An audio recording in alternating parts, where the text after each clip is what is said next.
خۆشەویستانم، دەمەوێت لە ئەڵقەی ئەم جارەدا هۆکارەکانی شکانی توڵەیحەی ئەسەدی باس بکەین. کۆمەڵێک هۆکار بوونە هۆی ئەوەی کە توڵەیحەی ئەسەدی بشکێت کە دەکرێت بڵێن ئەمانن. یەکەم، موسڵمانەکان کاتێک دەجەنگان بیر و باوەڕی جێگیری ناودڵ پاڵی پێوە دەنان، دڵنیایان بە سەرکەوتنی خوایی و شەیدایی شەهید بوون و حەزکردن لە مردن لە پێناوی خوا جەنگێکی زۆر کاریگەر و کوشندەی دەکرد.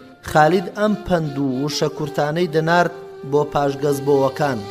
سوپایەکم بۆ هێناون، ئێوە چەندێک حەستان لە ژیانە، ئەوانیش ئەوەندە حەزیان لە مردنە. دوژمنانیش لە ڕوبەڕووبوونەوەکانیاندا لەگەڵ سوپای موسڵمانان ڕاستی ئەم بنەمایان بۆ دەرکەوتە بوو. ئەبوو توڵەیحەی ئەسەدی بەسەر سوورمانەوە پرسیاری لێکرد لە هۆکاری تێکشکاندنی سوپاکەیان لە بوزاخا کە سوپایەکی زۆر گەورەش بوو. وتی لە ناوچن، هۆی چی بوو تێکشکان؟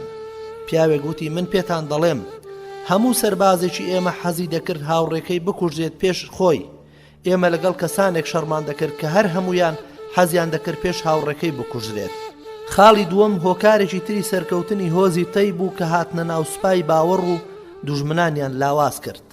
خاڵێکی تر هەروەک شەهیدکردنی دوو هاوڵی بەڕێز، عەکاشەی کوڕی موحسین و ثابیتی کوڕی ئەقرەم خوال لێیان ڕازی بێت، زیاتر موسڵمانەکانی ڕق ئەستوورتر کرد بەرەو جەنگ لە بەرامبەر دوژمناندا. هەروەک ئەو شێوازی سەر لە دوژمن تێکدانەی سدیقیش ڕەزا و ڕەحمەتی خوای لێبێ دەتوانین بڵێن خاڵێکی دیکەی بوو، هۆکارێکی گرنگی هەبوو لە سەرکەوتنی سوپای موسڵمانان کە وای حاڵی کردن ئەو بەرەو خەیبەر سوپا دەخاتە ڕێ و ئەوان دڵنیا بوون کە بۆ ئەوان ناچێت. خاڵێکی تریش هەروەک ڕێپێدانی هۆزی تەی کە لەگەڵ فیتس بجەنجێت، بواری باشتری جەنجی بۆ ڕەخساندن و خۆ ئەگەر خالید ڕەزا و ڕەحمەتی خوای لێبێ فەرمانی بدا بایە بەسەریاندا کە هەر دەبێت لەگەڵ بەنی ئەسەددا شەڕ بکەین، هەروەک عەدی کوڕی حاتەم وای بۆ دەچوو، ئەو کاتە تەی بە سارد و سڕی شەڕی دەکرد و لێی نەدەنەوی. ئەمە و چەندان هۆکاری تریش دەتوانین بڵین هۆکارەکانی شکستی توڵەیحەی ئەسەدی بوون. خۆشەویستانم، بابزانین ئەنجامەکانی جەنجی بوزاخە چی بوو. سەرکەوتن بەسەر یەکێک لە گەورەترین پێغەمبەرەکانی درۆ و گەڕانەوەی کۆمەڵێکی زۆر لە خەڵکی عەرەب بۆ باوەشی ئیسلام دوای شکانی ئەسەد و غەطفان و تەی لە جەنجی بوزاخەدا هۆزی بەنو عامیر دەیانگوت ئەو بەڵێنە دەبەستینەوە کە شکاندمان. بەڵێنیان بە خالید ڕەزا و ڕەحمەتی خوای لێ بدایەوە لەسەر ئەوە بەیعەت و بەڵێنەی کە ئەو سێ هۆزەی تر دابوویان و دەستیان بۆ ئیسلام درێژ کردەوە و ئەویش پەیمانی لێوەرنەگرتن هەتا بڕیار نەدەن هەموو ئەو تاوانبارانە بدەنە دەست کە پێشتر موسڵمانە جێگیرەکانیان شەهید کردووە. لە کاتی پاشگەزیاندا و بە چ شێوازێک ئەو تاوانەیان ئەنجام داوە. بەو شێوەیە بیان کوژێتەوە کە سووتاندن و شێواندنی جەستە و شتی تریش بوو. هەموویانیان بۆ هێنا و ئەویش هەندێکیانی بە ئاگەر سووتاند و هەندێکی تری بەبەرد سەریانی پان کردەوە و هەندێکی لە چێوە بەرزەکاندا لە هەوادا فرەدایە خوارەوە و هەندێکی تریانی بەسەر دەخستە ناو بیرەکانەوە و هەندێکی تریشان بە نیشانە دەیان نانەوە بۆ تیرەندازەکان. پاشان بەقەرەی کوڕی هەبیرە و دیلەکانی نار بۆ پایتەخت لەگەڵ نامەیەکدا کە نووسی بووی بۆ ئەبوبەکر ڕەزا و ڕەحمەتی خوای لێبێ تێیدا. بەنی عامیر دوای پشت هەڵکردنیان لە ئیسلام هاتنەوە. پاش چاوەڕوانی ئاکامەکانی جەنگ موسڵمان بوونەوە و منیش لێم قبوڵ نەکردن هەتا هەموو ئەوانم نەدەنە دەست کە دەستیان هەبووە لە شەهیدکردنی موسڵمانەکاندا لە کاتی هەڵگەڕانەوەیاندا و هەر هەمویانم بە شێوە کوشتنەکەی خۆی کوشتەوە. بەقەرە و هاوڕێکانیشم ناردە خزمەت جەنابەت. عویەینەی کوڕی حسیش لە ناو دیلەکاندا بوو، فەرمانیدا دەستی ئەو توند ببەستنەوە و ناردی بۆ مەدینە و دەستی عویەینە کرا بۆ ملی و تا مەدینە بەو جۆرە ڕایان دەچێشا وەک چاوترسانێک بۆ کەسانی تریش. کاتێک بەو شێوەیە خۆیان کرد بە شاری مەدینەدا، منداڵانی شار گەیشتن پێیان و بەدەستە خنجیلانەکانیان تیان دەکوتان و پێیان دەگوتن ئەی دوژمنانی خوا، لە ئیسلام پاشگەز بوونەوە، یان پێی دەگوت ئەی دوژمنی خوا لە ئیسلام پاشگەز بوویتەوە. ئەویش دەیگوت وەڵڵاهی هیچ ڕۆژێک لە ڕۆژان باوەڕم نەهێناوە و هێنرا بۆ لای جێنشینی پێغەمبەری خوا صلی الله علیه وسلم و لەلایەن خەلیفەوە نەرمی و لێبوردەیەکی لەگەڵ نوێنرا کە خۆی باوەڕی نەدەکرد. فەرمانیدا کۆتەکەی لەدەست بکەنەوە و پاشان داوای لێکرد پەشیمان بێتەوە و ئەویش تەوبەیەکی ڕاستەقینەی ئاشکرای کرد و داوای لێبوردنیشی کرد لە هەموو ئەو هەڵانەی پێشووی و مسلمان بووە و بە مسلمان بوونەوەیەکی زۆر جوان هاتەوە سەر ئاینی پیرۆزی ئیسلام. تولەیحەی ئەسەدیش ڕای کرد تا خۆی گەیاندە ناو هۆزی کەلب لە ناوچەی نەقاع و مسلمان بۆ و تا مردنی ئەبوبەکریش هەر لە ناو ئەو هۆزە مایەوە. مسلمان بوونەکەشی پاش ئەوە بوو کە بیستی ئەسەد و غەطفان و عامیر مسلمان بوونەتەوە. لە سەردەمی خەلیفە ئەبوبەکردا ڕۆیشت بۆ مەککە بۆ عەمرە. لەو سەرەوە دای بەلای شاری مەدینەدا و بە ئەبوبەکریان گوت ئەمە تولەیحەیە، ئەویش فەرمووی چی لێ بکەم؟ وازی لێبێنن خوای گەورە هیدایەتی داوە بۆ لای ئیسلام. لە ئیبن کەثیردا بەم شێوەیە هاتووە. تولەیحە گەڕایەوە بۆ لای ئیسلام لە سەردەمی ئەبوبەکردا، چوو بۆ عەمرە و بە درێژایی ژیانی ڕووی نەهات ئەبوبەکر ببینێ. خەلیفەش نەیهێشت یەک کەس لەو هەڵگەڕاوانە پاش مسلمان بوونەوەیان بەشداری جەنگ و جیهادی ڕزگارکردنی عێراق و شام بکەن. لەوانەیە ئەمەش لەبەر دووربینی و احتیاط بۆ گەلی مسلمان کردبێ، چونکە ئەو کەسەی پێشینەی خراپ و گومڕایی و فێڵ و تەڵەکەبازی بوو بێت بۆ مسلمانان، ئەوە ناتوانرێت لێی دڵنیابیت کە گەڕانەوەی لەبەر ترس نییە لە هێز و دەسەڵاتی ئیسلام و مسلمانان. ئەبوبەکر ڕەزا و ڕەحمەتی خوای لێبێ لەو پێشەوایانە بوو کە نەخشەی ژیانیان بۆ خەڵکی دەچێشا کە دوای خۆیان چاویان لێ بکەن و ئەو بەو کارەشی ئیشی بە بنەمای احتیاط و دووربینی کرد بۆ بەرژەوەندی گەلانی مسلمان. ئیتر با لەو کارەشیدا هەندێک کەس پلە و پایە و ناویان لەدەست بدەن. ئازیزانم، ئەمە جوانەیەکی گەورەیە بۆ ئومەتی ئیسلام کە متمانە و باوەڕی خۆیان نەبەخشنە کەسانێک کە پێشینەی بێباوەڕیان هەیە و پاشتر گەڕاونەتەوە بۆ پابەندبوون بە ئیسلامەوە، چونکە متمانەی تەواو پێیان و دانەدەستی سەرکردایەتیکردن بەو جۆرە کەسانە چەندان بەڵاو نەکبەتیان بەسەر ئومەتدا هێناوە و بەرەو هەڵدێر و تەنگەڵان بردوونیان. بەڵام ئاگاداری و متمانە نەکردن نەگاتە ئاستی تۆمەتبارکردنیان لە بواری بیر و باوەڕ و لێسەنەوەی متمانەی تەواو پێیان، و ئەمەش لە سیاسەتی حەکیمانەی سدیقەوە ڕەزا و ڕەحمەتی خوای لێبێ وەری دەگرین لە کاتی هەڵسوکەوتکردن لەگەڵ وێنەی ئەو جۆرە کەسانەدا کە دەینواند. ئەمە و تولەیحە بە جوانی مسلمان بۆوە. لە سەردەمی عومەردا ڕەزا و ڕەحمەتی خوای لێبێ هات بۆ مەدینە و بەیعەتی پێدا لە کاتی هەڵبژارنەکەیدا، و عومەر پێی گوت تۆ عەکاشە و ثابتت کوشت؟ وەڵڵاهی هەرگیز خۆشم ناوێی. ئەی ژووتی ئەی گەورەی مسلمانان، گوێمەدە بە دوو پیاو کە خوای گەورە لە سەردەستی من ڕێزدار و پایەداری کردن و لە سەردەستی ئەوان منی سەرشۆڕ و بێنرخ کرد. پاشان عومەر ڕەزا و ڕەحمەتی خوای لێبێ بەیعەتی لێوەرگرت و پێی گوت ئەی فێڵ باس، لە فاڵچێتی جارانت پێماوە؟ وتی کەمێک فوویەک دوو فوو. پاشان گەڕایەوە ناو هۆزەکەی و لە ناویاندا مایەوە تا ئەو دەمەی گواستیەوە بۆ عێراق. مسلمان بوونەوەکەی زۆر جوان و ڕاست و دروست بوو، کەسێک هیچی لەسەر نەوتووە. لە هۆنراوەیەکیشدا پەشیمانی دەردەبڕێ و لەو سەردەمە گومڕایی کە تێی کەوتووە و زۆر بە جوانی باز لە گومڕاییەکەی خۆی دەکا. ناوی ئەیاسی کوڕی عەبدوڵای کوڕی عەبدیالەیل کوڕی عومەیری کوڕی خەفافە لە بەنی سولەیم ئیبن ئیسحاق. ئەبوبەکری سدیق ڕەزا و ڕەحمەتی خوای لێبێ لە بەقیع سووتاندی. ئەو پیاوە ناوی ئەلفوجئات بوو، یان بەسەرهاتەکە بە ناوی بەسەرهاتی ئەلفوجئات بوو. هۆکارەکەشی ئەوە بوو کە هات بۆ مەدینە و وای پێشاندا کە مسلمان بۆتەوە و داواشی کرد لە ئەبوبەکر کە سوپایەکی بداتە دەست تا شەڕی پێ بکات لەگەڵ هەڵگەڕاوەکاندا. ئەویش سوپایەکی بۆ ڕێخست، ئیتر بە سوپاکەیەوە بیدایە بەلای مسلماناندا یان هەڵگەڕاوەکاندا دەیکوشت و پارە و ماڵەکەشی دەبرد. هەرکە ئەبوبەکری ڕازگۆ ئەم هەواڵەی پێگەیشت، خێرا ناردی بە دوایدا بە سوپاکەوە و خوا کردی گرتیان و هێنایانەوە بۆ مەدینە و ئەویش ناردی بۆ بەقیع و لەوێ کۆت و زنجیری کرد و هەڵیدایە ناو ئاگرێکەوە و بە گرمۆڵەیی سووتاندی. ئەوەی کە گرتی و هێنایەوە ناوی توڕەیفەی کوڕی حاجز بوو کە لە سولەیم بوو. ئەمەش بەڵگەیە لەسەر ڕۆڵی گرنگی بەنو سولەیم لە بەرەنگاربوونەوەی خراپەکاران و هەڵگەڕاوەکان. ئەم سزا گەورەیەش لەبەر گەورەی غەدر و ناپاشیەکەی فەجاءە بوو، یان لەبەر ئەوە بوو کە لە کوژراوەکانی مناو مسلمانەکاندا هەندێکیانی بە ئاگر سووتاند بۆ خۆی. بۆیە ئەبوبەکری ڕازگۆش ڕەزا و ڕەحمەتی خوای لێبێ بە شێوەی سزادانی ئەو بۆ مسلمانەکان ئەوی سزادایەوە. خاڵێکی تر سەجاج و بەنی تەمیم و کوشتنی مالیکی کوڕی نوێرەی یەربوعی. لە ڕۆژانی پاشگەزبوونەوەدا بەنو تەمیم بۆ چوونیان جیا بوو. هەندێکیان پاشگەز بوونەوە و زەکاتیشیان نەدا، هەندێکیشیان زەکاتەکانیان کۆ کردەوە و ناردیان بۆ ئەبوبەکر. هەندێکیان لەو ناوەندەدا سەرسام بوون، چاوەڕوانیان دەکرد لەو کاتەدا سەجاد کچی حارسی تەغلیبیە هات بۆ ئەوێ لەگەڵ کۆمەڵێک سەربازی هۆزەکەی و ئەوانەشی خۆیان پێدا هەڵواسی بوو. ئەم ئافرەتە لە گاورەکانی عەرەب بوو، پروپاگەندەی پێغەمبەراتی خۆی دەکرد و نیازیان دەکرد بەسەر ئەبوبەکری سدیق لە مەدینەدا بدەن. کاتێک دایان بەلای هۆزی بەنی تەمیمدا و بانگی کردن بۆ لای خۆی و ئەوانیش زۆربەیان شوێنی کەوتن. لەوانەی باوەڕی پێهێنا مالیکی کوڕی نوێرەی تەمیمی و عەتاردی کوڕی حاجیب و کۆمەڵێک لە سەرانی هۆزی تەمیم و کۆمەڵێکیشیان شوێنی نەکەوتن. هۆزەکە لەگەڵ سەجاد ڕێککەوتن کە پێکەوە شەڕ نەکەن. بەڵام مالیکی کوڕی نوێرە پێیگوت کە نەگەڕێتەوە و هانیدا کە بدات بەسەر بەنی یەربوعدا. پاشان هەموو پێکەوە ڕازی بوون بدەن بەسەر خەڵکدا. گوتیان لەکوێوە دەست پێ بکەین؟ سەجادیش بە شێوەیەکی لاسایی قورئان پێیگوتن أعدوا الركاب واستعدوا للنهاب ثم أغيوا على أرباب فليس دونها حجاب. واتا سوارەکان بەڕێ بخەن و خۆتان ئامادە بکەن بۆ فەرهود بدەن بەسەر ڕەباب چونکە کەس نییە بیپارێزێت لێمان.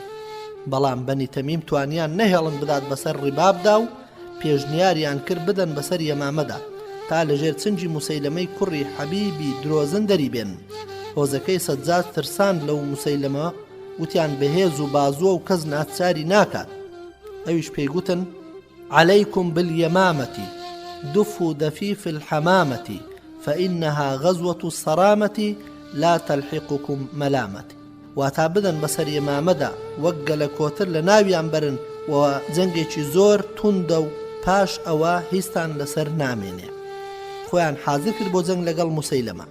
کاتێک موسەیلەمە هەواڵی لەشکرکێشیەم ئافرەتەی زانی، ترسی لە دەستچوونی دەسەڵاتەکەی لێنیشت، چونکە ئەو لە لایەکی تر تێیگیرا بوو خەریکی جەنگ بوو لەگەڵ سەرکردەی مسلمانان فەمامەی کوڕی ئافال و عیکرەمەی کوڕی ئەبوجەهلیش بە سەربازەکانیەوە هاتبوو بۆ کۆمەکی فەمامە و لەوێ سەربازگەیان کردبوو چاوەڕوانی خالیدیان دەکرد.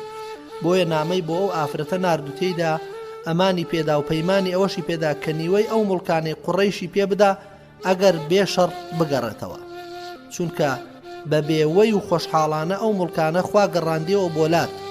جوابیشی بۆ نارد کە حەز دەکەم پێکەوە دانیشتنێک بکەین بە ئامادەی نوێنەری هەردوولا.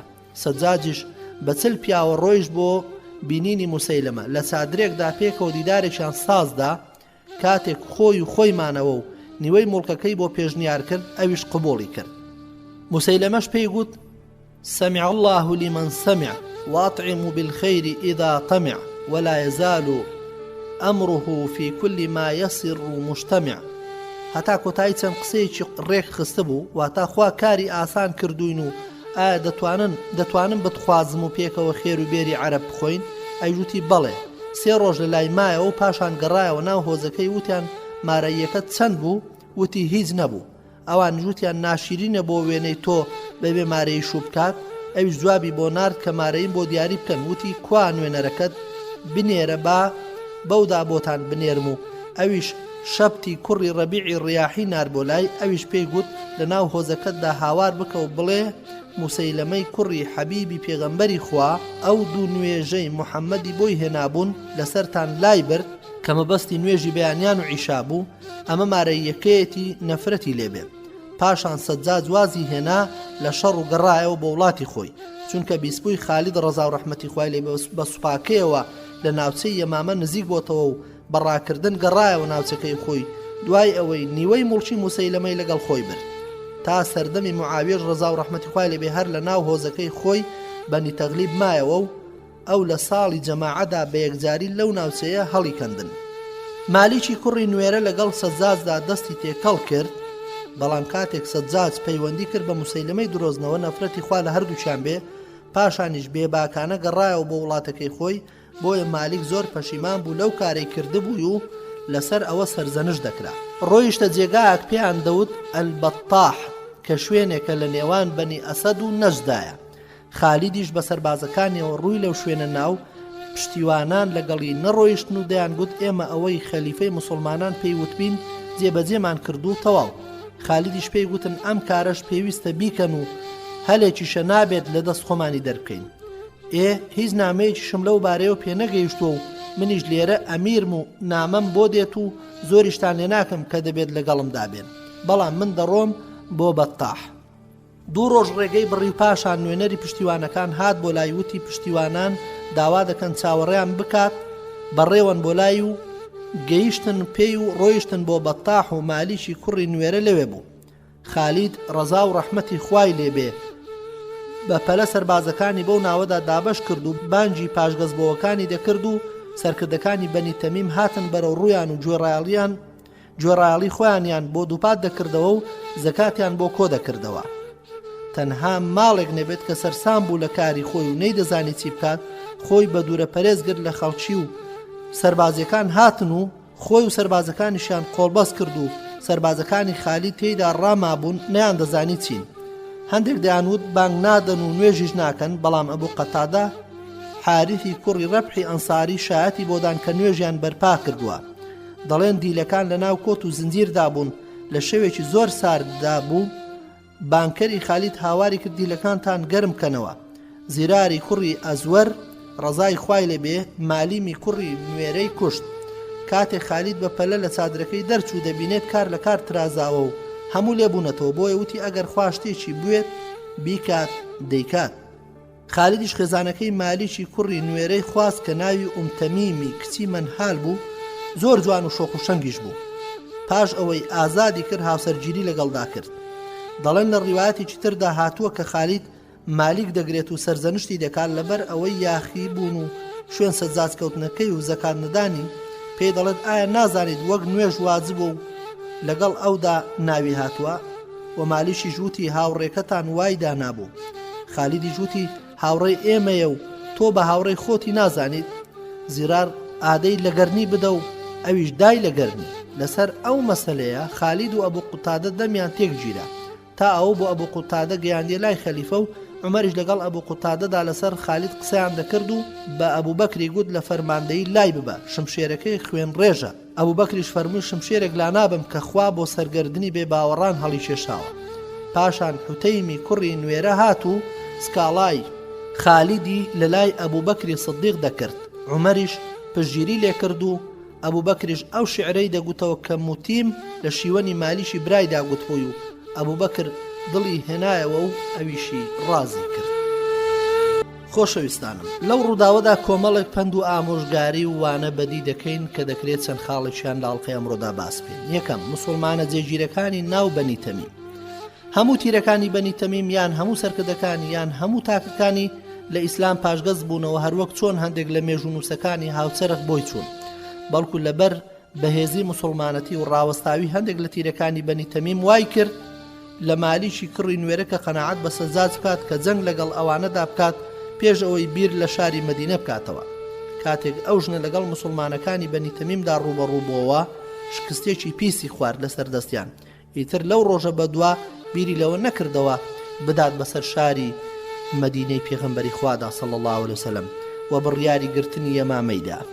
هەموو ڕیوایەتە مێژوویەکان ئەم ڕاستی دەسەسپێنێت کە باسمان کرد. بەڵکو بە دوواداچوونی ورد ئەوە دەسەلمێنێت کە ژمارەی ئەو کەسانەی لەسەر بیر و باوەڕی ئیسلام مابوونەوە لە بەنی تەمیم زیاتر بوون لە هەڵگەڕاوەکان.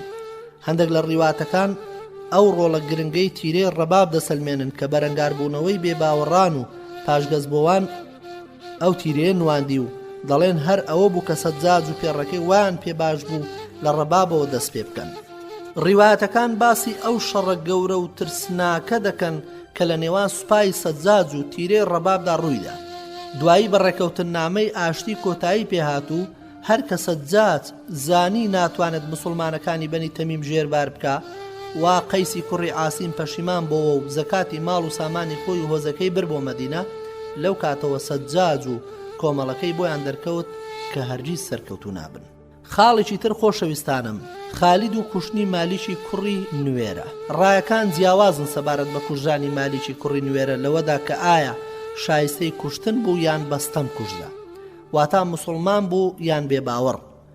دکتۆر عەلی ئەلعەتوم لێکۆڵینەوەیەکی ئەم مەسەلەیەی کردو و لە کتێبی حەرەکەت الڕیدەدا شێخ محەممەدی کوڕی تاهیری کوڕی عاشور لە کتێبەکەیدا بە ناوی ڕەخنەی زانستی لە نووسراوی کتاب الئیسلامی و ئوسول الحکم ئەم باسەی کردووە و شێخ محەممەد زاهید الکەوثەری بەرگری لە خالید کردووە و لە کتێبی مەقالات الکەوثەری ئەو کەسانەی تریش کە لەسەر ئەم بابەتە نووسینیان هەیە و منیش لە ناو هەمویاندا بۆچوونی دکتۆر عەلی ئەلعەتوومم هەڵبژاردووە چونکە مەسەلەکەی بە شێوازێکی زۆر جوان و زانستیانە هەڵسەنگاندووە و گرنگێکی وردی وای داوە بە مەسەلەی پاشگەزبوونەوە کە بە پێی خوێندنەوەی من نەمدیوە هیچ نووسەرێکی هاوسەرخ ئەو گرنگەی پێدا بێت و بە ئامانجێکی وا گەیشتووە کە من لەگەڵی دام لەو مەسەلەیەدا ئەویش ئەوەیە کە مالیک خۆ بە زلزانین و ڕاڕایی لە ناو بیر و باوەڕیدا و خەوش و خاڵی نەفامی لە دڵیدا مابوو ئەگەر وانە ئەو دەستیە چی بوو کە هەر خۆی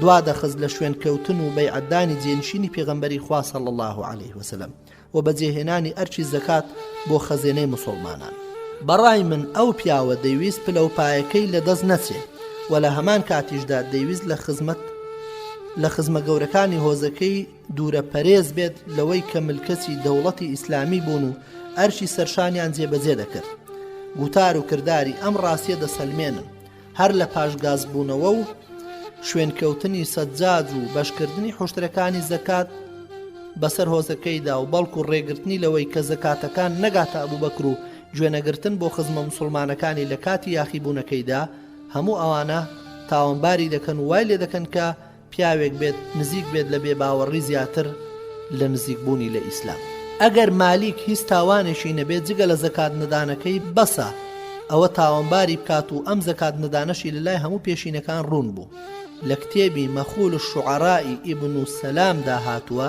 دەڵێت هەموو لەسەر ئەوەن کە خالید ڕەزا و ڕەحمەتی خوای لێبێ لەم بارەیەوە گفتوگۆی لەگەڵدا کردووە و مالیک بە نوێژ ڕازی بووە و لە زەکات خۆی دزیوەتەوە لە شەرحی نەوەوی بۆ سەحیحی موسلیم کردوێتی ڕەزا و ڕەحمەتی خوایان لێبێت هاتووە سەبارەت بە پاشگەزبووەکان هەندێک لەوانەی کە ڕێگەیان لە زەکات نەدەگرت بەڵام سەرگەورەکانیان بەرگریان لێ دەکردن و دەستیان دەگرت بەسەریاندا وەکو بەنی یەڕبوع کە زەکاتی خۆیانیان دەرکرد و ویستیان بۆ ئەبوبەکری بنێرن کەچی ئەو گەورانە نەیانهێشت لەوانە مالیکی کوڕی نوێرە لێی سەندن بەسەر هۆزەکەیدا دابەشی کرد خاڵێکی تر ئازیزانم خواستنی تەمیم لەلایەن خالیدەوە تەمیم ناوی لەیلای کچی سەنانی منهالە و خێزانی مالیکی کوڕی نوێرە بوو ئەم ژن خواستنەی خالید قسە و قسەڵۆکی زۆری لەسرە هەر یەکە و لەبەر مەبەستێکی خۆی بە کۆمەڵێک تۆمەت خالیدیان تۆمەتبار کردووە کە هیچ یەکێک لەو تۆمەتانە لە بەردەم لێکۆڵینەوەی زانستیدا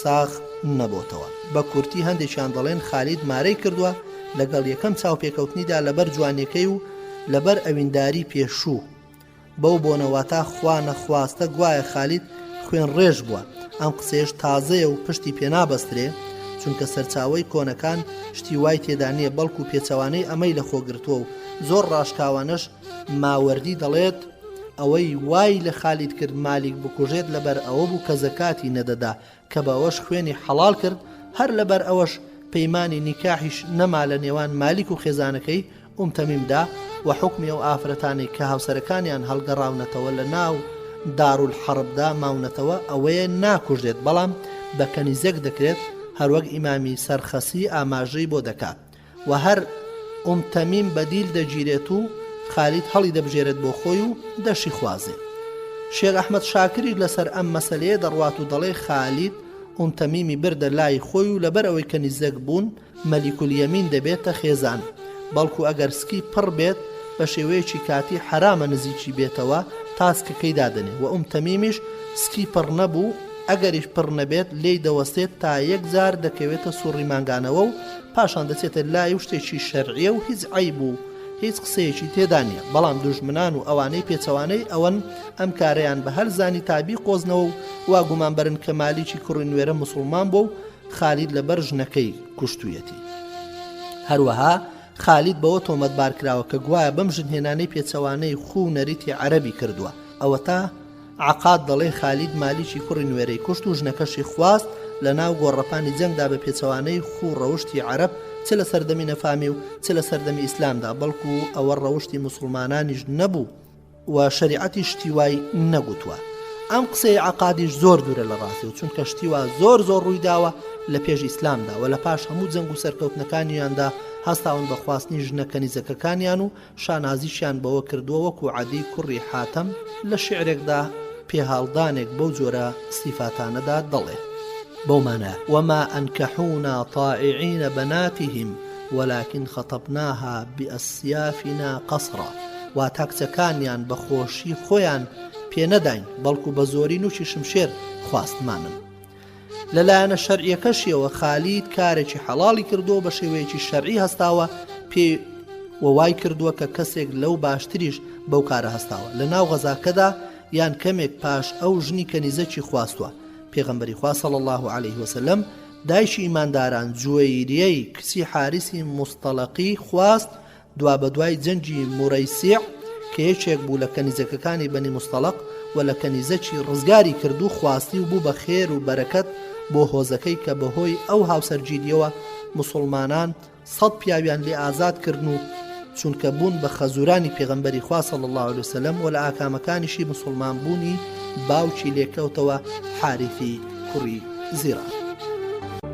ئازیزانم، جارێ هەر لە ناو باسی هەڵگەڕاوەکان داین و ئەو هۆکارانە و ئەو قسە و جەدەلانەی کە باسی هەڵگەڕاوەکان لە مێژوودا بە دوای خۆیدا هێناوێتی. ئازیزانم، پێغەمبەرمان صلی الله علیه وسلم سەفیەی کچی حەی کوڕی ئەختەبی یەهودی مارە کرد پاش غەزای خەیبەر. هەر لە خەیبەر یان لە ڕێگەش گواستیەوە. ئەگەر پێغەمبەری خوا سەرمەشقی چاکە بێت ئیتر سەرزەنوشت و لۆمە ناکرێت کەسێک چاو لەو بکات. ئەوەشمان دیارە مەبەسمان لە ئەڵقەی ڕابردووە بۆ هەڵوێستێکی خالیدی کوڕی وەلید خوا لێی ڕازی بێن. دکتۆر محەممەد حەسەن هەیکەل بەرگریەکی ناشایستەی ناشەرعی لە خالید دەکات کە بێ بەرنامەیی پێوە دیارە، چونکە نابێت لەسەر حیسابی ئیسلام چاو لە سەرپێچیەکانی خالیددا بخەین و خالیدیش وەکو کەسانی تریش بە شەرع هەڵسەنجێنرێن و کەسیان لە سەروی شەرعەوە نین.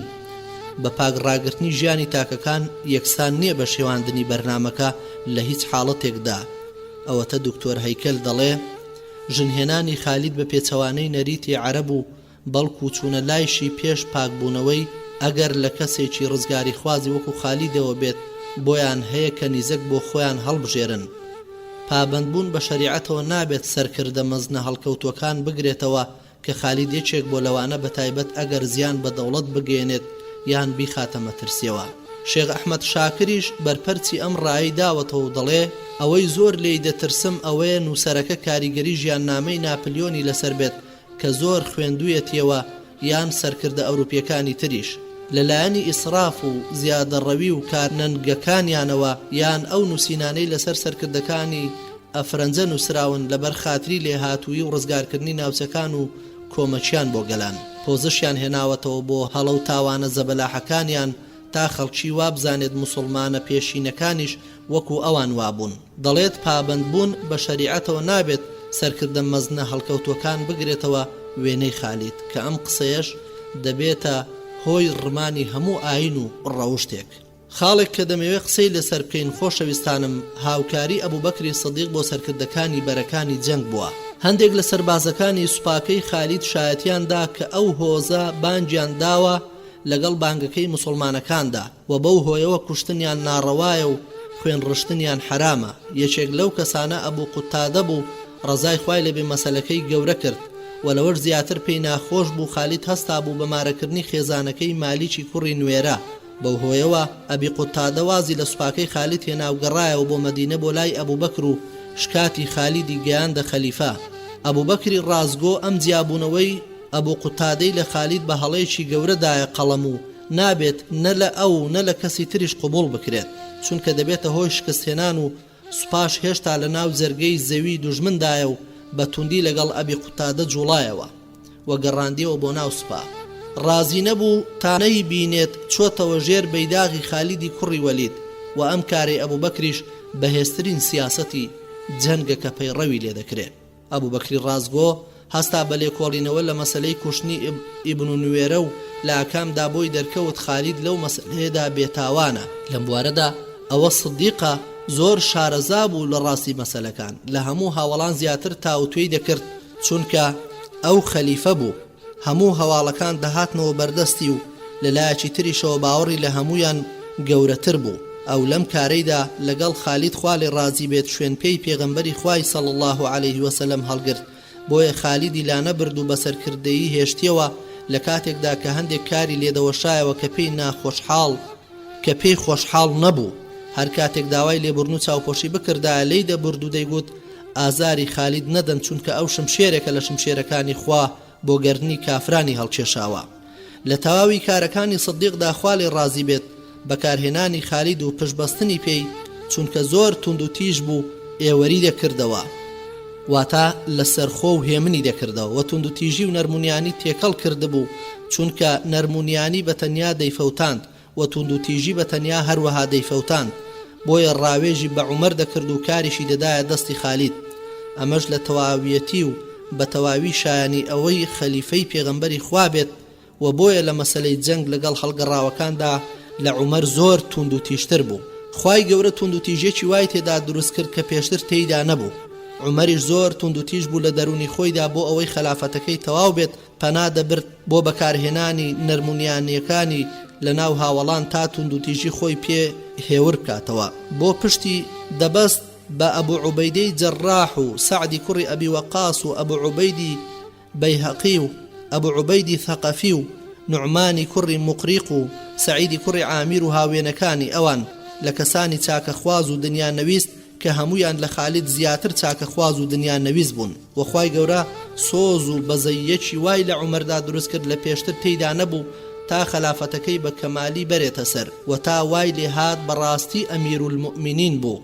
ئیبن تەیمیە ڕەزا و ڕەحمەتی خوای لێبێ لەو بارەیە و وتەیەکی بە نرخی هەیە و دەڵێ بەو جۆرە ئەبوبەکر جێنشینەکەی پێغەمبەری خوا صلی الله عليه وسلم خوا لە ئەبوبەکر ڕازی بێ لە جەنجی هەڵگەڕاوەکاندا هەر خالیدی بەکاردەهێنا و سەرڕای ڕزگارکردنی عێراق و شام و هەندێک هەڵەی لێدەوەشایەوە، بەڵام ئەو پاساوی بۆ دەهێنایەوە و پێی دەگوت کە هەندێک هەوا و ئارەزوت تێدایە و هەندێک بەرژەوەندی لە چاوخراپی زیانی لابردنیدا و کەسی تر ئەو ڕۆڵەی ئەوی نەدەبینی چونکە فەرمانڕەوای گەورە ئەگەر ڕەوشتی بەلای نەرمیدا بوو دەبێت ڕەوشتی جێگرەکەی بەلای توند و تیژیدا بێت تا کارەکە ڕێک بێتەوە.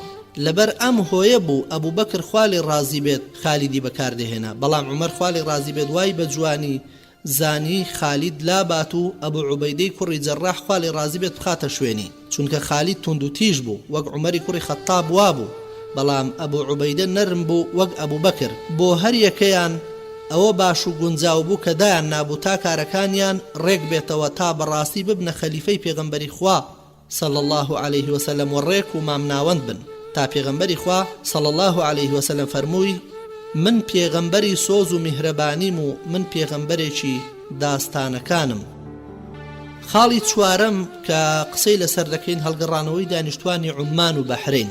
یەکەم هەڵگەڕانەوەی خەڵکی عومان. ئازیزانم، خەڵکی عومان هاتن بەدەم بانگەوازی ئیسلامەوە و پێغەمبەری خوش صلی الله عليه وسلم عەمری کوڕی عاسی ناردە ناویان، بەڵام پاش وەفاتی پێغەمبەری خوا صلی الله عليه وسلم پیاوێکیان تێدا هەڵکەوت خاوەن تاجیان پێدەگوت کە ناوی لەقیگی کوڕی مالیکی ئەزدی بوو. لە سەردەمی نەفامیدا جەلەندی پاشای عومان بوو، بانگەشەی پێغەمبەراتی خۆی دەکرد و هەندێک جێل و نەفامی عومان باوەڕیان پێکرد، دەستی گر بەسەر عومان و خەڵکی بەنی جەلەندیدا و خەڵکەکەشی بەرەو چیاکان و کەناری دەریاکان فڕاند و جەیفەر هەواڵی نار بۆ ئەبوبەکر و هەواڵەکەی بۆ باس کرد و تێیدا غیرەتی خستە بەری.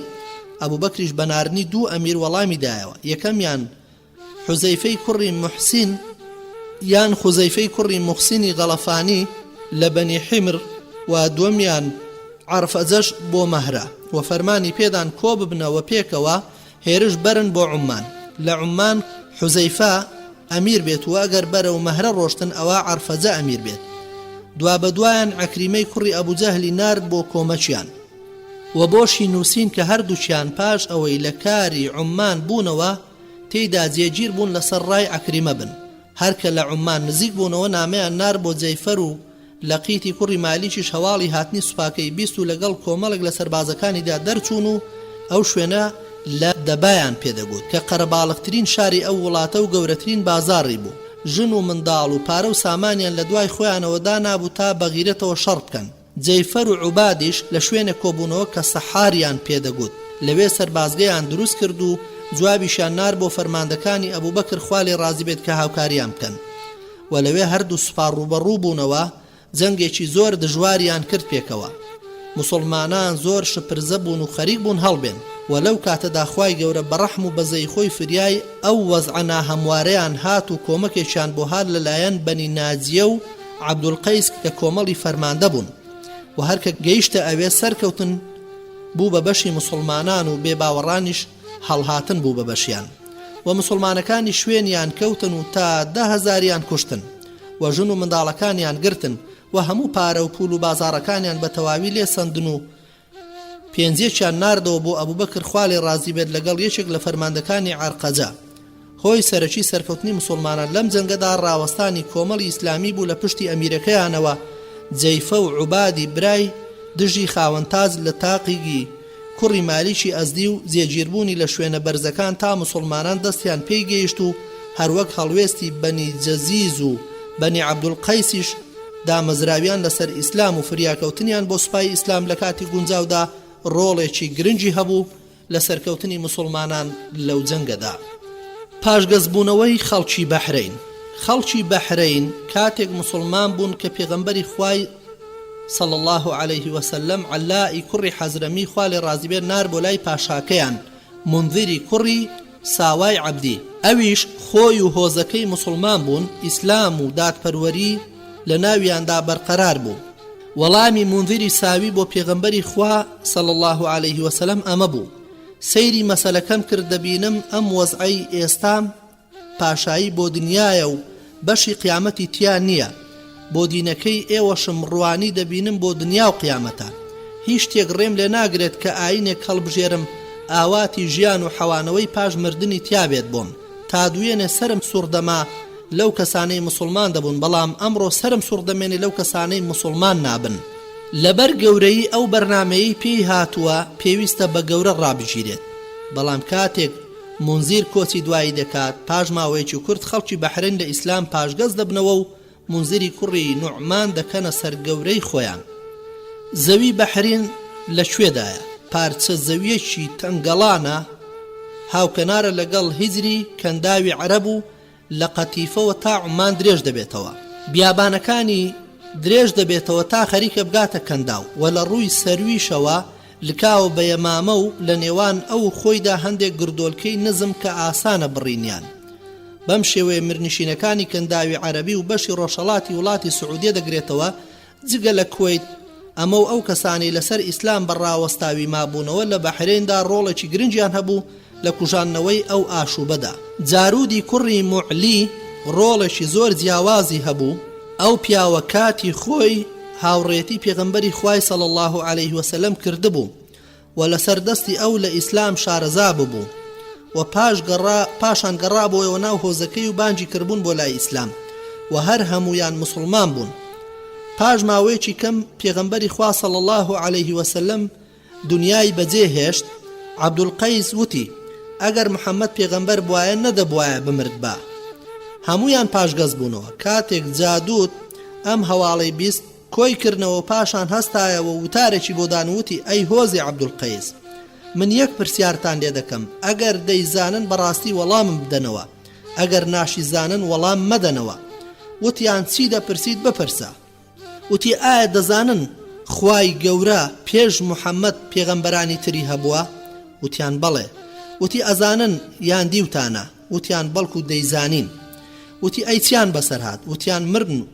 وتی دەی محەممەدیش هەروەک ئەوان مردووە و منی شایدی دەدەم کە هیچ پەرستراوێک نییە جگە لە ئەڵڵا و محەممەدیش پێغەمبەری خوایە. وتیان ئێمە شایەتی ئەوە ئەدەین کە هیچ پەرستراوێک نییە جگە لە ئەڵڵا و محەممەدیش پێغەمبەری خوایە و شایەتیش دەدەین کە تۆ باشترینمان و گەورەمانیت و لەسەر ئیسلامەتی خۆیان ڕاوەستاو بوون. ئەمە هەڵوێستێکی مەزنی جارودی کوڕی مەعلیە خوا لێ ڕازی بێت و بەو هۆیەوە توانی عەبدولقەیسی هۆزەکەی لەسەر ئیسلام ڕاوەستاو بکات و خوای گەورە ئەوەی هێنا بە خەیاڵیدا کە نمونە بە پێغەمبەرانی پێشتر بهێنێتەوە کە کۆتایی هەر یەکەیان مردن بووە و پێغەمبەری خوای صلی الله عليه وسلم هەروە دەبێت و بەو جۆرە هۆزەکەی ڕازی کرد و گومانی لە دڵیاندا ڕەواندەوە. ئەمەش یەکێکە لە چاچیەکانی لە ئیسلام تێگەیشتن و کاریگەری لەسەر پاراستنی بیر و باوەڕ بەتایبەت لە کاتی هەڵگیرسانی ئاژاوەدا. دانیشتوانی جوافا لەسەر ئیسلام ڕاوەستا بوون. یەکەم لادێ بوو کە پاش هەڵگەڕانەوە نوێژی هەینی تێدا بەرپا بکرێت. لە ئیمامی بوخاریدا هاتووە لە ئیبن عەباسەوە، بەڵێ لە سەحیحی بوخاریدا هاتووە و لە ئیبن عەباسەوە دەجێڕێتەوە کە هەڵگەڕاوەکان گەمارۆیاندان و تەنجیان پێ هەڵچنین و تاوان لێکردن خواردنیان لێگرتنەوە تا زۆر برسیان کردن و پاشان خوای گەورە هات بەهانایانەوە.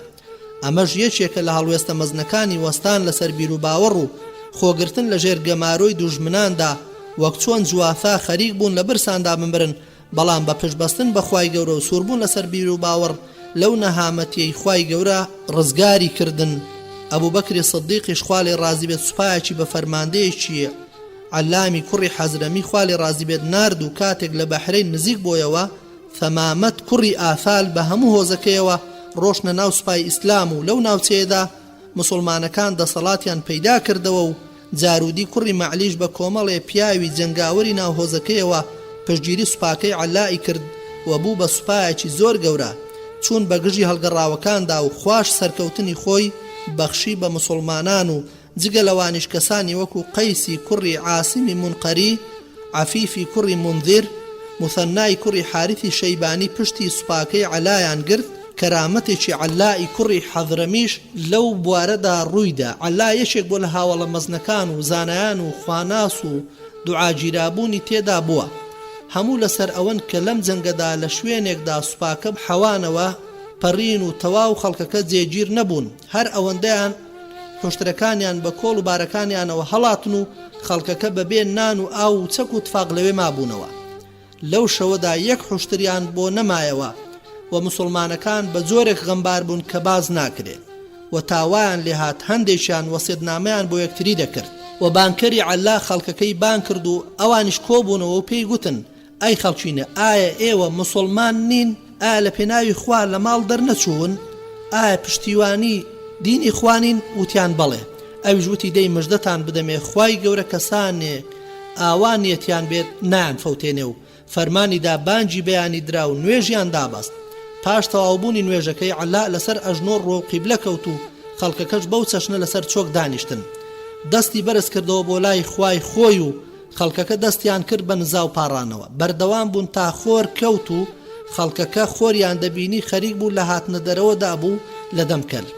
هەر بەردەوام لە دوعاکردندا بوون و تا ئەوە بوو قۆناغێکی تریش لە خۆرکەوتن تێپەڕی و خوای گەورە هات بەهانایانەوە و لە تەنیشتیانەوە کانیەکی هەڵقوڵاند. خەڵکە تینوەکەش پەلاماریاندا و تێر و پڕ ئاویان لێ خواردەوە و خۆشیان لێ شۆرد. و کاتێک خۆریش بەرز بۆەوە بینیان حوشترەکانیان لە هەموو لایەکەوە بەرەو ڕوویان هاتنەوە. یەکشتی سەرپشتیان ون نەببوو، ئەوانش حوشترەکانیان لەسەر چەشمە تێر ئاو کرد و ئەمەش یەکێک بووە لە بەڵگە گەورەکان کە خوای گەورە پیشانی ئەو خەڵکەیدا و بە چاوی خۆیان لەم غەزایەدا ئەو کەرامەتەیان لەسەر دەستی عەلای حەضرەمی بینی خوا لێ ڕازی بێ. شکستێنانی پاشگەزبەوەکان. سوپای مسلمانەکان لە سوپای پاشگەزبەوەکان نزیک بۆەوە دەبینن خەڵکێکی زۆریان کۆ کردوتەوە و لە نزیک یەکەوە هەردوو لا چادریان داکوتە. مسلمانەکان لە شەودا دەنگێکی زۆر بەرزیان گوێلێ بوو لە سوپای بێباوەڕانەوە بەرز دەبەوە. بۆیە عەلاوتی ئەوە کەسێک نییە بڕوات ئەو دەنگەمان بۆ ئاشکرا بکە. عەبدوڵڵای کوڕی حەزف ڕۆشتە ناویانەوە دەبینێ فول سەرخۆش و تەواو لە هۆش خۆچوون.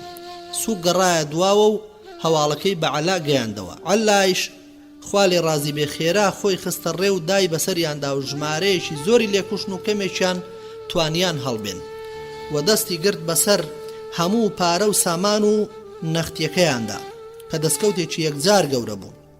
حەکەمی کوڕی سەعلەب کە برای بەنی قەیسی کوڕی سەعلەب بوو، یەکێک لە گەورە پیاوانی ناوهۆزەکە بوو خەوتە بوو. کاتێک بە خەبەر هات هەر تێک چوو کە دەبینێ سوپای مسلمانان داوێتی بەسەریاندا و بەپەلە سواری ئەسپەکەی بوو، زینەکەی پچڕا. هاواری کرد ئەوە کەسێک نییە بۆم تونکاتەوە. پیاوێک لە مسلمانەکان بەو شەوە تاریکە وتی من بۆ تون دەکەمەوە، قاچت بەرز بکەرەوە. کاتێک قاچی بەرز کردەوە دای لە قاچی و قرتاندی. وتی دەی تەواو بمکوژە. وتی شتیوا ناکەم. ئەویش بەدەمدا کەوتە سەر زەوی و هەر کەس بیدا بەلایدا پێی دەگوت بمکوژە، ئەویش نەیدەکوشت. تا ئەوە بوو قەیسی کوڕی عاسم دای بەلایدا و پێی گوت من کۆتەرەم بمکوژە، ئەویش کوشتی. کاتێک زانی قاچێکی نەماوە پەشیمان بۆوە لە کارەکەی وتی قوڕ بەسەرم، ئەگەر ئەمزانی ئاوای دەستم بۆ نەدەبردی. پاشان مسلمانەکان شوێن پاشگەزبەوەکان کەوتن و لە هەر کوێدا دەیان بینین دەیان کوشتن و ئەوانەشی کە هەڵاتن زۆر بوون و خۆیان گەیاندە ناوچەی ئەددارەین، دوورگەیەکی بچکۆلە بوو. بە کەشتی خۆیان گەیاندە ئەوێ پاش ئەوەی عەلا خوا لێی ڕازی بێت دەستی کرد بە دابەشکردنی دەستکەوتەکان و گواستنەوەی ئەو سامانانەی بەسەر دەستی کەوتن. بە مسلمانەکانی گوت با پێکەوە بەرەو دارین بڕۆین تا بدەین بەسەر دوژمنانی خوادا و سوپاکەشی خێرا ئامادەیان دەربڕی. کەوتنە ڕێ تا کەناری دەریا و دەبینێ زۆر دوورن و دەبێت بە کەشتی بگەنە ئەوێ، کەشتیش مەحاڵ بوو دەست بکەوێ. بۆیە بە ئاسپەکەی دای لە ئاوەکە و فەرمووی یا ئەرحەم الراحیمین، یا حەکیمون یا کەریم، یا ئەحەد و یا سەمەد، یا حەی و یا قەیوم، یا ذا الجلال والإکرام، لا إله إلا أنت یا ربنا. و فەرمانیدا بە سوپا ئەم دوعای لەگەڵدا بڵێنەوە و پێکەوە بدەن لە دەریاکە و هەمویان وایان کرد و بە یارمەتی خوا کەنداوەکەیان بڕی وەک ئەوەی بەسەر چەو ڕێژدا بڕۆن. ئاوەکە لە قاچی وڵاخەکانیان زیاتر بەرز نەبووە. ڕێگاکە بە کەشتی شەو ڕۆژێک دەبوو. ئەمان یەک ڕۆژ چوونە ئەو بەر، ئەوان بە یەک ڕۆژ چوونە ئەو بەر و گەڕاشنەوە. ئاسەواری دوژمنانی خۆیان نەهێشت و بە سەلامەتی و بە دەستکەوت و دیلێکی زۆرەوە گەڕانەوە. لەو دەریا گەورەیەدا هیچ شتێک ون نەبوو لە مسلمانان جگە لە قەمچێکی یەکێک لە مسلمانەکان نەبێت و کەچی عەلا گەڕایەوە و ئەویشی هێنایەوە. و پاشان دەستی کرد بە دابەشکردنی دەستکەوتەکان و هەموو سوارێک 6,000 و پیادەش 2,000 پێدا. جوابی نار بۆ ئەبوبەکر خوا لێی ڕازی بێت لەو هەواڵە خۆشە ئاگاداری کرد. ئەبوبەکریش سوپاسنامەی بۆ نارد لەسەر ئەو کارە چاکەی. یەکێک لە سەربازە مسلمانەکان دەربارەی بڕینی دەریاکە بە پێ و بەبێ کەشتی شعرێکی گوتووە کە ئەویش عەفیفی کوڕی مونزیرە و دەڵێ ئایا نابینن خوای گەورە چۆن دەریایی بەکار هێنا و بە موعجیزەیەکی گەورە کافرانی لەناو برد؟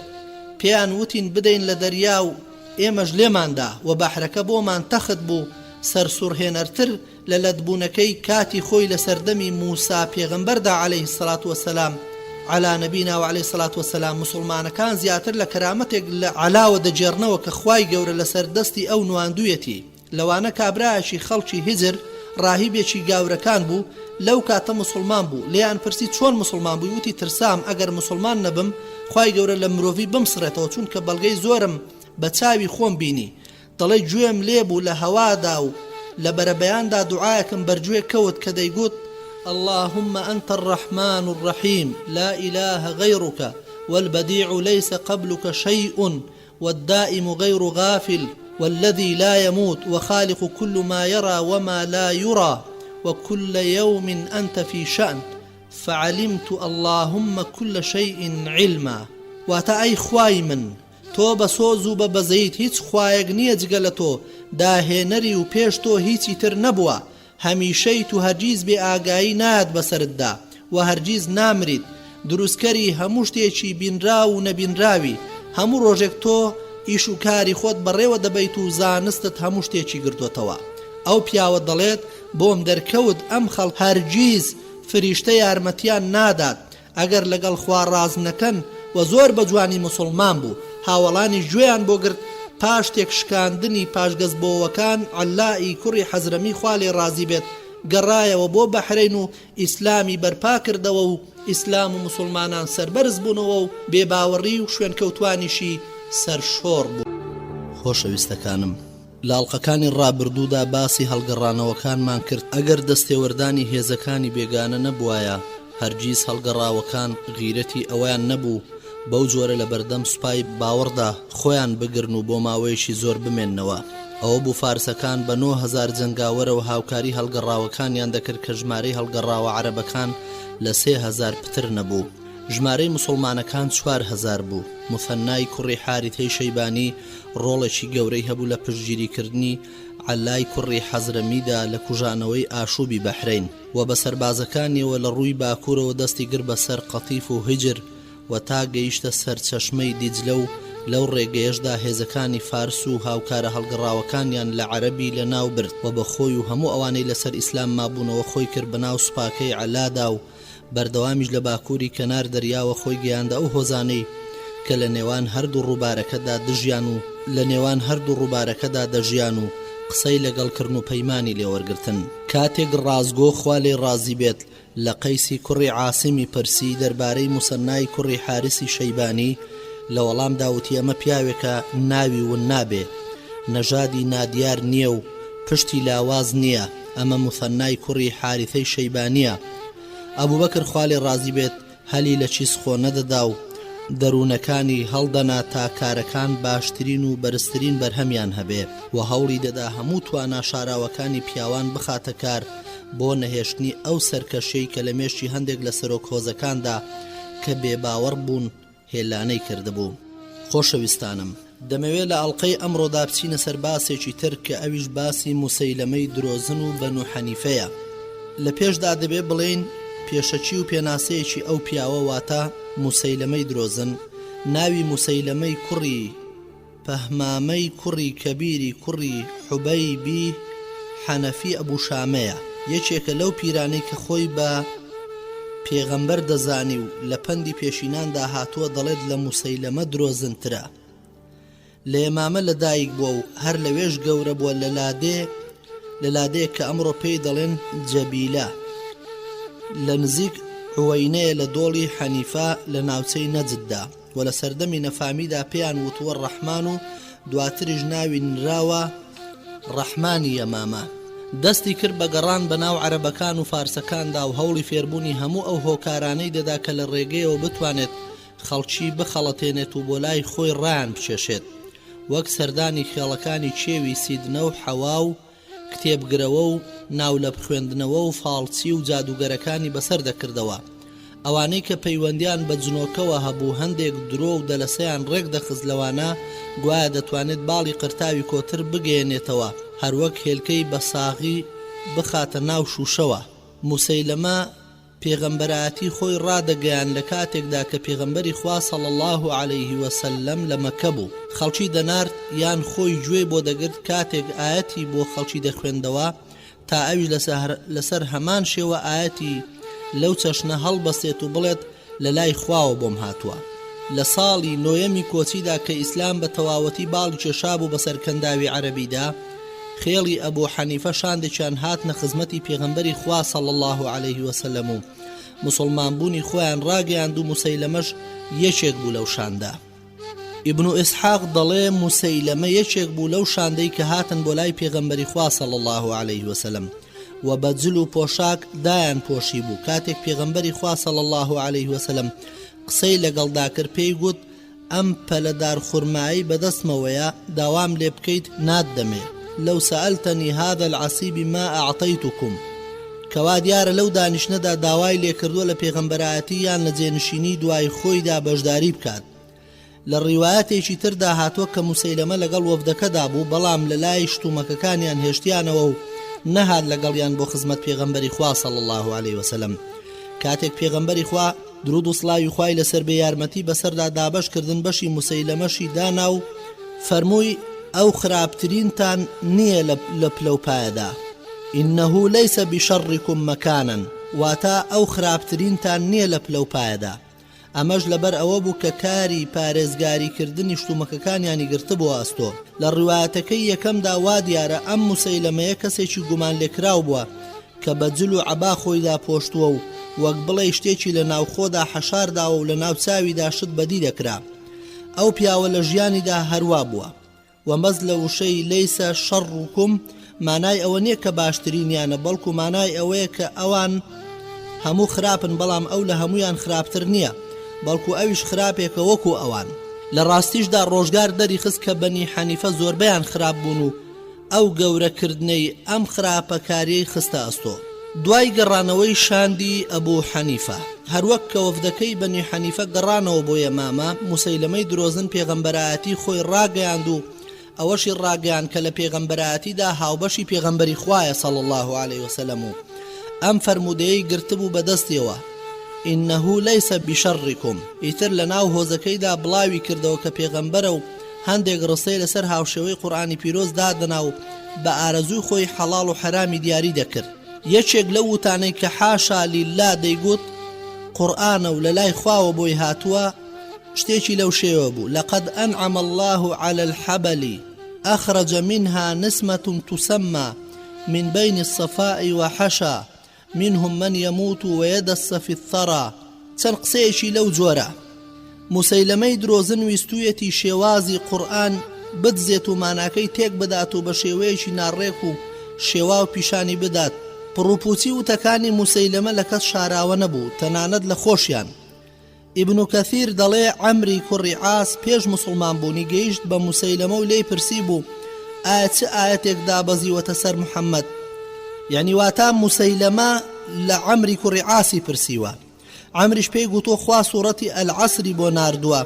موسەیلەمەش وتی ڕێک وەکو ئەوەش بۆ سەر من دابەزیوە کە دەڵێ یا وەبەر یا وەبەر ئینەما ئەنتە ئوذونانی وەسەدر وەسائیڕکە سەفەر نەقەر.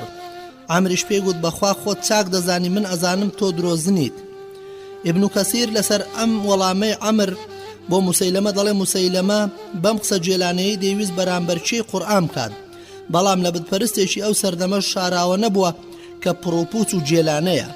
شێخ ئەبوبەکری باقلانی لەسەر ئەم وتانەی موسەیلەمە دەڵێ ئەم وشانە زۆر لەوە کەمتر و پوسترن کە خۆمانی پێوە خەریک بکەین، بەڵام ئەو چەند وشەیەمان بۆیە هێنا ئەو کەسەی کە ڕوودا و بەسەرهاتی موسەیلەمە دەبیستێ سەری سوڕ بمێنێ و تێڕوانەر بزانێت کە لەگەڵ ئەو پڕوپوچی و بێماناییەیدا کەچی خەڵکی پێکومڕا کرد و لە خشتەی بردن و گۆڕەپانی نەفامیش فراوانە و زۆر کەسەیە بە دوا حیزبێک دەکەوێ یان بە دوای شتێک دەکەوێ کە هەر مرۆڤ شەرم دەکات ناویشی بێنێ.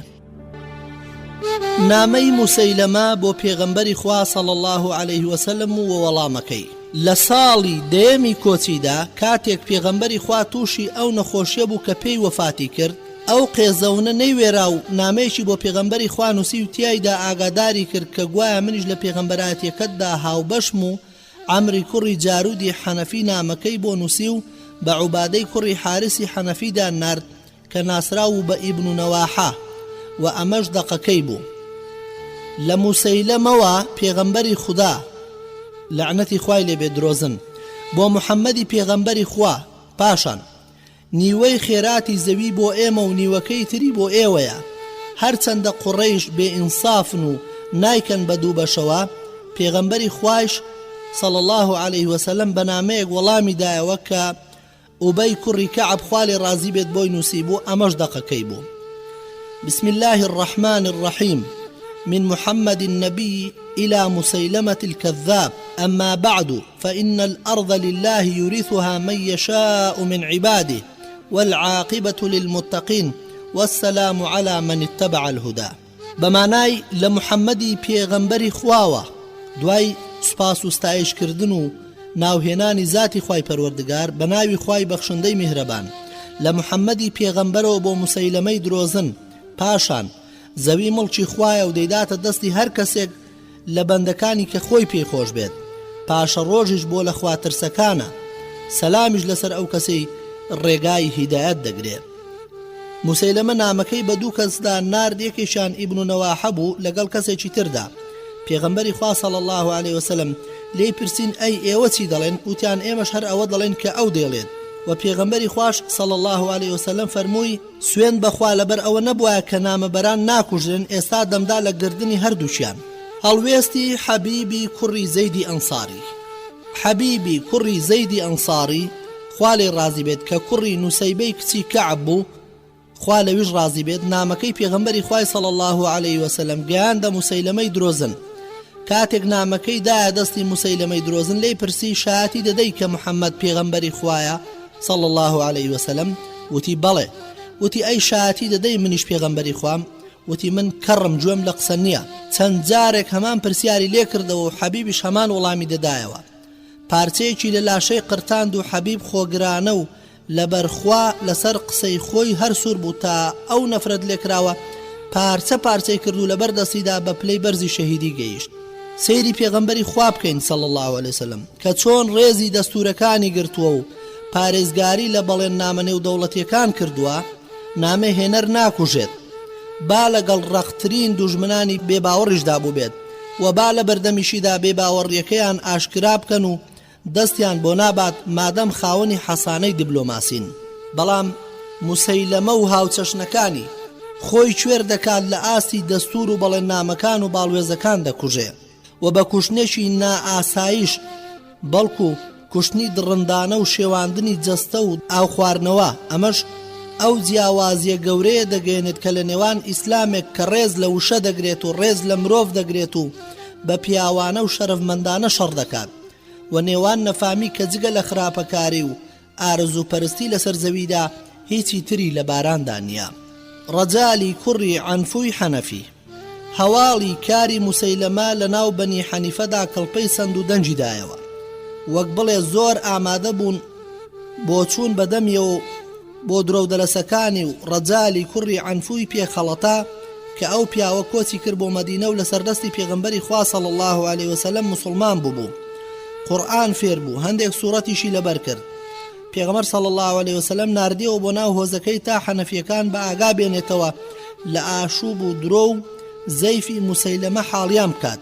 بەڵام هەر ئەوەندەی زانی و هەر کە گەیشتە ئەوێ خێرا بە موسەیلەمە خەڵەتا و باوەڕی پێکردو لە ناو جەماوەرێکی زۆردا بە درۆ شایەتی ئەوەیدا کە محەممەد صلی الله عليه وسلم هاوبەشی کردووە لە پێغەمبەرایەتیدا.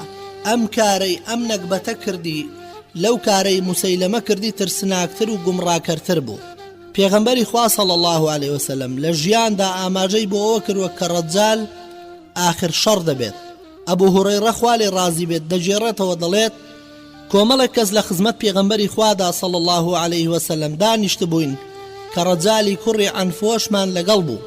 فەرمووی ئین فیکم لەڕەجولا ضرسه في النار أعظم من أحد، واتا پیاوێک لە ناوتاندا لە ئاگری دۆزەخدا دانی لە شێوی ئوحود زلترە.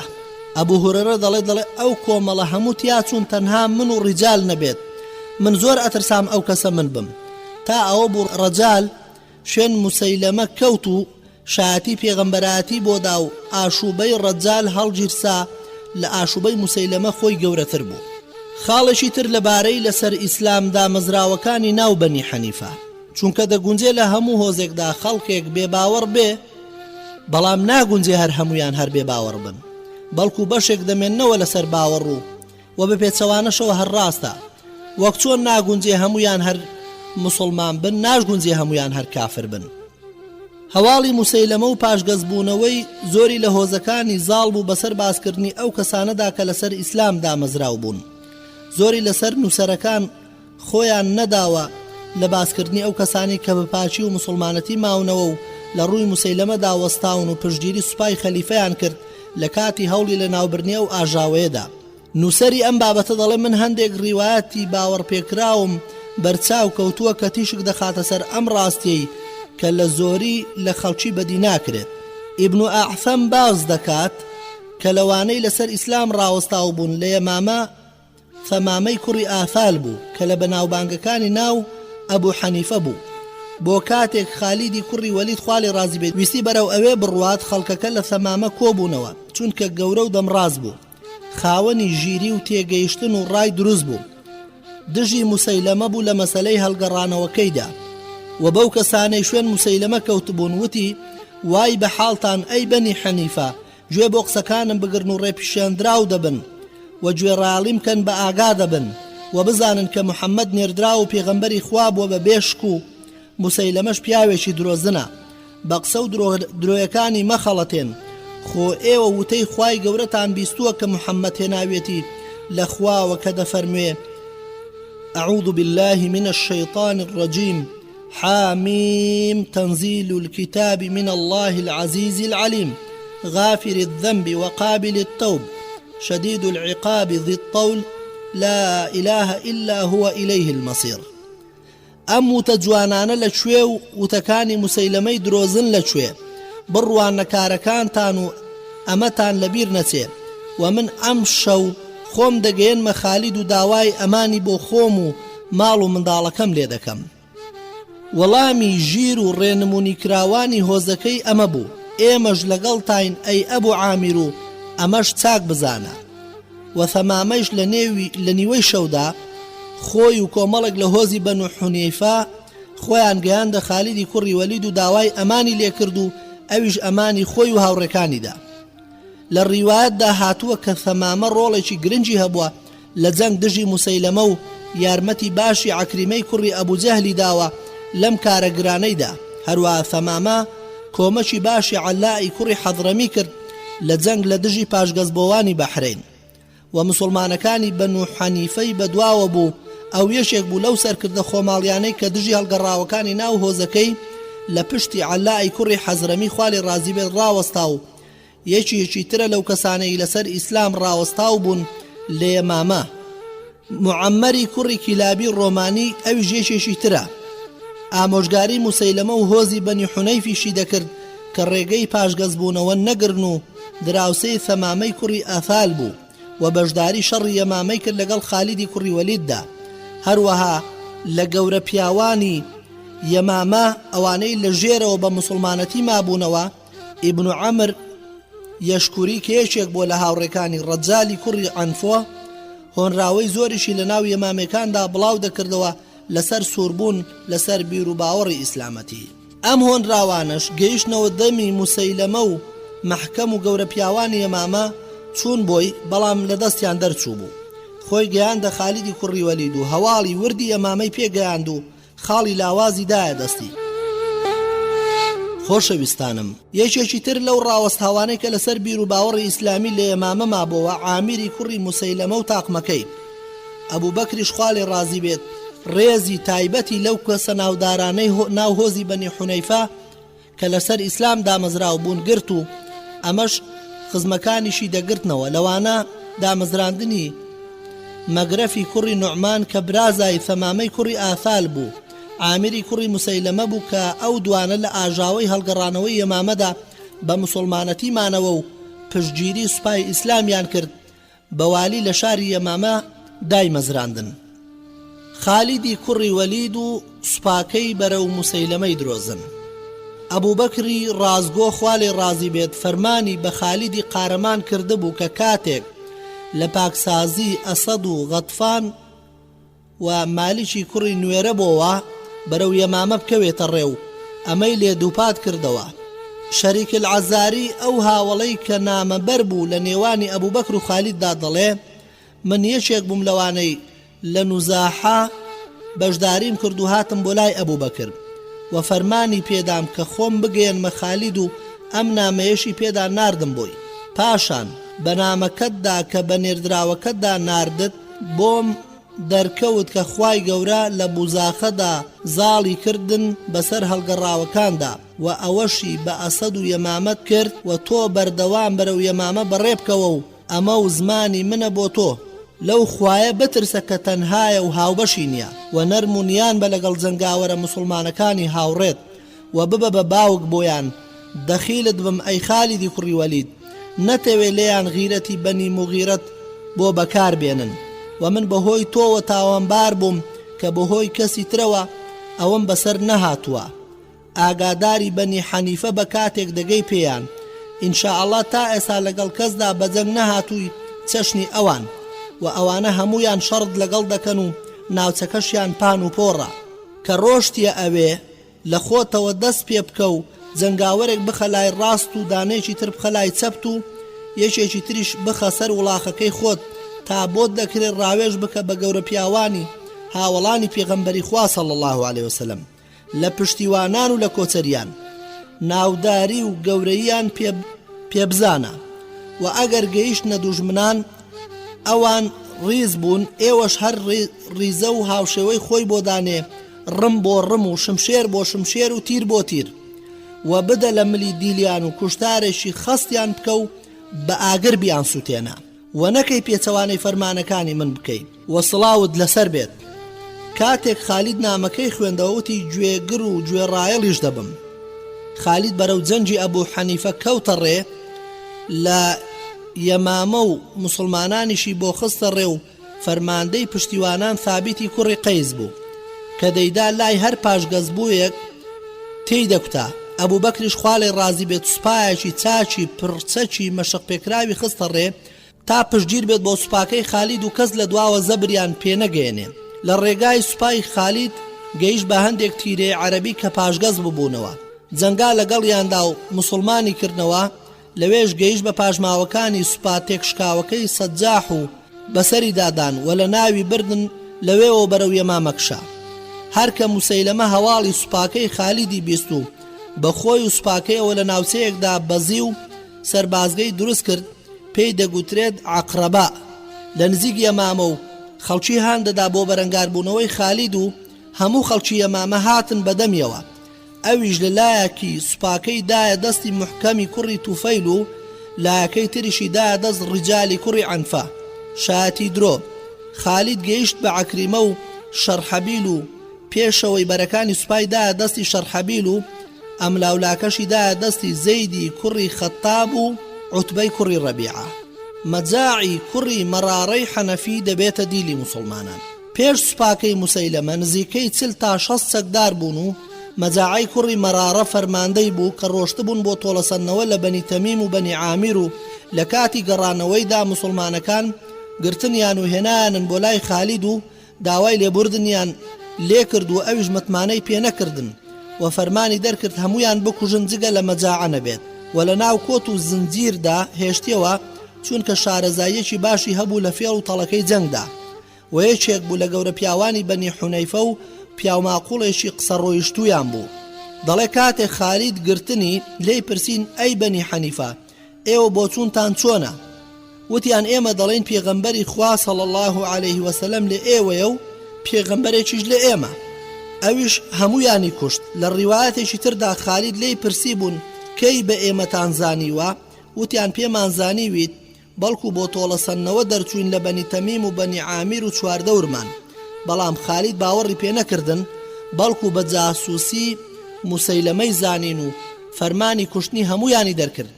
ئەوانیش وتیان سپەینێ تۆ بە چاگیان بە خراپ لەگەڵ یەمامەدا بە جەنگ دەی. ئەم پیاوە بهێڵەوە مەبەستیان مەجاعە بوو کە گەورەیان بوو. ئەویش ئەوەی هێشتەوە و ئەوانی دیکەی کوشت. لەبەر ئەوەی مەجاعە ناودار سەرگەورەیەکی بەنی حەنیفە بوو خالید لە هەر شوەیەکدا بە زیبانە ڕێزی لێدەگرت و لەگەڵی دانانی دەخوارد و قسەی لەگەڵدا دەکرد. ڕۆژێکیان لێی پرسی باسی هاوڕێکەتانم بۆ بکە مەبەستی موسەیلەمە بوو چیتان بۆ دەخوێنێتەوە و ئایا هیچت لەو بارەیەوە لەبەرە؟ وتی بەڵێ. هەندێک قسەی ڕیزکراوەکانی بۆ گوت. خالیدیش دەستەکانی خۆی کێشا بە یەکدا و هاواری کرد ئەی موسڵمانان گوێ بگرن بۆ دوژمنی خوا چۆن دەیەوێت بەرامبەرچێ قورئان بکات. پاشان وتی ئەی مەجاعە من تۆ بە پیاوێکی ژیر و سەرگەورە و دەزانم گوێ بگرە بۆ قورئان و پاشان خۆت حکم بدا ئەو دوژمنەی خوا چۆن نەیاری قورئان دەکات. خالیدیش سوورەتی سەبح اسم ربک الأعلای بۆ خوێندەوە. مەجاعەش گوتی کابرایەکی خەڵکی بەحرین خوێندەواری هەموو موسەیلەمە نزیکی کردەوە لە خۆی بەڕادەیە کەس وەک ئەو لێی نزیک نەبوو و پاشان هاتە ناومان وتی ئەوە چیتانە خەڵکی یەمامە؟ ئەم هاوڕێیەتان واللهی درۆزنە و واژ نازانم ئێوە من بە دوژمنی ئەو بزانن خۆ ئێوە پلەپایی من چاک دەزانن لە لای ئەو واللهی درۆتان لەگەڵ دەکات و لەسەر ناڕەوایی پەیمانتان لێ وەردەگرێت. خالید وتی ئێ ئەم بەحرانیەتی بەسەر هات؟ وتی هەڵات لە دەستی و بەردەوام درۆکانی موسەیلەمەی ئاشکرا دەکرد تاوای لێ هات لە خۆی ترسا کە بیکوژن بۆیە ڕای کردووە بۆ بەحرین. خالید وتی ئێ کەمێکی ترمان بۆ باسکە لە درۆکانی ئەو بۆگەنە و مەجاعەش هەندێک ڕستەی تری بۆ گوت. خالید گوتی ئەی ئەم قسانەی لە لای ئێوە ڕاز بوون باوەڕتان پێی هەبوو؟ مەجاعەش وتی ئەی ئەگەر باوەڕمان پێی نەبێت چۆن سپەینێ 10,000 جەنگاوەر لە پشت سەریەوە لەگەڵ تۆ دەکەن و تا مردن شمشێربازیت لەگەڵ دەکەن. خالیدیش وتی دەیکەوایە ئێمە خوامان بەسە بدەین بە گشتاندا و ئاینەکەی سەربەرز بکات. ئێوە لەگەڵ خوا دەجەنجێن و مەبەستان ئاینەکەیەتی. ئەم وەڵامە بەڵگەیە لەسەر گەورەی باوەڕدا مەزراوی خالید و متمانەی تەواوی بەخوای عەزە وەجەل. ئەم باوەڕە مەزنە و متمانە بێسنوورەی خالید بە سەرکەوتنی خوای گەورە وای لێ کردووە کە کانی زیرەکی بواری جەنجی تێدا بتەقێت و هونەری سەرکردایەتی لێ هاتووی فێر ببێت. لە بوزاخەدا بە دوو شمشێر دەجەنگا تا لە دەستیدا هەردووچیان قرتان. باوەڕ دڵی پڕ کردبوو شانازی تەنها بەخوا دەکرد. ئەوەش بەس بوو کە هەیبەتی دوژمنان لە دڵیدا بشکێت و هەیبەتی خۆی بەرێتە دڵی دوژمنەکانی و ئەوەش یەکەمین ڕێگا بوو بۆ گەیشتن بە سەرکەوتنی یەکلاکەرەوە و تێکشکاندنی قورسی دوژمنانی هەڵگەڕاوە. خۆشەویستانم، خالیدی کوڕی وەلید ڕەزا و ڕەحمەتی خوای لێبێ کە یەکێک بوو لە سوارچاک و یارە ئازیز و خۆشەویستەکانی پێغەمبەر خوا لێی ڕازی بێ و هەمیشە وەکو شمشێرێکی هەڵکێشرا وابوو بەڕووی کافران و بێباوەڕاندا لە تاکتیک و پیلانەکانی جەنگدا زۆر لێزان و بەتوانا بوو. لە ئەڵقەکانی ڕابردوودا ئەوەندەی دەرفەتمان بوو تیشکمان خستە سەر ئەو جەنگانەی کە خالید تێیدا سەرکردە بوو لە سەردەمی پێشەوا ئەبوبەکری ڕازگۆ لە ڕوبەڕووبوونەوەی هەڵگەڕاوەکاندا. خۆشەویستانم، لە ئەڵقەی ئەمڕۆژدا هەر درێژە بەو باسە دەدەین. جەنگی دەرونی پێش جەنگەکان. خالید نەخشەیەکی وای داڕشت بوو کە پێش ئەوەی شمشێر کاری خۆی بکات جەنگی دەرونی بەرپا بکات. زیادی کوڕی لەبیدی نارد بۆ لای مەحکەمەی کوڕی توفەیل کە هاوڕێی یەکتری بوون و بەمبەستی ئەوەی بۆ لای خۆیان ڕای بچێشێت و خالید وتی بە زیاد شتێک بنێرە بۆ مەحکەم بەڵکو دەرونی بشکێنی. هەروەها خالید عومەیری کوڕی ساڵحی بەشکووری نارد بۆ ناو هۆزەکەی کە لە ژێرەوە بە مسڵمانەتی مابەوە. پێی گوت بڕۆ بۆ ناو هۆزەکەت. ئەویش ڕۆشتە ناویان و گوتی خالید بە پشتیوانان و کۆچەریان دەورەیان داون. ئەوان گەلێکن چەندی خۆتان بگرن لە بەرامبەریاندا هەر سەرکەوتن بۆ ئەوانە. ئەگەر ئێوە لەوان زۆرتریش بن ئەوان کۆمەچی و پشتیوانیان لە هی ئێوە زیاترە. ئێوە و ئەوان نابن بە یەکێک. ئیسلام وەرگیرا و بەڵام بێباوەڕی لە ناوچووندایە. هاوڕێکەیان بەڕاستی پێغەمبەرە بەڵام هاوڕێکەی ئێوە درۆزنە. ئەوان خۆشحاڵن بەڵام ئێوە مەغرورن. ئێستا هەلە بۆتان شمشێر لە چێلاندایە و تیر نەهاویش دراوە. پاشان خالید هەمان کاریشی لەگەڵ ثەمامەی کوڕی ئافالیشدا کرد و ڕۆژ بۆ ناو هۆزەکەی ئەبوو حەنیفە داوای لێکردن کە خۆیان بدەن بەدەستەوە و ورەی دەڕوخاندن وتی هەرگیز لە یەک کاتدا دوو پێغەمبەر نایەت. محەممەد پێغەمبەرە و هیچ پێغەمبەرێکی تر لە دوای ئەو نایەت. ئەبوبەکر سەرکردەیەکی وای بۆ ناردوون کە بە ناوی خۆی و باوشیەوە بانگ ناکرێت بەڵکو پێی دەڵێن شمشێری خوا. شمشێر گەلێکی زۆری لەگەڵدایە. دەی ئیتر ئێوەش خەمی خۆتان بخۆن. خالید زۆر گرنگی دەدا بە داڕشتنی پلانی توند و تۆڵ هەرگیز دوژمنەکانی خۆی بەکەم نەدەزانی و هەمیشە لە گۆڕەپانی جەنگدا لە ئەو پەڕی ئامادە باشیدا بوو لە ترسی ئەوەی نەوەکو دوژمن لە ناکاودا ناپاکانە بدەن بەسەریاندا و بە جۆرێ وەسفی دەکردن کە هەرگیز لە گۆڕەپانی جەنگدا نەخەوتووە مەگەر بەچەک و تفاقی تەواو و هەردەم لە دوژمنەکانی بێئاگانە بوو.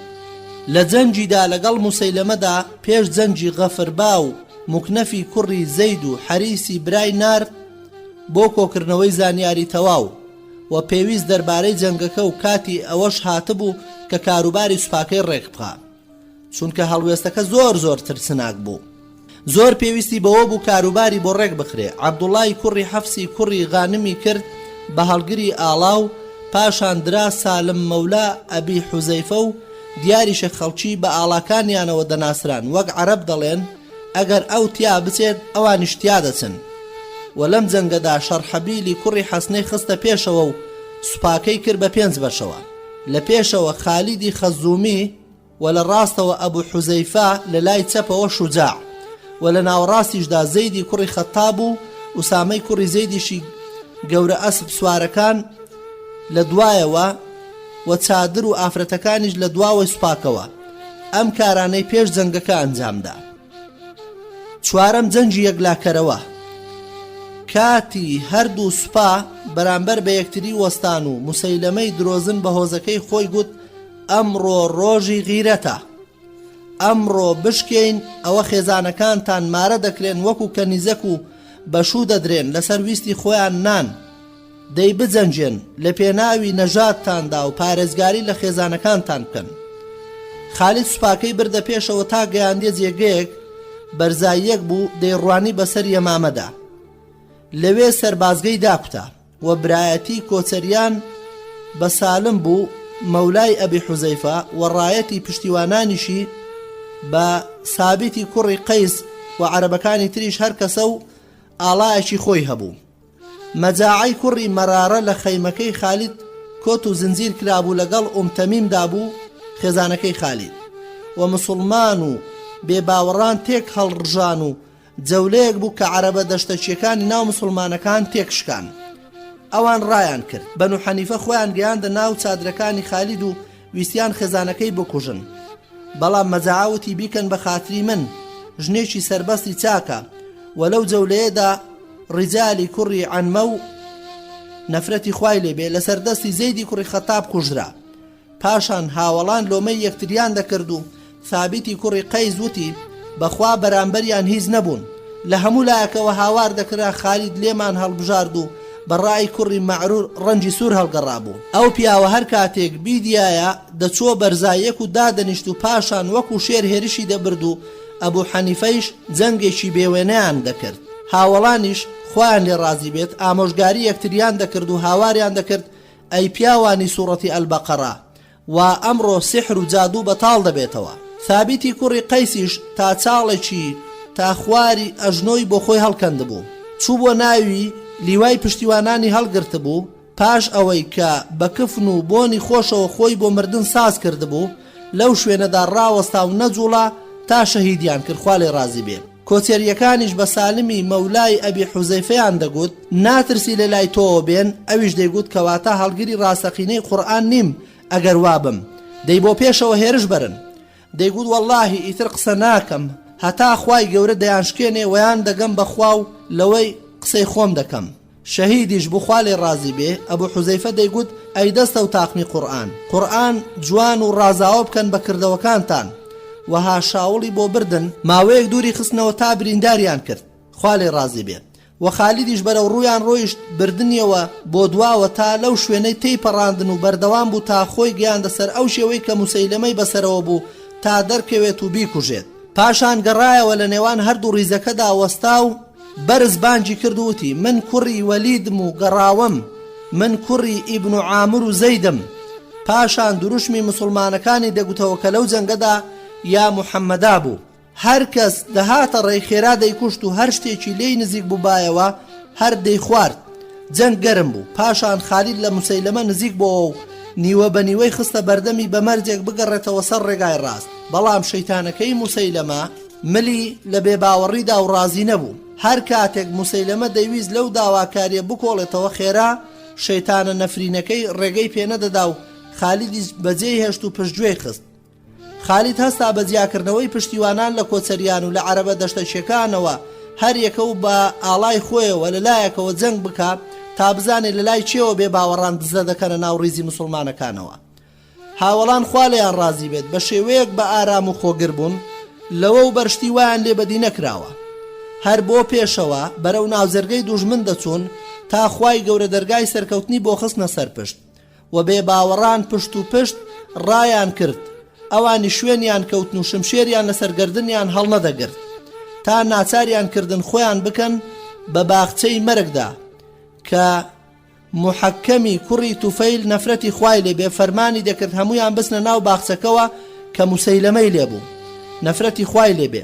عەبدوڕەحمانی کوڕی ئەبوبەکر خوا لێ ڕازی بێ خۆی گەیاندە محکەم کەوتاری دەدا و لەو کاتەدا کوشتی و بەڵام بەنو حەنیفە دەرگای باخچەکەیان لەسەر داخستن و هاوڵانیش چواردەوریان لە باخەکە گرتە بوو.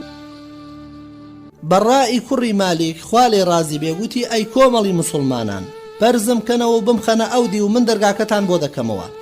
ئەوانیش خستیانە سەر قەڵغانێک و بەڕمەکانیان بەرزیان کردەوە و خستیانە ئەودی و بەدەم شەڕکردنەوە خۆی گەیاندە دەرگاکە و کردیەوە. مسلمانەکانیش بە گەرمی پەلاماریان بۆ بردن خۆیان کرد بە ژووردا و ئەوانی تریش دەرگاکانی تریان کردەوە و هەڵگەڕاوەکان گەمارۆدران بۆیان دەرکەوت تێداچوون و سەرکەوتنی ڕاستی هاتۆتە پێش. واتە کاتی سەرکەوتنی ڕاستی و تێداچوونی ناڕەوایەتیە. هەر لەم جەنگەدا خۆشەویستانم موسەیلەمەی کەزاب کوژدرا. مسلمانەکان خۆیان گەیاندە موسەیلەمەی نەفرەت لێکرا و لە تەنیشتی دیوارێکدا وەستا بوو. ئەو وەکو حوشتری ملبەرز پاڵی دابەوە بە دیوارەکە و لە تووڕەییدا ئاگای لە خۆی نەبوو و شەیتانەکەی وای لێکردبوو کەفی دەچڕاند. هەر کاتێک تووڕە بوو وایە بەملاولای دەمیدا کەفی سپی دەچڕاند. وەحشی کوڕی حەرب بەندەی جوبەیری کوڕی مطعم ئەو پیاوەی کە ئیمامی حەمزەی خوا لێ ڕازی بێ شەهید کرد بوو بۆی ڕۆیشتە پێشەوە و ڕمێکی کرد بە سپیدا کە لەو دیوەوە دەرچوو دەرەوە. ئەبوو دووجانەش کە ناوی سەماکی کوڕی خۆرشە پەلاماریدا و یەک شمشێری لەدا و خستیە سەر زەویەکە. خانمی ناوکۆشک هاواری کرد ئای ئەمیری دەموچا و درەوشاوەکان ڕۆ. بەندەیەکی قولەڕەش کوشتی. لە ناو باخەکە و دەوروبەریدا کوژراوەکانی پاشگەزبەوان خۆی دەدا لە 10,000 جەنگاوەر. هەندێک سەرچاوەش دەڵێن 21,000 و لە مسلمانەکانی 600یان یان 500 کەسیان شەهید بوون، خوا باشتر دەزانێت، و ناودارانی هاوڵانیشیان تێدا بوو کە لە مەولا ناویان دەهێنین ئینشاءالله. خالید خوا لێ ڕازی بێ لەگەڵ مەجاعی کوڕی مەرارەدا کە هەر کۆت و زنجیر بوو گەڕان بەناو کوژراوەکاندا تا ناوەکانیان پێ بڵێ و موسەیلمەی پێ پیشان بدا. دایان بەلای ڕەجالی کوڕی عنفەودا. خالید وتی ئەمە عنفەوە. سەیفی کوڕی عومەر دەڵێ پاشان دای بەلای پیاوێکی ڕەنگزردی باریکەڵا وتی ئەمەیە هاوڕێکەتان. خالیدیش وتی دەخوا ڕوڕەشتام کات لەسەر شوێن کەوتنی ئاوە. پاشان خالید کۆمەڵێک ئەسب سواری نارد بۆ دەوروبەری یەمامە و قەڵاکانی چواردەور تا پارە و سامان و کەنیزەکەکان کۆ بکەنەوە. ئەبوو عوقەیل عەبدوڕەحمانی کوڕی عەبدوڵڵای بەلەوی ئەنساری ئەوسی کە بە ئەبوو عوقەیل ناسراو بوو، یەکەم کەس بوو لە شەڕی یەمامەدا بریندار بوو. تیرێکیان تێگرت بەری ناوشان و دڵی کەوتە بوو. بریندار بوو بەڵام برینەکەی کوشندە نەبوو. تیرەکەیان دەرهێنا و شانی داکەوت بوو بردیانەوە بۆ سەربازگەی مسلمانەکان. کاتێک شەڕەکە گەرم بوو مسلمانەکان پاشەکشەیان کرد بەرەو مەنزڵ و مەعسکەرەکەیان و ئەبوو عوقەیل بە برینداری کەوت بوو. گوێی لێبوو مەعسەنی کوڕی عەدی هاواری کرد ئەی پشتیوانان، ئەڵڵاه ئەڵڵاه دووبارە هێرش بەرنەوە سەر دوژمنەکانتان. مەعەن خۆی پێش خەڵکەکە کەوت. ئەبوو عەقیلیش ویستی هەڵستێتەوە لەگەڵ هۆزەکەیدا هێرش بەرێتەوە. هەندێک لە مسلمانەکان پێیان وت ئەی ئەبوو عوقەیل تۆ توانای جەنگت تێدا نەماوە. ئەویش وتی ئاخر ئاماژەی بۆ من کرد کە بڕۆم. وتیان مەبەستی لە پشتیوانان بریندارەکان نییە. ئەبوو عەقیلیش وتی ئەی منیش لە پشتیوانان نیم، من دەڕۆم بەدەمیەوە با بەگا گۆڵ کێش بێت. خۆی کۆ کردەوە و شمشێرەکەی هەڵکێشا و هاواری دەکرد ئای بۆ پشتیوانان هێرشێک ببین وەک هێرشی جەنجی حونەین. هەر هەموو پشتیوانان کۆبوونەوە بە ورەیەکی زۆر بەرزەوە بەرەو پێش چوون و بە هیوای سەرکەوتن یا شەهیدی. لەم هێرشەدا باڵێکی ئەبوو عوقەیل لە بنەوە قرتا و 14 برینیشی پێوە بوو کە هەر هەمویان ترسناک و کوشندە بوون. ئیبن عومەر خوا لێی ڕازی بێت دای بەلایدا کە لە دواساتەکانی ژیاندا بوو پێی گوت ئەبوو عەقیل. ئەیژوتی لەبەیکە واتا بەڵێ ژیانەکەم، بێگومان زۆر ناڕەحەت ئەمەی گوت. پاشان وتی چ لایەک سەرکەوتووە؟ ئیبن عومەر وتی مژدەت بدەمێ دوژمنی خوا کوژرا. ئەبوو عوقەیلیش پەنجەی بەرز کردەوە بۆ ئاسمان و سوپاسی خوای کرد. عومەر خوا لێی ڕازی بێت دەربارەی عەقیل دەڵێ ڕەحمەتی خوای لێبێ هەر داوای شەهیدی دەکرد و هەوڵی بۆ دەدا. ئەو یەکێکە لە هاوڵە چاکەکانی پێغەمبەری خوددا. نوسەیبەی کچی کەعبی مازنی ئەنساری لەگەڵ سوپاکەی خالیددا بەرەو یەمامە کەوتەڕێ. بەشداری شەڕەکانی کرد و سوێندی خوارد کەچەک دانەنێ تا دەجالی بەنی حەنیفە نەکوژێ. بە یارمەتی خوا سوێندەکەی هێنایەدی و موسەیلەمەی درۆزن کوژرا و گەڕایەوە بۆ مەدینە و 12 جار بریندار کرابوو لە نێوان ڕم و شمشێردا. هەر برینێکیان خەڵاتی شەڕەف بوون بۆ ئەو خانمە هاوڵە تێکۆشەرەی کە نمونەیەکی جوانی ئافرەتی هاوڕەگەزی خۆی پێشکەش کرد لە بەرگریکردن لە ئاین و بیر و باوەڕ. ئیتر با لەو ڕێگایەشدا شتیوای بەسەردا بێت کە لە توانای ئافرەتی هاوشێوەیدا نەبێت. ئەوانەی کە ناسکۆڵەن خالیدی کوڕی وەلید خوا لێی ڕازی بێت لە پاش ئەم جەنگە چاودێری و ئاگاداری ئەم ئافرەتە دەبوو. نوسەیبە خوا لێی ڕازی بێت دەڵێ کاتێک جەنگ تەواو بوو گەڕامەوە ماڵی خۆم و خالید دکتۆرێکی بۆ هێنام بە ڕۆنی قرچا و تەداوی دەکردم و سوێن بەخوا ئێشەکەی لە باڵبڕین خراپتر بوو. خالید زۆر لی دەپرسیمەوە. هاوڕێیەکی چاک بوو بۆمان، ئاگای لە مافەکانمان بوو. ئامۆژگاریەکانی پێغەمبەری خوا صلی الله علیه وسلم سەبارەت بە ئێمە دەپاراست.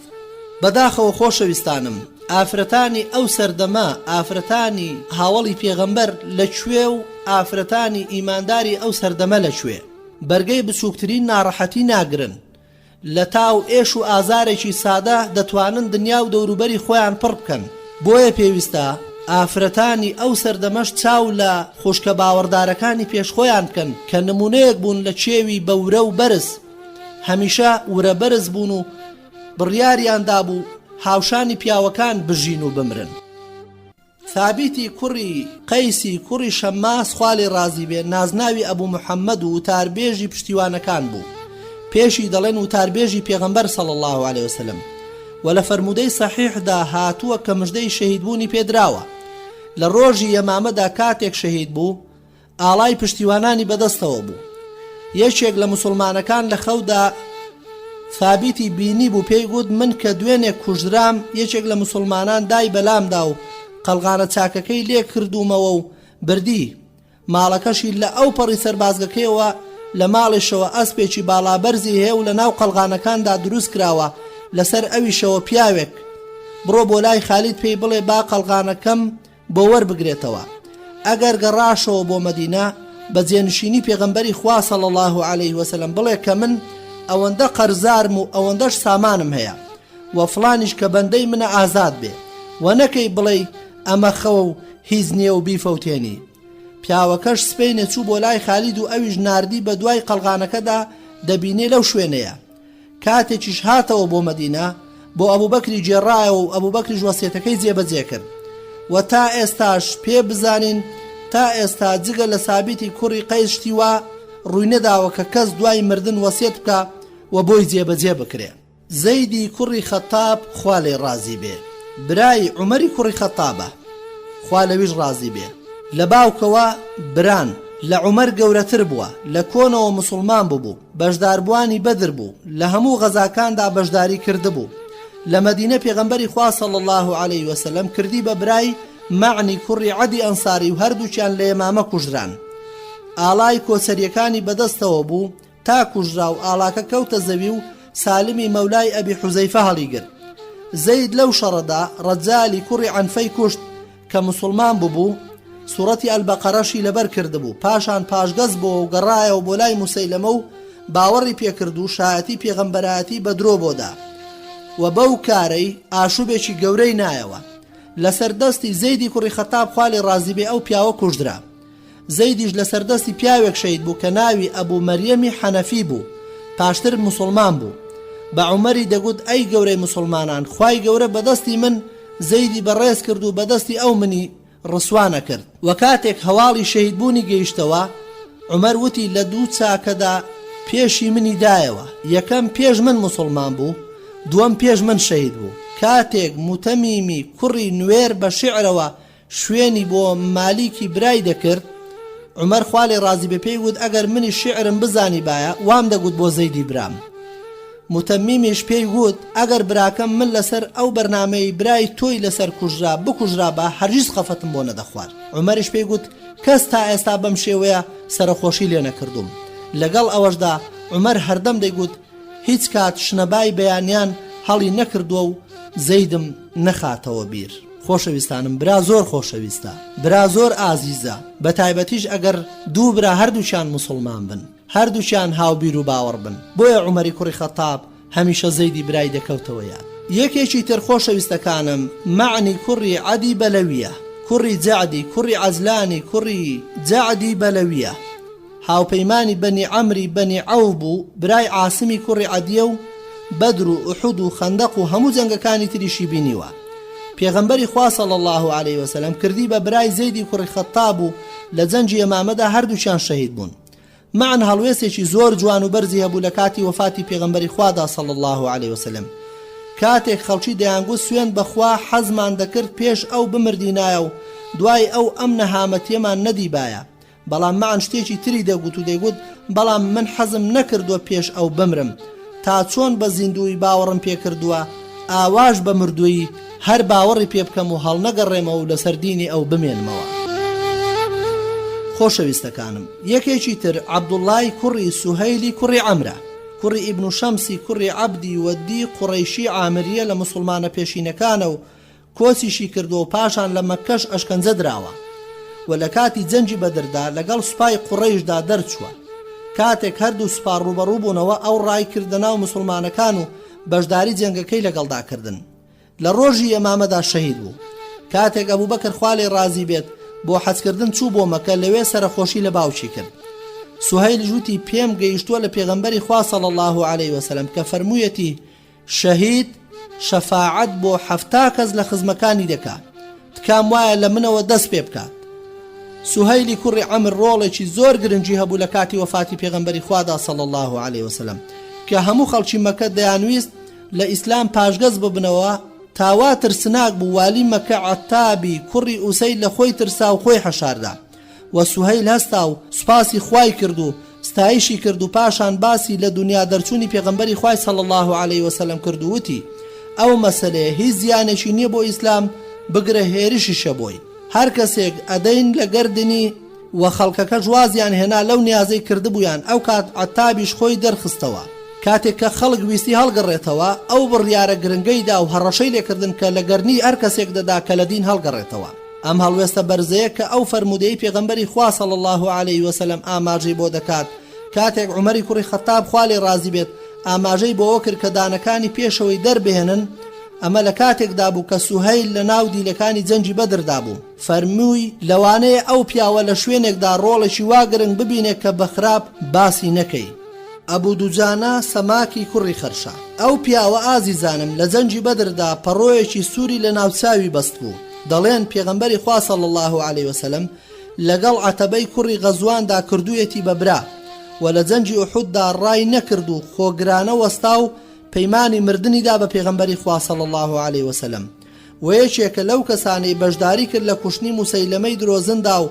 هەر لەوێ شەهید بوو زەیدی کوڕی ئەسلەم دەڵێ جارێکیان ئەبوو دوجانە هات بۆ لای و نەخۆش بوو بەڵام دەم و چاوی زۆر جوان و کراوە بوو منیش لێم پرسی چییە ئەوەندە ڕوود خۆشە وتی هیچ کردەوەیەکم نییە ئەوەندەی دوو کردەوەم دڵم پێی خۆش بێت یەکەم خۆم هەڵناقورتێنمە شتێک کە پەیوەندی پێمەوە نەبێت دووەم دڵم پاکە بەرامبەر مسلمانان و هیچی تێدا نییە بەرامبەریان ئەبوو دوجانە لە جەنجی یەمامەدا یەکێک بوو لە پاڵەوانەکانی ناو مسلمانەکان کە ئەویش بە شێوەی بەڕا لەسەر دیوارەکەەوە خۆی هاویشتە ناو باخچەی مەرگەوە و قاچێکی شیشکا کە ئەو هەموو شەڕەی دەکرد بە قاچێکی شکاوەوە هەتا خوای گەورە پلەی بەرزی شەهادەتی پێبەخشی خوای گەورە سەرفرازی دنیا و قیامەتی کرد خۆشەویستانم عوبادەی کوڕی بەشیر یەکێکە لە گەورە هاوڵان و چاکەکانیان 45 ساڵ ژیاوە عوبادە ئەو کەسە بووە ئەو شەوەی تا درەنجێک لەگەڵ پێغەمبەری خوادا صلی الله عليه وسلم لەگەڵیدا بوو کاتێک ڕۆشتەوە بۆ ماڵ و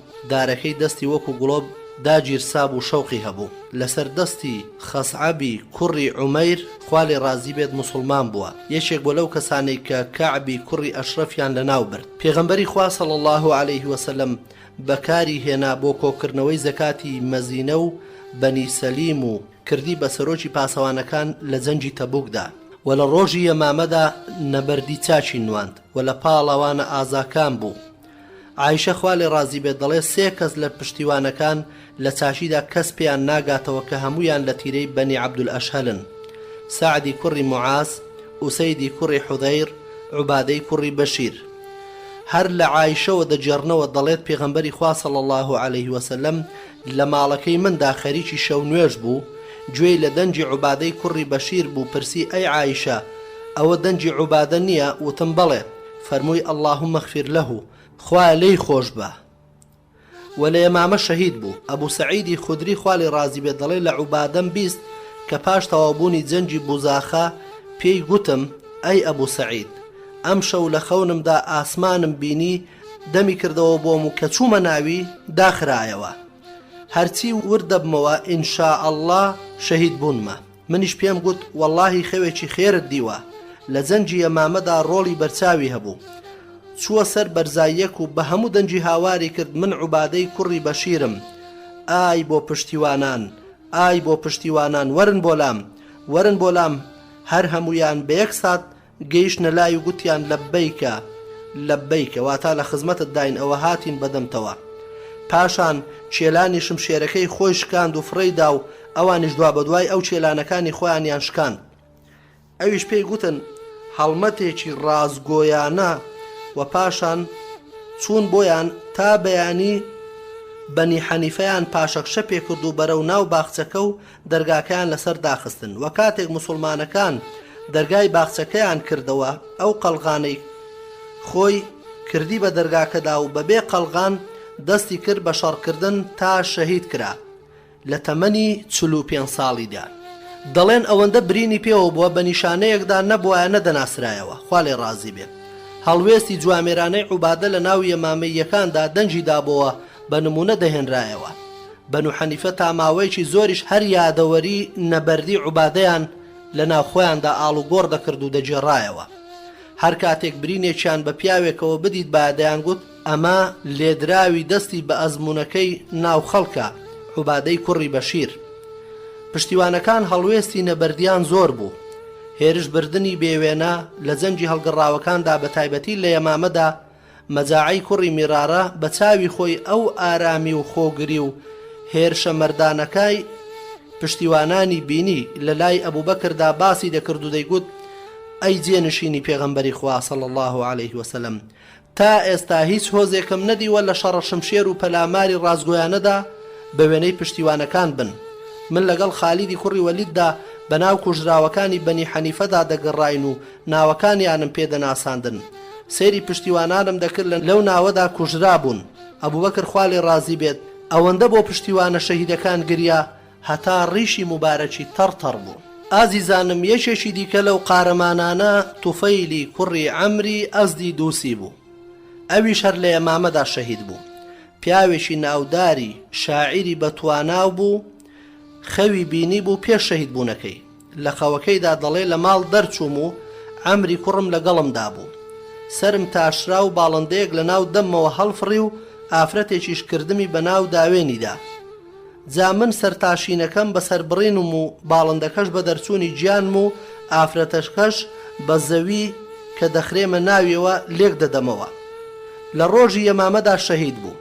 ژمارەیەکی زۆر لە کۆچەریان و پشتیوانان لەم جەنگە یەکلاکەرەوەیەدا شەهید بوون. شاری مەدینە لەگەڵ خۆشی و سروری سەرکەوتندا بەسەر هەڵگەڕاوەکاندا دەنجی گریان و فرمێسک ڕشتن بۆ شەهیدەکانی ناو شاری داگرتە بوو. بەس لە جەنجی ئەمامەدا 1200 موسڵمان شەهید بوون، خوا پلەیان بەرز کاتەوە کە بەشی زۆری ئەو شەهیدانە لە گەورە هاوڵەکانی پێغەمبەری خوا بوون، خوا لەیان ڕازی بێ. وتەیاندا زۆرێک لە قورئان لەبەرەکانی تێدا بوو کە ژمارەیان نزیکەی 40 قورئان خوێن بوو. خەفەت و پەژارە دڵی خەڵکی مەدینەی گوشی بوو. لێشاوی فرمێسکەکان خۆشی سەرکەوتنیانی شاربۆوە، دڵەکانیان تەنگ بوو و نەهامەتیەکە زۆر گەورە بوو لەسەر دڵەکانیان. لە بەرامبەردا سەرکەوتنەکان دڵەکانیان ڕۆشن کردبەوە و بیر و باوەڕیان پتەوتر کرد و متمانەی زیاتریان بە کارەکانیان تێدا دروست بوو. خۆشەویستانم، دەمەوێت لە ئەڵقەی ئەمڕۆدا باسی فێڵەکەی مەجاعە و خواستنی کچەکەی لەلایەن خالیدەوە بکەین. دیارە مەبەستمان خالیدی کوڕی وەلیدە. فێڵەکەی مەجاعە پاش سەرکەوتنەکانی موسڵمانەکان لە باخچەی مەرگدا حەدیقەت المەوت، خالید سوارەکانی خۆی نار تا دەوروبەری یەمامەش پاک بکەنەوە و هەرچی سامان و دەستکەوتەکانە کۆی بکەنەوە و پاشان نیازی کرد قەڵاکانیش بگرێت. بەڵام لە ناو قەڵاکاندا جگە لە ئافرەت و منداڵ و پیر و پەککەوتەکان نەبێت کەسی تێدا نەبوو. بەڵام مەجاعە فێڵێکی لە خالید کرد و پێی گوت ئەو قەڵایانە پڕن لە چەکداری جەنگاوەر و لێم گەڕێ با سوڵحیان لەگەڵدا بکەم بۆت. خالیدیش ڕازی بوو چونکە بینی بووی موسڵمانەکان بێزار و بێتاقەت بووبوون، ئەوەندە جەنجیان کردبوو. بۆیە پێی گوت وازم لێ پێنە با بسمە ناویان و قسەیان لەگەڵدا بکەم تا بە سوڵح ڕازیان بکەم. خالید پێی گوت باشە بڕۆ. ئەویش ڕۆشتە ناویان و فەرمانیدا بە ژنەکان جلوبەرجی جەنجی بپۆشن و لەسەر قەڵاکانەوە خۆتان پیشان بدەن. ئەوانی ژوایان کرد و خالیدیش بۆی دەرکەوت مەجاعە ڕاز دەکات و ڕێکەوتنامەی لەگەڵ مۆرکردن و بانجی کردنەوە بۆ لای موسڵمان بوون و هەمویان موسڵمان بوون و گەڕانەوە سەر ڕێگای ڕاست و خالیدیش هەندێک لەو دیل و ئافرەتە دەست بەسەردا گیراوەکانی بۆ جێڕانەوە و ئەوانی تری هێنایەوە بۆ شاری مەدینە. عەلی کوڕی ئەبوو تالیب کەڕەمە الله وەجهەه خوا لێی ڕازی بێت یەکێک لەو کەنیزانەی خواست و کوڕێکی لێبوو ناوی نا عومەر. محەممەد حەنیفە ناوی دەرکردبوو. ڕووداوی یەمامە لە ساڵی 11 کۆچیدا ڕوویداوە و واقیدی و کەسانی تریش دەڵێن لە 12 کۆچیدا. بەڵام هەردووچی ڕاستە چونکە لە نیوەی ساڵی 11 دەستی پێکرد و لە مانجی 12دا کۆنتڕۆڵ کرا. خواستنی کچەکەی مەجاعە لەلایەن خالیدەوە. پاش ئەو ڕێکەوتنەی کە مەجاعە سازی کرد، خالید داوای لە مەجاعە کرد کچەکەی پێبدا. مەجاعەش گوتی لەسەر خۆ بە، تۆ بەم کارەت پشتی منیش و خۆشت دەشکێنی لە لای خەلیفە. خالیدیش گوتی ئەی پیاو پێت دەڵێم کچەکەتم پێبدا. ئەویش کچەکەی خۆی لە خالید مارە کرد. ئەبوو بەکری سدیق ڕەزای خوای لێبێ سەلەمەی کوڕی قەرشی نارد بۆ لای خالید و بۆی نووسی بوو کە ئەگەر خوای گەورە سەری خستی بە سەریاندا هەر کامێک لە پیاوان گەیشتۆتە تەمەنێک موز بەکار بهێنێ بیکوشەوە تا گەڕیشی هات بێ. بەڵام بۆی دەرکەوت کە خالید ڕێکەوتنی ئاشتی لەگەڵدا کردوون و جێبەجێشی کردووە ڕازی بوو. ئەبوو بەکر خوا لێ ڕازی بێت هەموو بەیانێک لەگەڵ کۆمەڵێک لە کۆچەریان و پشتیواناندا لە شار دەردەچوو بۆ ئەوەی هەواڵێکی یەمامە بزانێ و چاوەڕوانی نێردراوی خالیدی دەکرد. تا ئێوارەیەکیان دەرچوو بوو بۆ حەڕە و لەگەڵ کۆمەڵێک لە هاوڵاندا و گەیشت بە ئەبانەجار خوا لێ ڕازی بێت کە خالید ناردبووی. کاتێک خالیدی بینی گوتی ها چه هەواڵێکت پێیە ئەی ئەبانەجار؟ دیارە مەبەست ئەبوو خەیثەمەی نەجاریە. وتی هەواڵی خۆش ئەی نێردراوی پێغەمبەری خوا صلی الله عليه وسلم، خوای گەورە یەمامەی بۆ ڕزگار کردین و ئەمەش نامەی خالیدە. ئەبوو بەکریش خوا لێ ڕازی بێت سوژدەیەکی سوپاسگوزاری بۆ خوای پەروەردگار برد. ئازیزانم سیرکەن پێشەوا و ڕابەرانی ئەم ئومەتە ئەو کاتێک کە خۆشترین هاوڵیان پێدەگا، ئەو کاتێک کە هەواڵی سەرکەوتنێکی مەزنیان پێدەگا، ئەو کاتە لە هەموو کاتێک بە شایستەتر دەزانن کە نێوچاوانی زەلیلبوونی خۆیان شکرانە بژێربوونی خۆیان بۆ خوای پەروەردگار بخەنە سەر ئەرس، سوزدەی شکر بۆ خوا بەرن کە ئەو نیعمەتە خوا لەگەڵی کردوون. پاشان گوتی ئێ باسی جەنگەکەم بۆ بکە چۆن بوو؟ ئەبوو خەیسەمەش باسی ئازایەتی و نەبەردی خالیدی بۆ کرد کە چۆن جەنگاوەرەکانی ڕێز دەکرد و ناوی ئەوانەشی پێگوت کە شەهید بوون. ئەبوو خەیثەمە پێیگوت ئەی جێنشینی پێغەمبەری خوا، لە لای عەرەبە دەشتێکیەکانەوە دەشکاین و ئەوان دەیان شکاندین و تووشی جێچەڵی وایان دەکردین کە باش نەمان دەزانی چی بکەین. هەر کە ئەبوو بەکر خوا لێ ڕازی بێت هەواڵی ژنهێنانی خالیدی زانی، نووسی ئەی کوڕی دایکی خالید، تۆ ئەوەندە بەتاڵی ژن دەهێنی لە تەنیشتی ماڵەکەتدا خوێنی 1200 مسلمان هێشتا وشک نەبۆتەوە. ئێ پاشان مەجاعە فێڵی لێ کردویت و لە باتی هۆزەکەی سڵحی لەگەڵ کردووی لە کاتێکدا تۆ سەرکەوتوو بووی. بەرامبەر ئەم نامە ڕق و توند و تیژەی سدی خوا لێ ڕازی بێت کە بۆ خالیدی ناردبوو، خالید وەڵامێکی بەڵگەدار و ژیرانەی نارد بۆی و تێیدا بەرگری کرد بوو لە سڵحەکەی مەجاعە و خواستنی کچەکەی و بە ئەبوو بەرەزەی ئەسلەمیدا ناردیەوە. تیایدا دەڵێ پاشان لە تەمەنمدا هەرگیز بیرم لە ژنهێنان نەکردوتەوە تا بە تەواوی دڵخۆش بووم بەسەرکەوتن.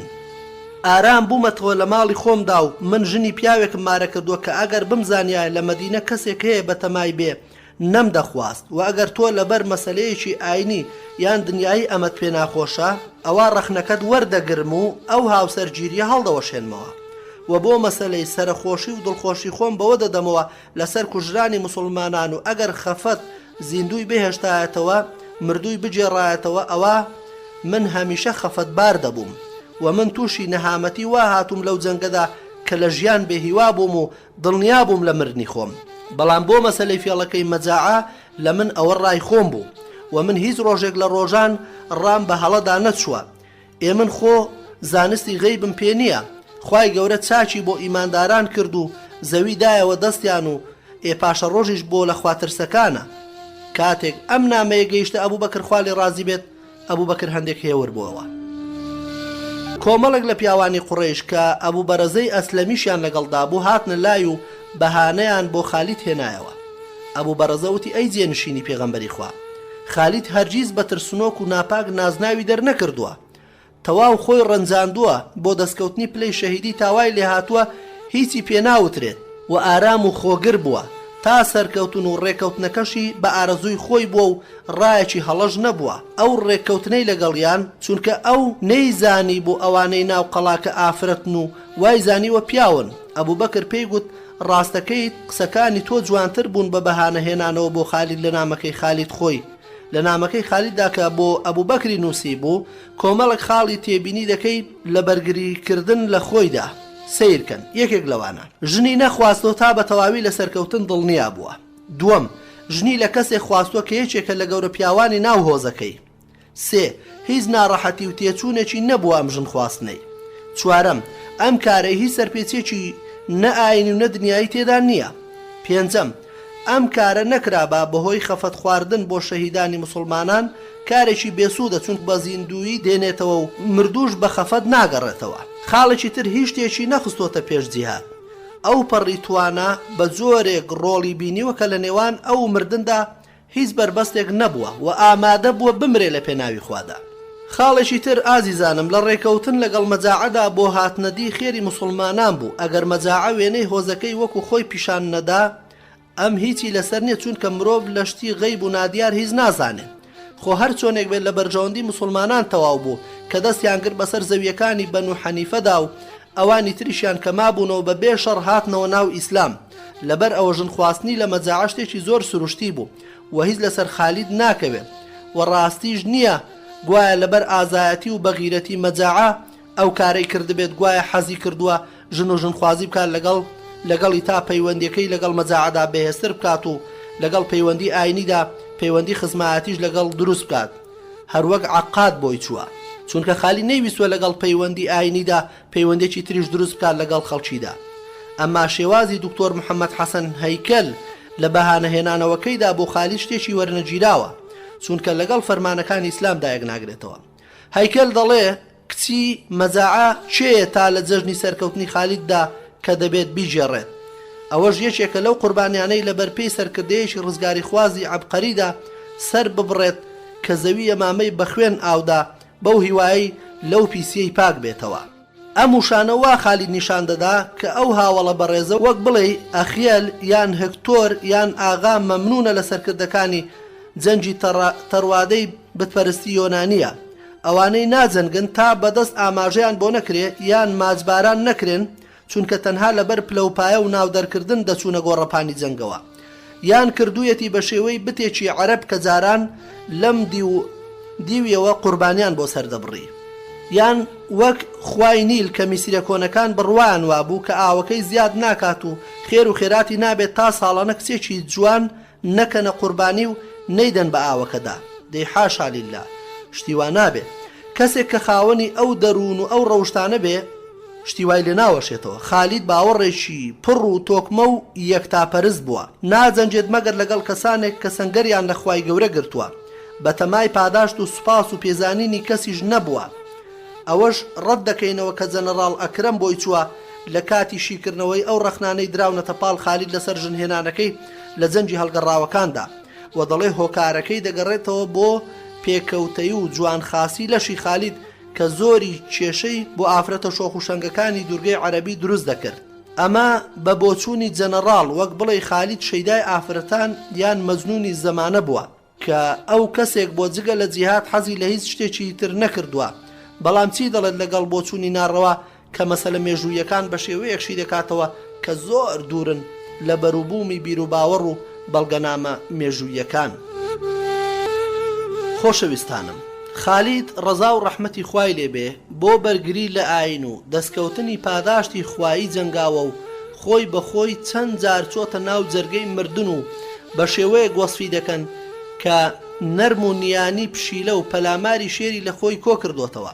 هیچ ڕۆژێک خۆی لە سەربازێکی جیا نەکردوتەوە، بەڵکو لە هەموو جەنگەکاندا لە پێش خۆیانەوە دەیان بینی. لە جەنجی بوزاخەدا شێرانە ئەسپەکەی تاو دەدا و دەجەنگا، بۆی دەپاڕانەوە دەیانگوت خوایە بیپارێزی، یان پێیان دەگوت تۆ گەورەی هەمووانی نابێ زۆر بڕۆیە پێشەوە.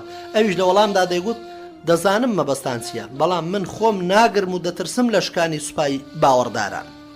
لە جەنجی ئەمامەشدا کاتێک جەنگەکە گەرم بوو، بەنو حەنیفەیەکان تا بەهات بایە زیاتر دڵڕەقتر هێرشیان دەبرد و دەجەنگان و خالیدیش خۆی بۆ دەرخستن و چووە پێش ڕیزەکانیانەوە و هەرچی دەهات بە بەردەمی شمشێرەکەیدا دەیکوشت و بە هەر شتێک دەگەیشت دەیخوارد و هاواری دەکرد چێ پیاوە بێتە پێشەوە شەڕە شمشێر بکەین و دروشمەکەی خۆیانی دەگوتەوە کە یا موحەممەدا بوو.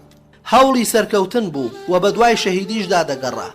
باواز لە خالید بێنین و خۆی باسی ئەو شەڕە شمشێرەمان بۆ بکات کە لەگەڵ یەکێک لە سەربازەکانی موسەیلەمەدا و لە ناو باخچەی مەرگدا ڕوبەڕووی بۆتەوە. دەڵێ لە باخچەکەدا دەبینم پیاوێک خۆی بۆ هەڵدام و باوەشی پێدا کردم و هەردووکمان بە سواری ئەسپەوە بووین. هەردووکمان لەسەر ئەسپەکەمان کەوتینە خوارەوە و باوەشمان کرد بەیەکدا لەسەر زەویەکە و من بە خەنجەرەکەمەوە دەمویست هەڵی تلیشێنم و ئەویش بە خەنجەرەکەیەوە دایگرتمەوە و لە 7 شوێندا برینداری کردم. منیش ئەوم خست بریندارم کردبوو، تاوای لێ هاتبوو لە بەردەستمدا ڕاکشا بوو. منیش لە تاو ئازاری برینەکانم توانای جوڵم نەبوو.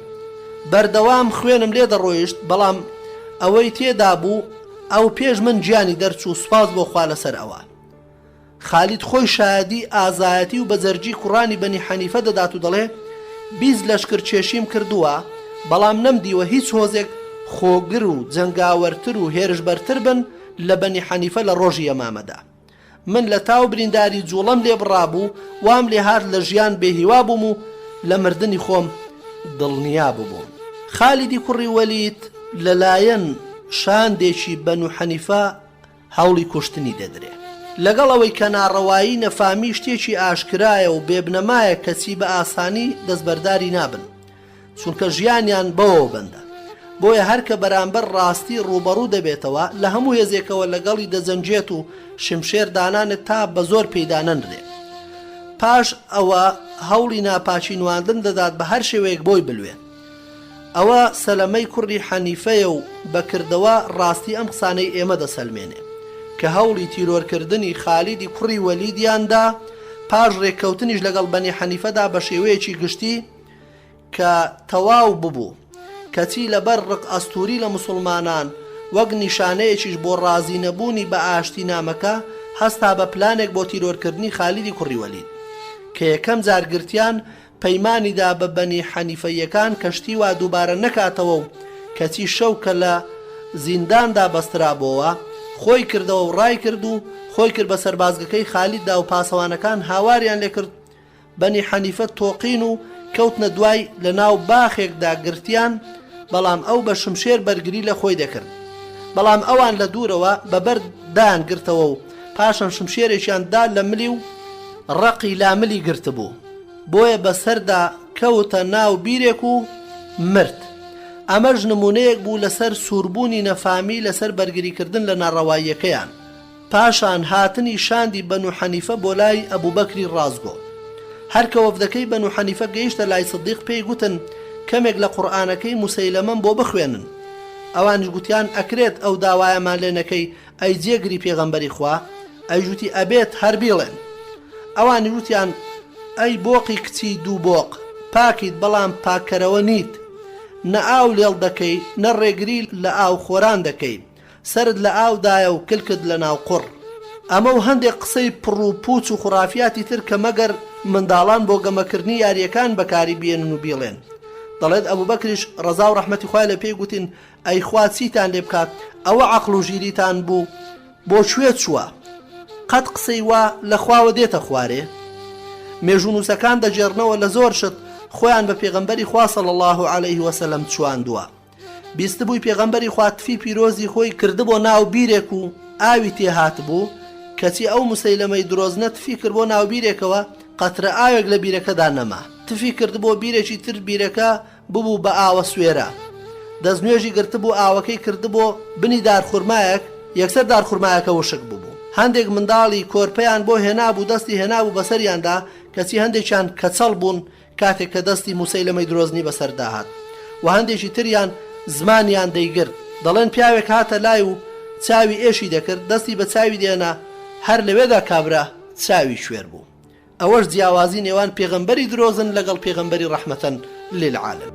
خۆشەویستان، زۆرێک لەو کەسانەی لە جەنگی ئەمامەدا شەهید کران ئەو هاوڵانە بوون کە هەموو قورئانیان لەبەر بوو. لە ئاکامی ئەوەدا ئەبوبەکری سەدیق ڕەزا و ڕەحمەتی خوای لێبێ بەڕاوێژ بە عومەری کوڕی خەتاب هەستا قورئان کۆبکاتەوە کە پڕش و بڵاو ببوو لەسەر پێست و ئێسقان و پەلی دارخورمادا نووسرابەوە یان لە ناو دڵی هاوڵاندا بوو. ئەبوبەکریش ڕەزای خوای لێبێ ئەم پڕۆژە مەزنە و ئەم کارە شارستانیە گەورەیەیدا دەستی هاوڵی بەڕێزی پێغەمبەری خوا زەیدی کوڕی ثابتی ئەنساری ڕەزای خوای لێبێ. زەید خۆی دەجێڕێتەوە بۆمان دەڵێ دوا بەدوای کوژدرانی هاوڵان لە یامامەدا ناردی بە دوامدا واتە ئەبوبەکر ناردی بە دوامدا. عومەری کوڕی خەتابیشی لەلادا بوو. ئەبوبەکر ڕەزای خوای لێبێ پێی گوتم عومەر هاتۆتە لام و پێی وتوم جەنگی ئەمامە زۆر گەرم بووە و قورئان لەبەرەکانی هەموو لە ناو برد. من دەترسم ئەوانەشیان کەماون لە جەنگەکانی تردا تێدا بچن. زۆرێک لە ئاەتەکانی قورئانی پیرۆز ون ببن و بفەوتێن. من لەبەر ئەم هۆیە وا دەبینم کە چاکتر وایە هەستن بە کۆکردنەوەی قورئانی پیرۆز.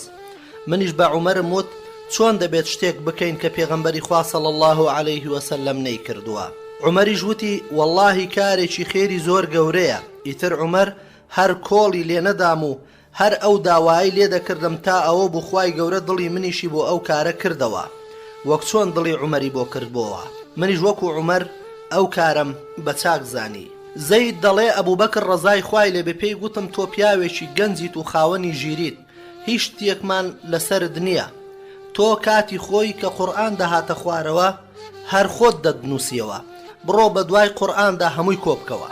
زەید دەڵێ سوێن بەخوا بیان گوتپایە کەژێک بگوێزەرەوە لە جێیەک بۆ جێگایەکی تر بەمانای پێیان بوت بام شاخێک بگوازەوە لە شوێنێکەوە بۆ شوێنێکی تر ئاسانتر بوو لەلام لەو ئەرکەی دایان بەسرمدا کە کۆکردنەوەی قورئانی پیرۆز بوو. دەڵێ منیش دەستم کرد بە کۆکردنەوەی قورئان لە پەلی دارخورما و بەردی پان و سنگی پیاوان و لەسەر پێستە و ئێسقانی ناوشانی حوشتر تا دەڵێت تا گەیشتمە کۆتایی سوورەتی ئەتتەوبە کە لە لای ئەبی حوزەیمەی ئەنساری لە لای ئەو بوو ڕەزای خوای لێبێ و لە لای کەسی تر نەبوو کە ئاەتەکەش ئەمە بوو لقد جاءكم رسول من أنفسكم عزيز عليه ما عنتم حريص عليكم بالمؤمنين رؤوف رحيم هەتا کۆتایی سوورەتەکە. پاشان ئەبوبەکر ڕەزای خوای لێبێ ئەو قورئانە کۆکراوەی لە لای خۆی دانا و لە پاش خۆشی دایە دەستی عومەری کوڕی خەتاب و ئەویش لە دوای خۆی دایە دەستی دایشی باوەڕداران حەفسەی کچی خۆی.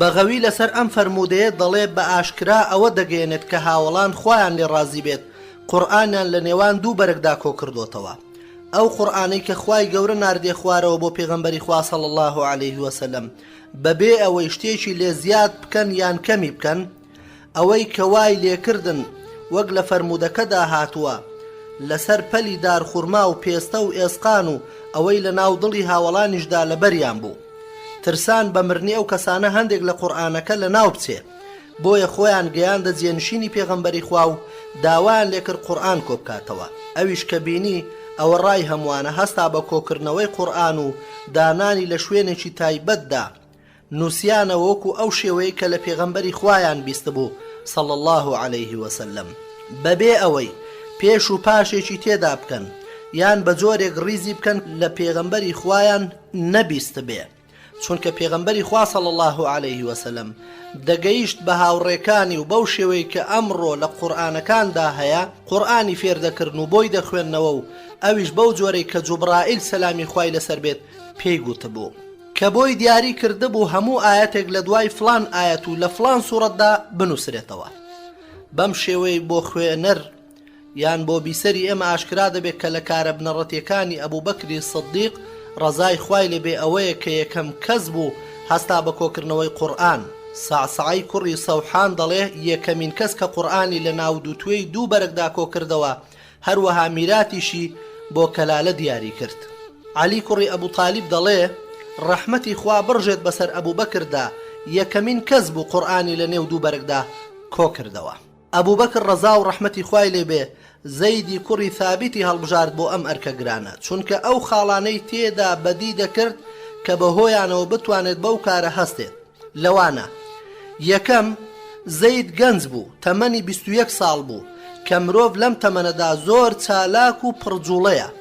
دوو ئامادەیی چاچی تێدا بوو بەو شێوەیە باشتر حاڵی دەبوو چونکە هەر کەسێک خوای گەورە ژیریەکی وردی پێ بدات ئەوە ڕێگەی خۆی بۆ ئاسان کردووە. سێ زەید خاوەنی متمانە بوو کەس بچووکترین تۆمەتی لەسەر نەبوو بەو جۆرە کارەکەی قبول کراوە دەبێت دەروونەکان پێی خۆشحاڵ دەبن دڵەکان دڵنیا دەبن لێی. چوارەم زەید بۆ خۆی نووسەری وەحی بوو بەو کارەی واتە شارەزایی پێشتری بە کارەکە هەبوو کەواتە کارەکە پێشتر کاری خۆی بوو و پێی نامۆ نییە بێ پەیوەندیش نییە پێوەیە. ئەم ڕەوشتە بەرزانە بوون کە وایان کرد لە ئەبوبەکری ڕازگۆ زەید هەڵبژێرێ بۆ ئەرچی کۆکردنەوەی قورئان هەر شایانی ئەویش بوو شارەزایش بوو بەکردنی.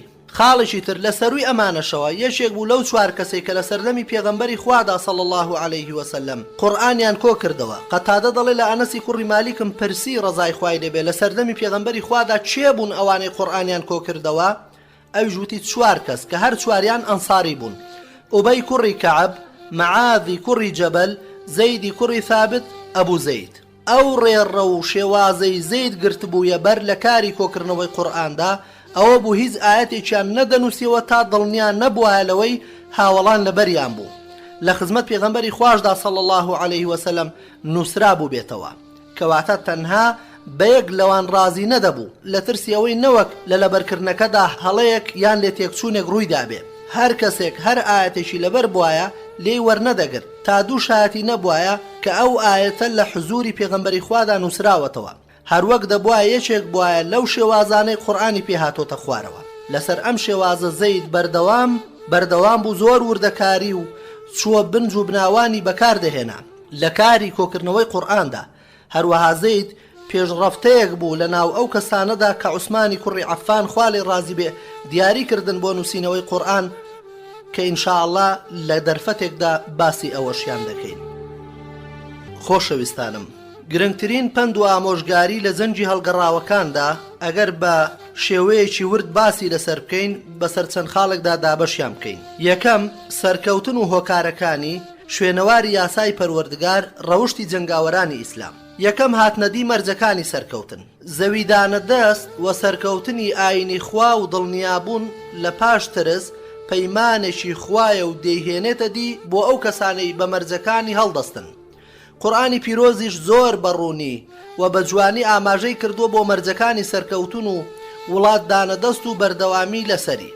خوای گەورە لە قورئانی پیرۆزدا دەفەرمێ وعد الله الذين آمنوا منكم وعملوا الصالحات ليستخلفنهم في الأرض كما استخلف الذين من قبلهم وليمكنن لهم دينهم الذي ارتضى لهم وليبدلنهم من بعد خوفهم أمنا يعبدونني لا يشركون بي شيئا ومن كفر بعد ذلك فأولئك هم الفاسقون وأقيموا الصلاة وآتوا الزكاة وأطيعوا الله وأطيعوا الرسول لعلكم ترحمون. أم آياتاني بيشو زور بروني آماجە بۆ هۆیەکانی سەرکەوتن دەکەن لەوانە یەکەم باوەڕی تەواو بە هەموو مانا و ئەرکەکانیەوە دوو کردەوەی چاک ئەنجامدان بە هەموو شێوازەکانیەوە و سووربوون لەسەر هەموو جۆرەکانی خێرکردن دیار و نیادیار سێ بەرپاکردنی بەندایەتێکی دروست و هەمەلایەنە چوار جەنگان دژی هاوبەش پەیداکەران بە هەموو شێواز و جۆر و ماناکانیەوە بەڵام پێویستیەکانی سەرکەوتن ئەمانن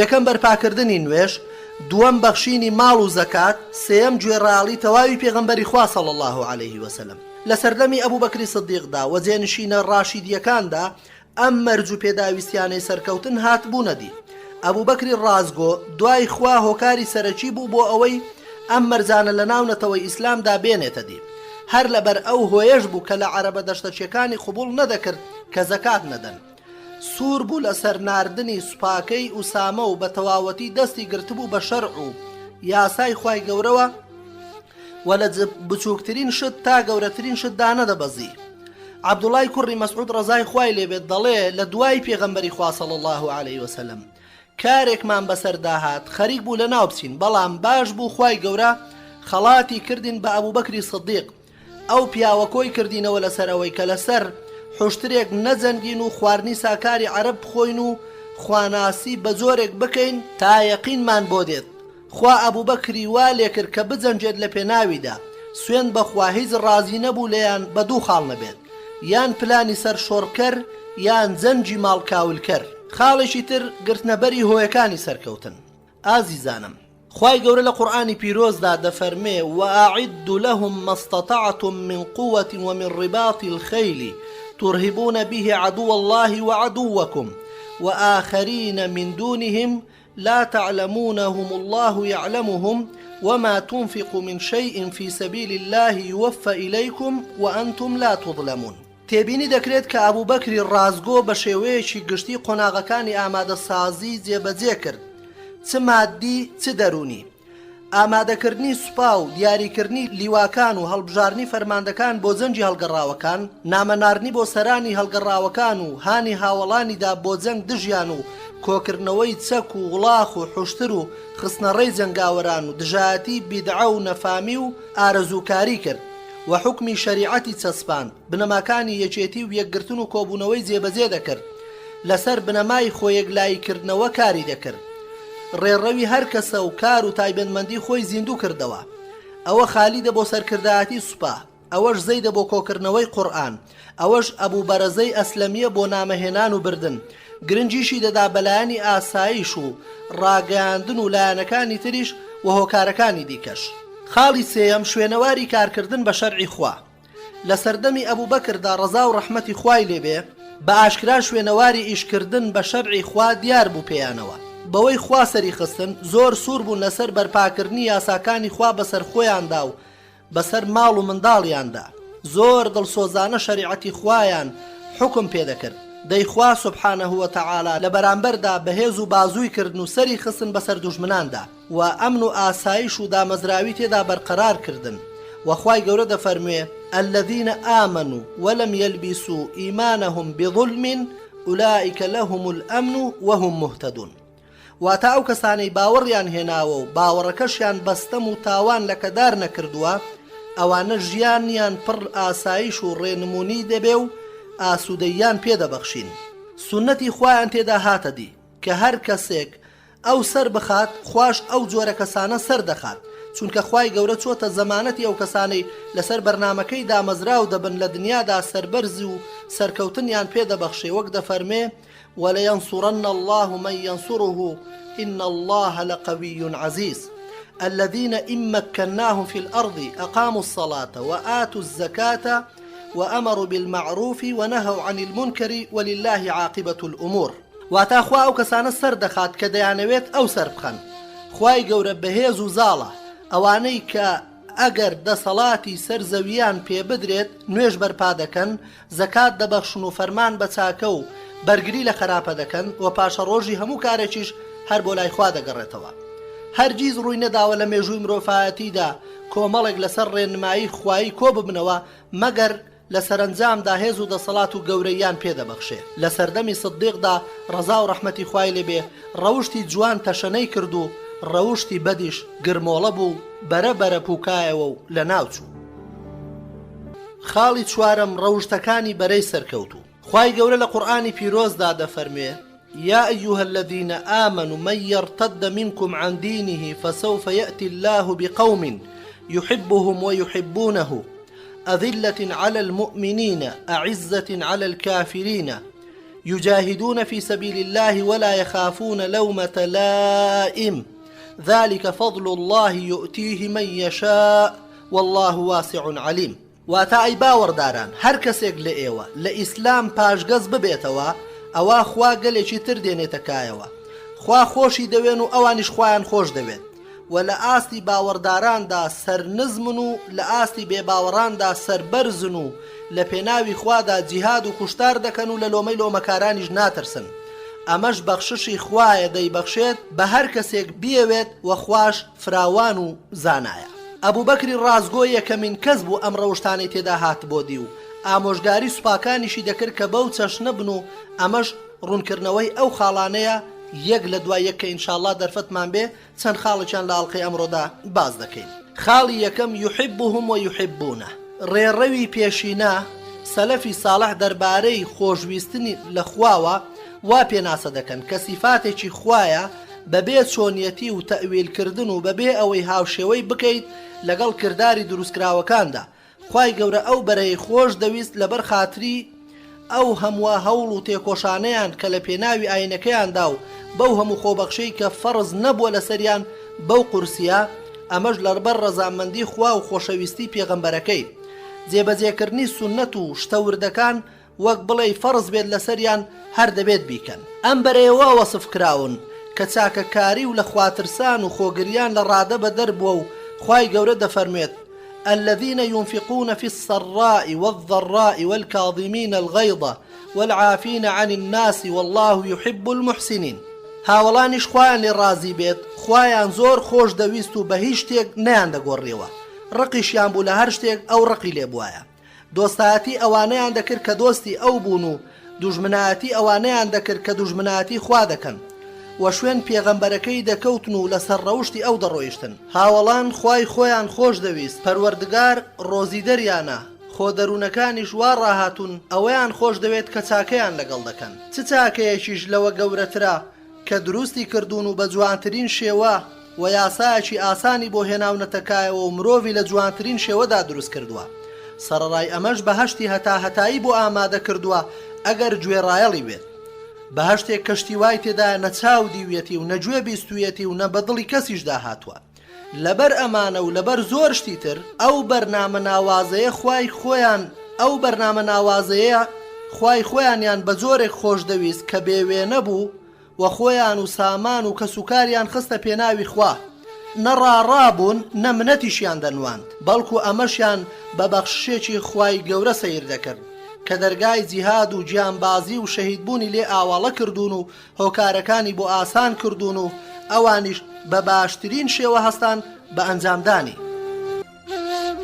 خاڵی دووەم ئەذیلەتین عەلە المؤمنین ئەعیزەتین عەلە الکافرین. ئەمەش لە ڕەوشتە بەرزەکانی باوەڕدارانە کە نەرم و نیان و خۆ بە کەمزان بن بەرامبەر بە برا موسڵمانەکانیان، خۆشیان زۆر بە گەورە بزانن لە بەرامبەر دوژمنان و نەیارانیاندا. لەبەر ئەوە بوو کە ئەبوو بەکری ڕازگۆ ڕەزا و ڕەحمەتی خوای لێبێ لەگەڵ سەربازە گیان لە سەردەستەکانیدا هەستان بە یارمەتیدانی باوەڕداران و خۆشی لەگەڵیان دەرچوو بۆ جەنگ لەگەڵ هەڵگەڕاوەکاندا و یانزەلی وای بۆ ئەو مەبەستە خستە ڕێ. دەسەڵاتی هەڵگەڕاوەکانی لە ناو برد بە هیچ جۆرە قبوڵی نەکرد لەو هەڵگەڕاوانەی کە باوەڕدارەکانی ناو خۆیانیان بە سزای سەخت شەهید کردبوو کە لێیان خۆش بێت، جگەلەوەی کە هەمان سزایان بەسەردا بێنێتەوە و هەموو فەرماندەکانیشی فێر کردبوو هەر ئاوا بن و زۆریش سوور بوو لەسەر سەرپەرشتیکردنی هاوڵاتیانی کۆمەڵگەکەی و پێشتریش باسمان کرد کە چۆن هەڵسوکەوتی نەرمونیانی لەگەڵ پیر و کەنیزەک و بە ساڵداچوەکان دەکرد. تاوای لێهات ئەم ڕەوشتە بەرزانە باڵی هێنا بەسەر کۆمەڵگەدا لە سەردەمی ئەبوو بەکری ڕازگۆدا. خاڵی سێەم یوجاهیدون فی سەبیل الله ولا یخافون لەومەتە لائم. ڕەوشتی جیهاد و کوشتاری دوژمنانی خوا لە سەردەمی سدیقدا لەوەدا بەرجەستە بوو کە دژی هەڵگەڕاوەکان جەنگان و هێزیان پساندن. بەردەوامیش ئەم کارە پیرۆزە لە جەنگە ڕزگاری خوازەکانیدا ڕووی دەدا. هاوڵان لەگەڵ دوژمناندا جەنگان، ئەمەش لە پێناو بەرزڕاگرتنی ناوی خوا و هێنانەکایی بەندایەتی تەواو بۆ پەروەردگار و بنیادنانی حکمی ئیسلامی و جێبەجێکردنی بەرنامەکەی خوا لەسەر زەویدا و لە پێناوی دوورخستنەوەی ترسی هێرشی هەڵگەڕاوەکان و نێشتنی ستەم لە ناو خەڵکدا. تەنها بە جیهادیش سەربەرزی ئیمانداران و سەرشۆڕی هەڵگەڕاوەکان دێتە دی. خەڵکیش بەرەو ئاینە پاکەکەی خوای خۆیان گەڕانەوە. سەرکردایەتی ئیسلامی بە فەرماندەیی سدیق خوا لێ ڕازی بێ توانی کەنداوی عەرەب بجێڕێتەوە باوەشی ئیسلام و بیشی کات بە بنکەیەکی سەربازی بۆ جەنگە ڕزگاری خوازەکان جیهان بەگشتی. کەنداو بوو بە کانیاوێکی ساف و زوڵاڵ کە لێیەوە ئیسلامی بێگەرد و ڕناچیەکەی دەبەخشی بە هەموو بەشەکانی سەرزەوی. ئەمە بەهۆی کۆمەڵێک پیاوی جوان شێراوی ژیان بوونە دەستەی خێرخواز لە بوارەکانی پەروەردە و فێرکردن و جیهاد و بەرپاکردنی شەرعی خوا بە شێوەیەکی گشتی بۆ بەختەوەرکردنی مرۆڤەکان لە هەر شوەیەک بن. ئەو جیهاد و ڕوبەڕووبوونەوانەی هاوڵان لەگەڵ تاقمی هەڵگەڕاوەکاندا ئامادەکاریەکی خوایی بوو تا دوا ڕۆژ بیان کاتە سەربازی جەنگە ڕزگاری خوازەکانی ئیسلام، چونکە لەو جەنگەدا تواناکان دەرکەوتن و وزەکان تەقینەوە. کۆمەڵێک فەرماندەی جەنگی تازە دەرکەوتن و فەرماندەکان لە هەموو هونەرەکانی جەنگیان لەو جەنگەدا تاقی کردبەوە. کۆمەڵێک ڕەوشتی سەربازی ڕاستەقینە دەرکەوت، وەک ڕازگۆیی و گوێڕایەڵی و ڕێکوپێکی و تێگەیشتووی کە بزانێت بۆچی و لە پێناوی چیدا دەجەنجێت. هەموو شتێک دەخاتە خزمەت ئەو ئامانجەی کە لە پێناویدا قوربانی دەدا، بۆیە کارەکەی سەرکەوتوو بوو، ئیشەکەی دروست بوو. نیوە دوورگەی عەرەب بە یارمەتی خوا یەکی گرت و پاشان هاوڵان لە دوای ئەبوو بەکری ڕازگۆوە دەستیاندایە جیهاد و بۆ یەکەم جار پاش وەفاتی پێغەمبەرەکەیان صلی الله علیه وسلم کۆمەڵێک سەرانی هەڵگەڕاوەیان لە ناو برد و کۆمەڵێکی تریان بەکارهێنایەوە لە ناو لەشکری ئیسلامدا. پایتەختی ئیسلام دەسەڵاتی خۆی بەسەر هەموو کەنداوی عەرەبدا درێژ کرد. وای لێهات هەموو ئومەتی ئیسلام پێکەوە لە دوای یەک سەرکردە، یەک فیکرە، سەرکەوتنەکان سەرکەوتن بوون بۆ بانگەوازی ئیسلامی و یەکبوونی ئومەتی ئیسلام و بە هاوکاری و زاڵبوون بەسەر هۆکارەکان و پەرتەوازەیی و دەمارگیری. هەروەک بەڵگە بوو لەسەرەوەی کە دەوڵەتی ئیسلام بەسەرکردایەتی سدیق ڕەزای خوای لێبێ توانای هەبوو زاڵ بێت بەسەر ناهەموارترین قەیراندا. ئابەم شێوەیە هاوڵان جیهادیان لە پێناوی خوادا دەکرد و لە لۆمەی لۆمەکاران نەدەترسان و لەبەر بەهێزی دینداریان گوێیان بەڕەخنە و نەیاران نەداوە، چونکە هەموو هەوڵێشان بۆ سەرکەوتنی حەق و پوچەڵکردنەوەی ناڕەوایی بوو. خۆشەویستانم، لە ئەڵقەی ڕابردوودا لە ژێر تیشکی ئایەتێکی قورئانیدا ئەبوو بەکری ڕازگۆ کردبوویە سەر مەشقی خۆی و باسمان لەو ئاەتە کرد کە خوای پەروەردگار لە قورئانی پیرۆز و لە ئاەتی 45 سوورەتی ئەلمائیدەدا دەفەرموێ: يا أيها الذين آمنوا من يرتد منكم عن دينه فسوف يأتي الله بقوم يحبهم ويحبونه أذلة على المؤمنين أعزة على الكافرين يجاهدون في سبيل الله ولا يخافون لومة لائم ذلك فضل الله يؤتيه من يشاء والله واسع عليم. ئاەتەکەمان بۆ ئێوەی خۆشەویست و بەڕێز ڕاوەکرد و گەشتینە بڕگەی کۆتایی ئاەتەکە کە دەفەرمێ: ذلك فضل الله يؤتيه من يشاء. ئەم ئاەتە ئاماژەیە بۆ ئەوەی کە خۆشەویستان بۆ خوا و خۆشەویستی خوا بۆ ئەوان و جیهادیان لە پێناوی خوادا و گوێنەدانیان بە لۆمەی لۆمەکاران هەر هەمووی بەخششی خواییە دەیدات بە دۆستەکانی خۆی، واتە دەیدات بە هەر کەسانێک وەک زیادە ڕێزێک لە بەخشندەی خۆیەوە و خوای گەورەش خاوەنی چاکە و بەخششی زۆرە. خوش جەلە جەلالوه خۆی باش دەزانێت بە چێی بدات و لە شێی بگرێتەوە. خۆشەویستەکانم، ئەگەر وەسفێکی کۆمەڵگەی ئەو سەردەمی سدیقی ڕازگۆ بکەین دەبێ بە چەند خاڵێکدا گوزەر بکەین.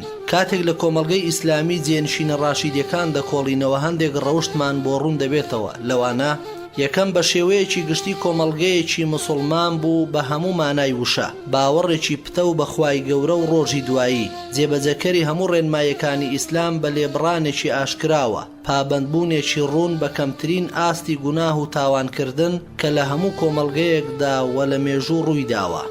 ئاین لە لای ئەوان هەموو ژیان بوو، نەک وەک هەموو شتێکی هامیشی کە جار بە خەڵکی بکەوێتە و بچێت بەلایدا، بەڵکو ژیان خەڵکی و گیانیان بوو. خۆ ئەمەش تەنها جێبەجێکردنی هەندێک بەندایەتی نەبوو، هەرچەندە بە جوانترین شێوە جێبەجێیان دەکرد، بەڵکو لە ڕەوشتیاندا، لە بیرکردنەوەیاندا، لە بۆچوونیاندا، لە بەها بەرزەکانیاندا، لە پەیوەندی کۆمەڵایەتیەکانیاندا، لە ژیانی خێزانی و پەیوەندی دراوسێتیاندا، لە کڕین و فرۆشتنیاندا، لە بازرگانی و کاسبیەکانیاندا، یەکتری تەواوکردن و وەزع باشەکانیان دەچوونە کەفالەتی هەژار و نەدارەکان، فەرمان بە چاکە و بەرگری لە خراپەیان کردبۆ سەرمەشقی ژیانیان. چاودێریکردنی بەرپرس و کاربەدەستەکان هەرچەندە ئەمە ئەوە ناگەێنێت هەموو تاکێکی ئەو کۆمەڵگەیە ئەم ڕەوشتانەی تێدا بووە، چونکە ئەمە مەحاڵە لە هیچ کۆمەڵگەیەکدا لە هیچ کۆمەڵگەیەکی بەشەریدا ڕووبدا، ئەوە تا کۆمەڵگەی پێغەمبەر صلی الله عليه وسلم دووڕووی تێدا بوو کە بەسەر زارەکی مسلمان بووبوون و لە ژێرەوە کوفریان حەشاردا بوو. هەروەها باوەڕلاواز و ناتوانا و تەممەڵ و خاو خلیسک و ناپاکیشیان لەنێودا بوو، بەڵام هیچێک لەو کەسانە ناویان نەبوو، نرخیان نەبوو لەو کۆمەڵگەیەدا، ڕۆڵی لادانی کۆمەلگاکەشیان نەبوو، چونکە لایەنی بەهێز و بەگوڕ لایەنی ئەو کەسانە بوو کە بەڕاستی لەگەڵ باوەڕدا بوون و لە پێناوی خوادا بەسەر و ماڵ تێدەکۆشان و جیهادیان دەکرد و پابەند بوون بە ڕێنماییەکانی ئەم ئیسلامەوە. کۆمەڵگەیەک بوو لە بەرزترین ئاسدا مانای ئومەتی تێدا هەبوو. دەیخۆ ئومەت تەنها ئەوە نییە کۆمەڵێک کەس یەک زمان و یەک خاک و یەک بەرژەوەندی کۆی کردبنەوە، ئەوە پەیوەندێک بوو لە سەردەمی نەفامیشدا هەبووە. ئەگەر ئومەتێکیشیان پێکێ نابێت نەتەوەیەکی نەفام بووە، بەڵام نەتەوە ئومەت بە ماناخواییەکەی پەیوەندێکە بەهۆی بیر و باوەڕەوە، بەبێ گوێدانە یەک زمان و ڕەنگ و ڕەگەز و پەیوەندی و بەرژەوەندیە لە یەک نزیکەکان. ئەم جۆرە ئومەتەش لە هەموو مێژوودا تەنها لە ئیسلامدا هاتۆتە دی. ئومەتی ئیسلامی توانی مانای وشەی ئومەت بە تەواوەتی و بۆ ماوەیەک بێنێتە دی. ئومەتێک زمان و نەژاد و ڕەنگ و بەرژەوەندیەکانی سەرزەوی یەکی پێنەگرت بوون، بەڵکو بیر و باوەڕ لکاندوونی پێکەوە و دەبینی عەرەبیەک و فارسیەک و حەبەشیەک و ڕۆمیەک و کوردێکی کردبۆ برا و پەیوەندی دروست کردبوو لە نێوان گەلە ڕزگارکراوەکان و گەلە ڕزگارکەرەکان لەسەر بناغەی برایەتی ئاینی ڕاستەقینە. ئەگەر مانای ئومەت بۆ ماوەیەکی دوور و درێژ لەسەر زەویدا هات بێتە دی، ئەوە ماوەی حکمی ئیسلام پڕشنگدارترین ماوە بوو کە ئیسلامی تێدا بەرپا کرابوو بە هەموو ماناکانیەوە. لە ناو ئەو مانایەدا مانای ئومەت بە جۆرێک کە پێشتر شتیوان نەبووە. خاڵێکی تر خۆشەویستانم، کۆمەڵگەیەکی بەڕەوشت بوو، لەسەر بنەمایەکی ڕەوشتی ئاشکرا و ڕوون بەرپا کرابوو، لەسەر بناغەی فەرمان و ڕێنماییەکانی ئاین کە ئەوەش بنەمایەکی تەنها پەیوەندی نێوان ژن و پیاو ناگرێتەوە. هەرچەندە ئەمە دیارترین نیشانەی ئەم کۆمەڵگەیە بەڕڵایی تێیدا نییە، تێکەڵی ژن و پیاوی تێدا نییە، خاڵیە لە هەموو وتەیەک یان ئاماژەیەک یان کردەوەیەک کە شەرمی تێدا بشکێ. لە خراپەکاری بە دوورە و داوێن پاکە مەگەر تاق و ترایەک کە لە هەموو کۆمەڵگەیەکدا هەر هەیە، بەڵام بنەمای ڕەوشت لەوە گەورەترە کە پەیوەندی نێوان دوو ڕەگەزەکە بێت و بەس، بەڵکو لایەنی سیاسی و ئابووری و کۆمەڵایەتی و هزری ڕادەربڕین دەگرێتەوە. دەسەڵات لە ڕەوشتی ئیسلامی بنیاد دەنرێ، پەیوەندی خەڵکی لە ناو کۆمەلگادا لەسەر بنەمای ڕازگۆیی و دەستپاچی و دڵسۆزی و هاوکاری و خۆشەویستی لەگەڵ یەکتریدا هەڵس و کەوت دەکەن. کەس لاقرتێ و دووزمانی و دەمکوتان بۆ ناموسی خەڵکی ناکات و لەگەڵ خەڵکیدا بە خەراب ناجوڵێتەوە. خاڵێکی تر کۆمەلگایەک بوو، کۆمەلگایەکی جددی، خەریکی کارە مەزنەکان و خۆی لە هەموو کارە بچووک و بێبایەخەکان لادەدا. خۆ جددی ئەوە ناگەێنێت وشک و ئیداری ڕوود بێت، بەڵکو گیانێکە بۆ بەرزکردنەوەی ورە و هانی چاکبوون و کارکردن و جوڵە دەدات. هەروەها کاری خەڵکی خۆخەریکردنیان بەشتانێکی بەرز و بایەقدار و واقعیەوە دەبێت. ئەمەش لە کۆمەڵگەی جێل و بێکاردا نییە کە لە ماڵ و جادەکاندا بۆ هۆکارێک دەگەڕێت کە تاکەکانیانی پێ بکوژێن. هەروەک کاری خەڵکی و خۆخەریکردنیان بەشتانێکی بەرز و بایەقدار و واقعیە و دەبێت، ئەمە لە کۆمەلگای جێل و بێکاردا نییە کە لە ماڵ و جادەکاندا بۆ هۆکارێک دەگەڕێت کاتەکانیانی پێ بکوژن. خاڵی پێنجەم کۆمەڵگەیەک کە یەک پارچە کارکردنە، لە هەموو ڕوویەکەوە گیانی سەربازی تێدا بەدی دەکرێت، نەک تەنها لە کاتی جیهاد لە پێناوی خوای گەورەدا و بەس. هەرچەندە جەنگ و جیهاد گۆشەیەکی گەورەی ئەم کۆمەلگای پڕکردوتەوە، بەڵکو لە هەموو ڕوویەکەوە هەمووشی لە ئامادە باشیدایە کەی کارێکی بدرێت بەسەردا ئەو جێبەجێ بکە، ئیتر وابێت هیچ پێویست بەوە ناکات سەرباز بگیرێت و میلەت سەغڵەت بکرێت. هەر هەمویان هەمیشە حازرن بۆ بەرگری لە بیر و باوەڕ و ئەو کاریگەری کە بیر و باوەڕ تێیدا دروستی کردووە کە ئامادەیی چالاشی نواندن بێت لە هەموو ڕوویەکەوە. خۆشەویستانم، خاڵێکی تر لەو خاڵانە کۆمەڵگەیەکی خواپەرست، گیانی بەندایەتی بە ئاشکرا بەدی دەکرێت تێیدا، نەک تەنها لە جێبەجێکردنی فەرزەکاندا وەککردنی سونەتەکان لەبەر ڕەزامەندی خوا، بەڵکو لە هەموو کار و کردەوەیەکدا کارکردن لە هەستیدا بەندایەتیە. ئەگەر بە گیانی بەندایەتیەوە بەجێ بهێنێ، حاکم فەرمانڕەوایی گەلەکەی دەکات بە گیانی بەندایەتیەوە، مامۆستا خەڵکی فێری قورئان دەکات بە گیانی بەندایەتیەوە، بازرگان کە لە کارەکەیدا بە گیانی لە خواترسانەوە کڕین و فرۆشتن دەکات، پیا و ماڵەکەی بەڕێوە دەبات بە گیانی بەندایەتیەوە، ژن خزمەتی منداڵەکانی دەکات بە گیانی بەندایەتیەوە. ئەمەش بۆ هاتنەدی فەرمانی پێغەمبەری خوا صلی الله عليه وسلم کە فەرموویەتی كلكم راع وكلكم مسؤول عن رعيته. ئەمە لە نیشانە ڕوون و دیارەکانی سەردەمی خەلافەتی سدیق بوو، خوا لێ ڕازی بێ. ئەم نیشانانە ژوایان لێ کردبوو کە کردبوویانە کۆمەڵگەیەکی موسڵمان لە بەرزترین ئازدا و ئەمە ژوای کرد لەو ماوەیە کە دابنرێت بە ماوەی نمونەیی لە مێژووی ئیسلامدا. هەر کاریگەری ئەو ماوەیەش بوو کە وای کرد لە ئاینی پیرۆزی ئیسلام بە شێوەیەکی خێرا و سەرسوڕهێنەر بڵاو بێتەوە. بزاوی ڕزگاری خوازیەکانی ئیسلام خێراترین بزوتنەوەی ڕزگاری خوازی بوو لە هەموو مێژوودا کە لە ماوەی کەمتر لە 50 ساڵدا توانی درێژ ببێتەوە، لە خۆرهاڵاتەوە بگاتە دەریا و لە خۆر ئاواشەوە بگاتە هیندستان، کە ئەمەش دیاردەیەکی شایانی ئەوەیە تۆمار بکرێت و بخرێتە بەرچاو. هەروەها موسڵمانبوونی ئەو گەلانەی کە ڕزگار دەکران بەبێ هیچ زۆر و ترساندنێک، ئەو ڕەوشتانەی کە ئەم کۆمەڵگەیەی پێناسرا بوو بەهای ڕاستەقینەی ئەم دیاردەیە بوون. خەڵکی خۆشەویستی ئیسلام دەچۆ دڵیان کە بەم ڕەوشتە بەرزانەوە دەیان بینی بە شێوازێکی سەرسوڕهێنەری پڕشنگدار و ئیتر خۆشحاڵ دەبوون یەکێک بن لە شوێنکەوتوانی ئەو ئاینە. خاڵێکی تر لە سیاسەتەکانی ئەبوبەکری سدیق بریتی بوو لە جەنگان دژی دەستێوەردانی بێگانە. ئەو جم و جۆڵەی دەوڵەتی ئیسلامی بە سوپاکەیەوە لە ناو کەنداوی عەرەبیدا سەرکەوتوانە دەهات و دەچوو، وای کرد لە زۆری لە هۆزانەی کە هاوسنوور بوون لەگەڵ ڕۆم و فارسەکاندا خۆیان بدەنەوە دەستی دەوڵەتی ئیسلام، هەر کە هەواڵی وەفاتی پێغەمبەری خوایان صلی الله عليه وسلم بیست، ئیتر هەوڵیان دابوو خۆیان لەو دوو دەوڵەتە نزیک بکەنەوە. فارس و ڕۆمەکانیش ئەمەیان بە هەرزانی و هانی ئەو هۆزانەیان دەدا کە ڕوبەڕووی دەوڵەتی ئیسلامی ببنەوە.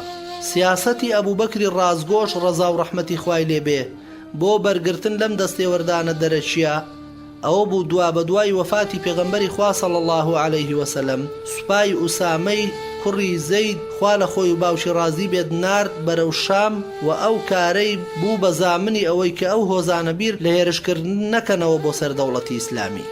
هەروەها خالیدی کوڕی سەعیدی کوڕی عاسی بە سوپایەکەوە نار بۆ حەمەقەتەین کە دەیڕوانی بەسەر شامدا. عەمری کوڕی عاسی نار بۆ تەبوک و دەمەت و جەندەل. عەلای کوڕی حەزرەمی نارد بۆ بەحرەین. پاشان بە دوایدا موثەنای کوڕی حارثەی شەیبانی نارد بۆ خواروی عێراق پاشەوەی کە زاڵ بوو بەسەر هەڵگەڕانەوەی بەحرەیندا. سەجادی تەمیمیشیان ناچار کرد کە ئەو ژنە گاورە بوو لە عێراق داوای پێغەمبەراتی دەکرد کە بشکێت و پاشەکشە بکاتەوە بۆ عێراق کاتێک سوپای ئیسلامی بەو هێزە گەورەیەوە ڕووی لە ناوچەکە کرد. سوپای موسڵمانەکان بەسەرکردایەتی ئەبوبەکری ڕازگۆ لە ئاستێکی بەرزی هۆشیاری و هەز بە برپرسیارەتیدا بوون. سنووری باکووریان زۆر بە وردی دەپاراست. لە ڕۆژهەڵات بۆ ڕۆژ ئاوا بە درێژایی هاوسنووریان لەگەڵ فارس و ڕۆمەکاندا. پیاوانی وەک عەلای حەزرەمی و خالیدی کوڕی وەلید لە سەرووی نەژدەوە، عەمری کوڕی عاس لە دەمەتولجەندەلەوە و خالیدی کوڕی سەعیدیش لە کەنارەکانی شام و ئەمەش جگە لەگەڵ سوپاکەی ئوسامە. فارسەکان لە کەمیندا بوون بۆ دەزۆشاندن لە ئیسلام، بەڵام خۆیان وەک ئەژدیها حەشاردا بوو، بە تایبەت کە دەیانبینی کشانی دەوڵەتی ئیسلامی دەوڵەتە گچکە گەندەڵەکانی مێژوو ڕادەماڵێت و هەموو هێزی خراپە و سەرکەشان تێک دەشکێنێ. هەر هەلی لە ئیسلام پاشگەزبوونەوە بۆ هۆزەکان ڕەخسا. یەکسەر هۆزی بەکری کوڕی وائیل خۆیان گەیاندە کیسرا و پاش وەفاتی پێغەمبەری خوا صلی الله عليه وسلم داوای حکمڕانی بەحرێنیان لە فارسەکان کرد و ئەوانیش پەسەندیان کرد و لەگەڵیان سوپایەکیان نار بەسەرکردایەتی مونذیری کوڕی نوعمان کە 7000 چەکداری لەگەڵدا بوو کە نزیکەی 100 سواریان لەگەڵدا بوو وەک پاڵپشتی بەرامبەر هێزی موسڵمانەکان کە کۆمەڵێکی ناتوانا بوون، جێگەی مەترسی نەبوون. هەروەک کولاعی دەڵێت موسەیلەمەی درۆزنیش جێگەی ئومێدی فارسەکان بوو. دکتۆر محەممەد حوسێن هەیکەل دەڵێ سەجاج لە باکووری عێراقەوە بەرەو نیمچە دوورگەی عەرەب نەدەڕۆیشت بەو هەموو جەنگاوەرەوە کە هەر بەهاندانی فارسەکان نەبوایە. لە ڕێگەی کارمەندەکانیەوە لە عێراق دەیانویست زیاتر بڵێسەی بێت و ئەو شۆڕشە هەڵگەڕاوەیەی ناوی عەرەب ئەمە ڕۆڵی فارسەکان بوو، بەڵام ڕۆڵی ڕۆمەکان ئاشکراتر و ترسناکتر بوو، چونکە هەڵوێستی ڕۆم دەربارەی ئیسلام زۆر ڕق و گیرتر بوو، چونکە ئەوان گەلێکی خاوەن بیر و باوەڕ و فیکر بوون، خاوەنی یاسا و دەستوری ڕێک و پێک کرابوون، خاوەنی جەنگاوەر و چەک و تفاقێکی زۆر بوون و هاوپەیمانەتی و شوێن کەوتە بوون. لەبەر ئەم هۆیانە هەمیشە پەیوەندی نێوان ئەوان و مسڵمانەکان ئاستی خراپیدا بوو. هەر لە سەرەتاوە لەو کاتەی نامەی پێغەمبەری خوایان پێگەیشت هەوڵیاندا لە ڕووی مسڵماناندا بوەستنەوە. بەو هۆیەوە دوو جەنگ بەرپا بوو کە موئتە و تەبوک بوو کە مسڵمانەکان سەلماندیان بۆ ڕۆم کە دەوڵەتی ئیسلامی پاروویەکی ئاسان نییە و نەقوت دەدرێت و نەدەشکردرێت. هەروەها بۆ مسڵمانەکان سەلما کە چۆن هۆزەکانی شام دڵسۆزانە لە پێناو ئاینێکدا دەجەنگن بۆ ڕۆمەکان بەو جۆرە دڵسۆز نین، لەگەڵ ئەو ڕێکەوتنامانەدا کە پێغەمبەری خوا صلی الله عليه وسلم کاتی خۆی لەگەڵ ئەو هۆزانەدا بەستی کە ژێردەستەی ڕۆم بوون، ئەوەش پاش جەنگی تەبوک بوو. ڕۆمەکان بەردەوام لەوەدا بوون بدەن لە دەوڵەتی ئیسلام و هەوڵی پەڕ و باڵکردنیان دەدا و دواتریش بتوانن بە تەواوەتی لە ناوی بەرن. ئەبوبەکریش ڕەزا و ڕەحمەتی خوای لێبێ زۆر چاک لەم لایەنەوە ئاگادار بوو، هەر بۆیەش زۆر سوور بوو لەسەر دەرکردنی سوپای ئوسامە بۆ تەمبێکردنی ڕۆمەکان. ئەوە بوو هۆزەکانی لەخم و غەسان و جوزام و بەلی و قوضاعە و عوذرە و کەلب هەستان بە جێبەجێکردن و دەستگرتن بەو پەیمانانەوە کە لەگەڵ پێغەمبەری خوادا صلی الله عليه وسلم مۆریان کردبوو. ئەی جگە لە ڕۆم چێ سوتەمەنی جەنگی بۆ ئامادە دەکردن لە چەک و تفاق و سەرباز و پیلانی جەنگی؟ بەم کارەی سدیق ڕەزا و ڕەحمەتی خوای لێبێ دەویست بە زمانی حاڵ بە ڕۆمەکان بڵێت ئێمە لەگەڵ ئەو پەرتەوازە ناوخۆییەماندا هیچ لە بازومان کەم نابێتەوە و ئێمەی مسلمان دەتوانین گەورەترین هێرش و لە گەورەترین دەوڵەتەوە بکرێتە سەرمان بەرپرسی بدەینەوە، ئیتر با لای ئێوەشەوە بێت.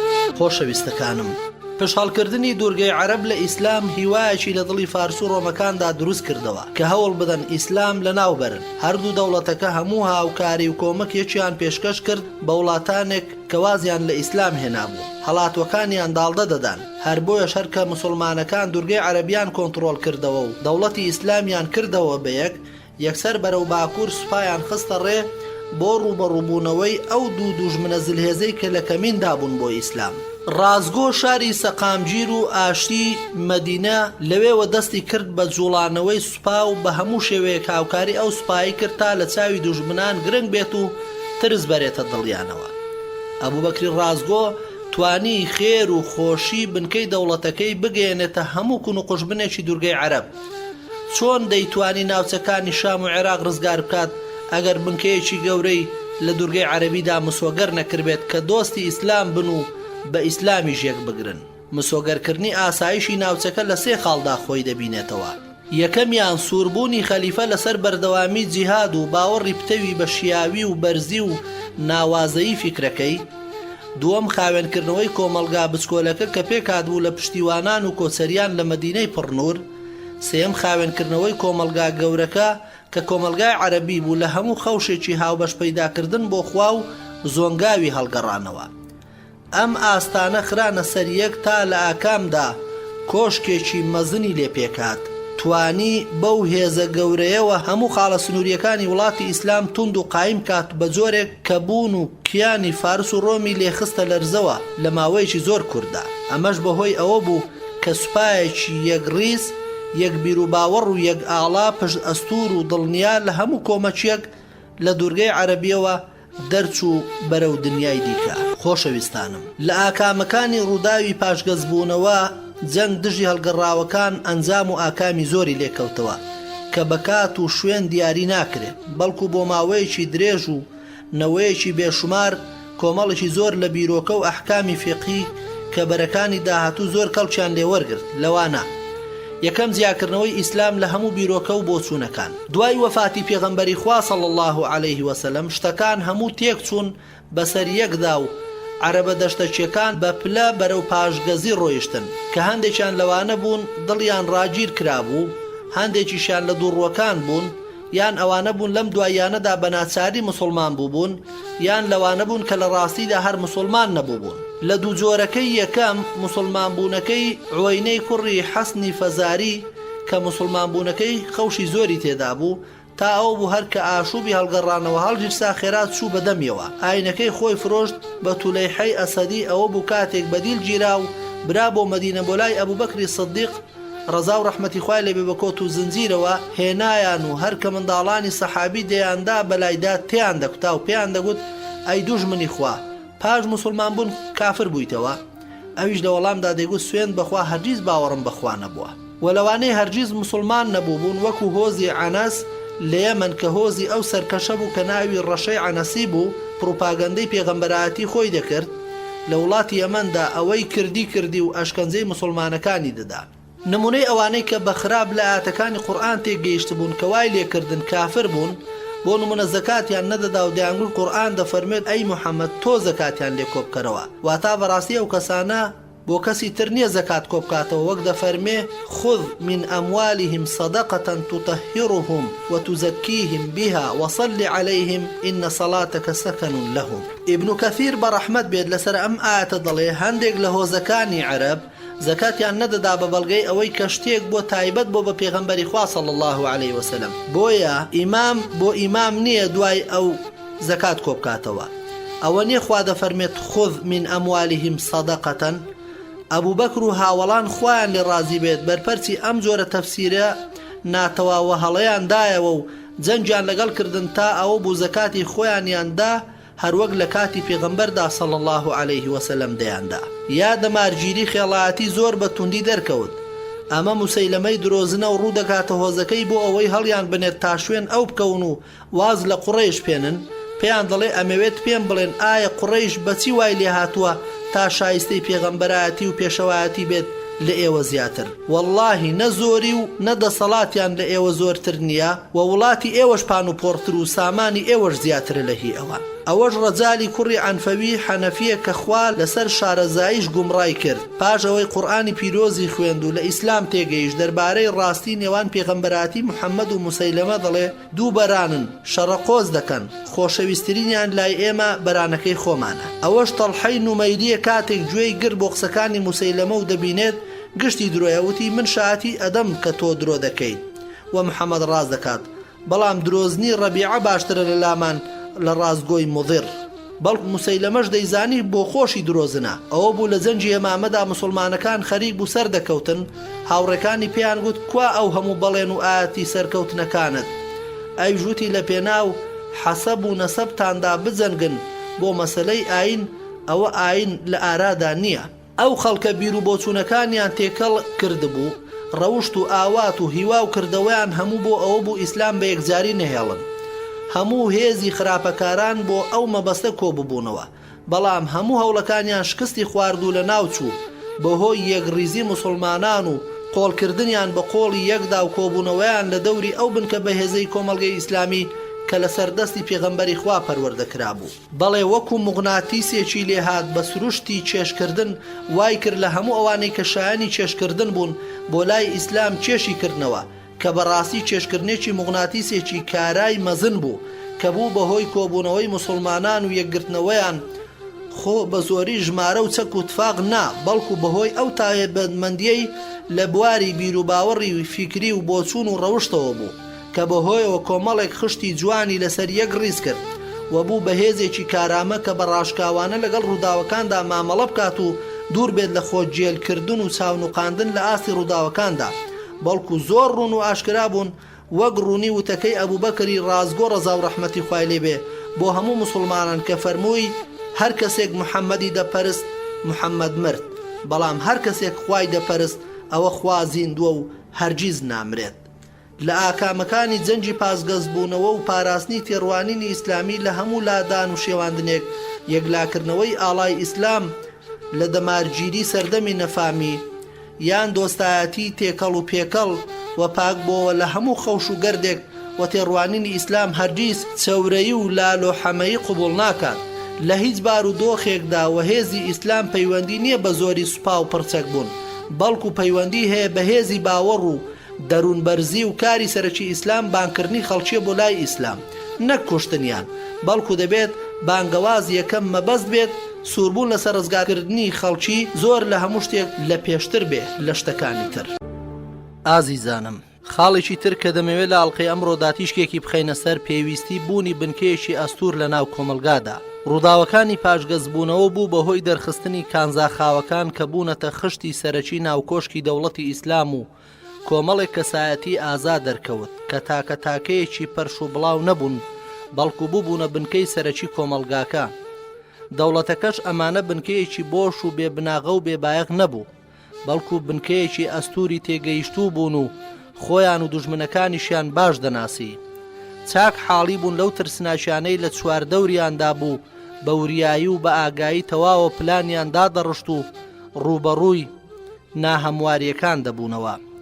ئەو کەسانە لەگەڵ ئەمانەشدا پابەند بوون بە خوای بەهێز و دەسەڵاتدارەوە و بەسەر هەموو دوژمنەکانیاندا سەرکەوتن و هەموو بربەستەکانی ڕێگایان لادا. ئەم کەسانە بوونە هۆکاری پاراستنی ئیسلام و دەوڵەتەکەی و لە هەموو لەشکر کێشیەکدا ئامادە بوون تا سام و هەیبەتی هێزی پاشگەزبەوان بشکێنن و خەڵکی لە دەوری ئیسلام خڕبکەنەوە و بە یارمەتی خوا و هەوڵی ئەو بنکە بەهێزە توانرا بوونی قەوارەی ئومەتی ئیسلام و مانەوەی و گەشەپێدانی بپارێزن. خاڵێکی تر ئامادەکردنی دوورگەی عەرەب وەک بنکەیەک بۆ هێرشە ڕزگاری خوازەکانی ئیسلام. بە مردنی پێغەمبەری خوا صلی الله علیه وسلم هەموو کۆمەڵەکان پەرش و بڵاو بوونەوە و زۆرێک لە هۆزە عەرەبەکان لە خەلیفە هەڵگەڕانەوە. ئەبوبەکری ڕازگۆ ڕەزا و ڕەحمەتی خوای لێبێ لەگەڵ هاوڵاندا توانیان ئەو هۆزانە بجێڕنەوە ژێر دەسەڵاتی دەوڵەت کە ئەوەش کارێکی زۆر قورس بوو. سدیق خۆی سەرپەرشتی سەرکەوتنێکی مەزنی دەکرد، خۆی سەرپەرشتی جێبەجێکردنی پلانەکانی پەروەردەیی و زانستی و سەربازی و ئیداری دەکرد. سەرکەوت بە سەرکەوتنێکی زۆر مەزن و هۆزەکانی عەرەب بە دەوڵەتی ئیسلامەوە پەیوەست کرانەوە. پاش ئەوە وڵاتانی دوورگەی عەرەبی بە دانیشتوانەکانیەوە بوو بە بنکەیەک بۆ هێرشە ڕزگاری خوازیەکان واتا فتوحات تاوای لێهات بوو بە کانیاوێک لەوێەوە ئیسلام دەگەێنرایە هەموو بەشەکانی سەرزەوی بە ڕزگاری خوازی و بە مامۆستایی و پەروەردەکاریەوە. دوورگەی عەرەبی بوو بە بنکەی ڕزگاری خوازی، چونکە هێرشی ڕزگاری خوازی چۆن دەکرێت بەبێ بنکە، یان ئەگەر بنکەکە لەرزۆک بێت یان دامەزراو نەبێت. بەڵام وا ئێستا دوورگەی عەرەبی ئامادەیە کە هەموو وزە و تواناکانی بخرێتە کار، بخرێتە ڕێ بۆ ئیشوکاری سەربازی کە لەمە دوادێت. خاڵێکی تر ئامادەکردنی فەرماندە بۆ بزاوی ڕزگاری خوازی ئیسلامی. لە ڕووداوەکانی پاشگەزبوونەوەدا ڕیزەکان جیابوونەوە و وزە و تواناکان تاقی کرانەوە. ئەو چینە دەرکەوت کە کانزاکانی ئومەتیان داپۆشت بوو، لە بەرامبەریشدا کانزا خراپەکان ئاشکرا بوون. دەسەڵات درایە دەست کانزا بە نرخەکان کە کاری سەرکردایەتی کردنی جەنگە ڕزگاری خوازەکانی ئیسلام بگرناستۆ. سەرچاوە مێژوویەکان دەربارەی هەندێک سەرکردە بۆمان دەدوێن کە نە لە پشتیوانان بوون و نە لە کۆچەریان و نە لە هاوڵانیش بوون، بەڵام ڕاستەوخۆ لە کانیاوی قورئانی پیرۆز پەروەردە بوون. پاشان ڕووداوەکانی هەڵگەڕانەوەی پێگەیاندن، لە خەڵکانی تریش جیایکردنەوە وای لێکردن کە بگەنە پلەی سەرکردایەتی سوپا و ڕزگاری خوازیەکانی ئیسلام. هەموو لایەک شایەتی و ژیریەتی و کارلێبڕاوی ئەو باوەڕداری ڕاستەقینانەیان ئاشکرا کردووە. ئەمە و بوونی سەرکردایەتیەکی بەهێز لە مەدینە و گۆڕەپانەکانی جەنگدا کە سەرپەرشتی جەنگەکانیان دەکرد لە ئەو پەڕی تێگەشتووی و گیانی هاوکاری و خۆشەویستیدا بوون لەگەڵ دەوروبەرەکانی. جەنگ لە ناوەندەوە کەچی بوونی پەیوەندی هاوسەنگێکی جوان و بەتین لە نێوان سەرکردایەتی و ناوەند و فەرماندەکانی بەرەکانی جەنگدا بە ئاشکرا هەستی پێدەکرا.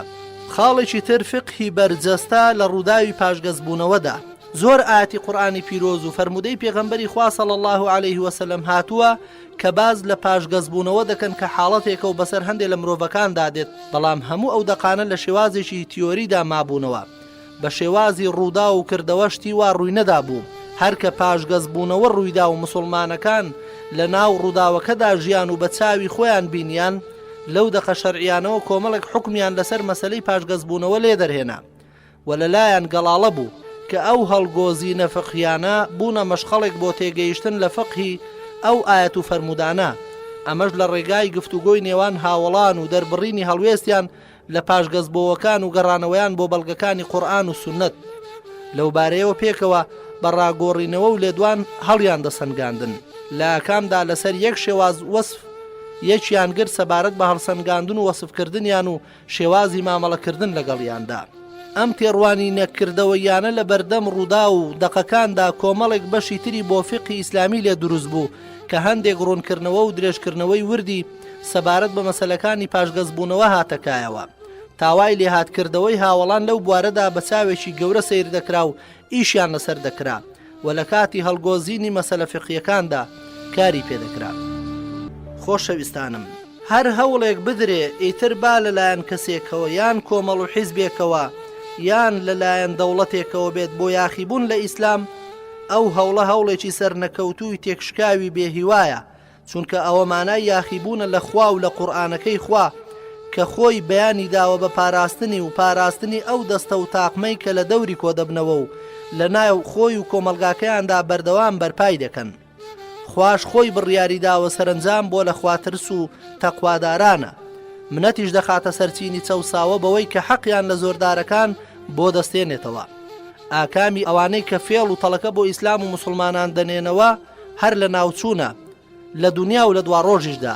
شاعیرێک دەڵێ ئەوانە وەکو گاچێویە گوان شاخیان گیر کردووە لە چێوێک و بێوێت لە بن دەری بێنێت، بەڵام وەک نەشی توانی بەڵکو شاخەکانی لە ناو قوڕەکەدا جێمە. خاڵێکی تر ئازیزانم، سەقامگیری و ڕێخستنی ئیداری لە دوورگەی عەرەبیدا لە سەردەمی پێشەوە ئەبوبەکری ڕازگۆدا بە شێوەیەکی جوان پاش سەرکەوتنەکان بەسەر هەڵگەڕاوەکاندا ناوچەکانی دوورگەی عەرەبی دابەش کرا بەسەر چەندیەکەیەکی ئیداریدا، لەوانە مەککە کە ئەمیرەکەی عەتابی کوڕی ئوسەید و تائیف کە ئەمیرەکەی عوسمانی کوڕی عاز بوو، سەنعا ئەمیرەکەی مهاجری کوڕی ئەبی ئومەیە بوو، حەضرەمەوت ئەمیرەکەی زیادی کوڕی لەبید بوو، خەولان ئەمیرەکەی یەعلای کوڕی ئومەیە بوو، زەبید و ڕەفع کەوالیەکەی ئەبوو موسای ئەشعەری بوو و جەنەدی یەمەن ئەمیرەکەی مەعادی کوڕی جەبەل بوو، نەجران کەوالیەکەی جەدیری کوڕی عەبدوڵڵا بوو، جەرش والیەکەی عەبدوڵای کوڕی نور بوو، بەحرەین والیەکەی عەلای کوڕی حەزرەمی و عەمان والیەکەی حوزەیفەی غەڵەفانی بوو، یەمامەش والیەکەی سەلیتی کوڕی قەیس، کە ئەمانە ئێستا هەمویان هەرێکە وڵاتێکی سربەخۆیە و مەملەکەتێکی سربەخۆیە و دەوڵەتێکی ئیداری لە ئێستادا بەڕێوەی دەبن. لەو کاتەدا لە سەردەمی خەلافەتی ئەبوبەکری ڕازگۆدا هەریەکە و ئەمیرێکی بۆ دانرابوو کە ئیدارەی ئەو ناوچانەی بەڕێوە دەبرد. خۆشەویستانم، دیارە پێشەوا ئەبوبەکری ڕازگۆ ئەویش وەکو ئازیزە خۆشەویستەکەی پێشخۆی کە پێغەمبەری خوایە صلی الله عليه وسلم، ئەویش هەتاسەر لەو دنیاەدا نامێنێتەوە و دەبێ بڕوا و ماڵ ئاوایی بکا و کۆچی دوایی بکا و بە خزمەت خوای خۆی بگاتەوە. ئەوە سروشتی ژیانە و هەمومان ئەو کاروانە پێیدا دەڕۆین و بەو قۆناغەدا تێدەپەڕین. بەڵام دەبێ پێشەوا ئەبوبەکری ڕازگۆ کە ئەوەندە خەمخۆر و مشورخۆری ئیسلام و مسلمانان بۆ و یەکەمین خەلیفەی پێغەمبەری خوا بووە، دەبێ خەمی ئەوەشی لەبەر بێ لە دوای خۆی جڵەوی دەسەڵات و فەرمانڕەوایی دەدرێتە دەستچێ و چێ ئەم وڵات و نیشتیمان و ئەم ئیسلامە ئازیز و پاک و بێگەردە بەڕێوە دەبا. ئازیزانم، مەبەست لە بوونی ئومەتی ئیسلام لەم دنیایەدا بۆ هاتنەدی یەکتاپەرستی خوایە و هێنانەدی بەندایەتیکردنی خوا بە شێوەیەکی هەمەلایانە لە ژیاندا، وەک خوای گەورە دەفەرمێ وما خلقت الجن والإنس إلا ليعبدون، واتە من جنۆکە و مرۆڤم تەنها لەبەر پەرستنی خۆم دروست کردووە. کەواتە ئەگەر مەبەست لە دروستکردنی مرۆڤ و جنۆکە بەندایەتی بێت و بەس، دەیکەواتە کاری سەرشانی ئومەتی ئیسلامی هەوڵی بەدەستێنانی ئەم ئامانجە بدات و ئەم سپاردە گەورەیە هەڵبگرێت و کۆشش بکات لە پێناو گەیاندنی بە هەموو خەڵکی، بە بانگەوازکردن بۆ لای خوا و فێرکردن و پەروەردەکردنی خەڵکی لەسەر پرۆگرامی خوای گەورە و کارکردن بۆ لابردنی هەموو بربەستەکانی ئەو ڕێگایە. ئەو بربەرستانەی دەبنە هۆکاری نەگەیشتنی ئەو سپاردە گەورەیە، ئەو ئەمانەتە گەورەیە بە هەموو خەڵکی.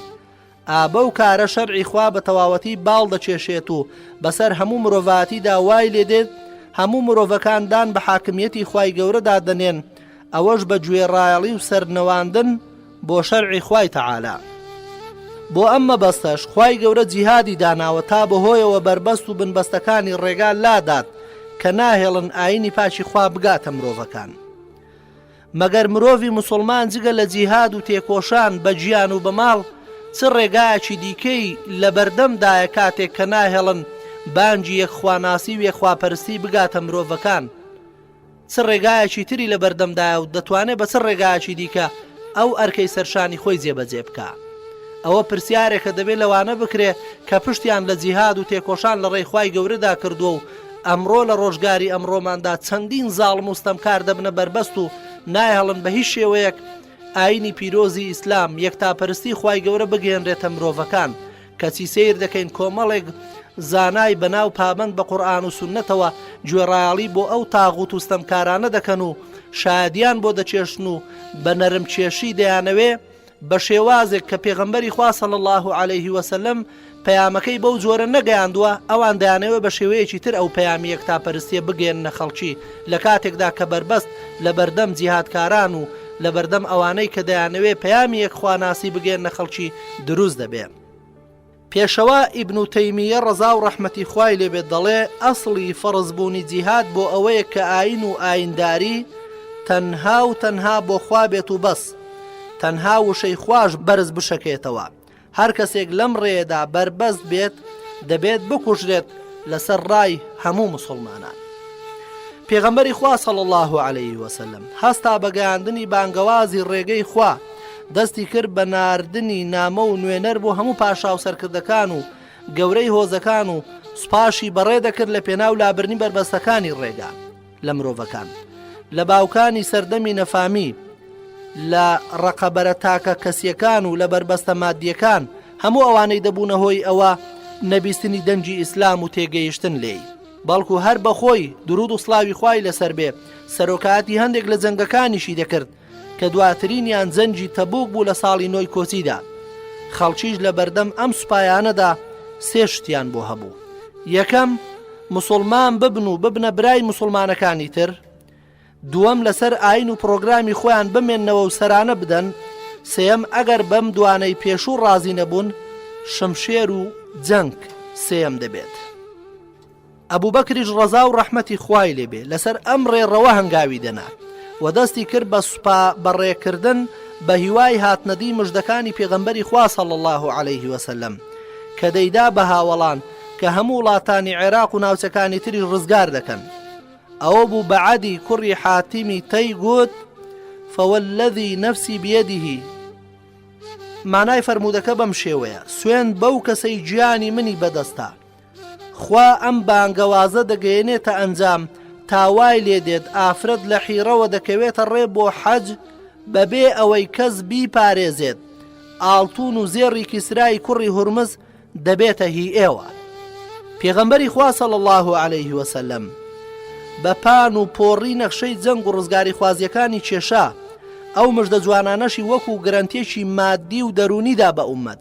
ڕۆژهەڵات ناسەکان و شوێنکەوتنەکانیان و دوژمنانی ئیسلام ویستویانە ئەو جەنگە ڕزگاری خوازیانە لە پاڵنەری دەعوەت و بانگەواز ڕوود بکەنەوە و لە ئامانجە خوایەکان و مەبەستە بەرزەکان دووری بخەنەوە.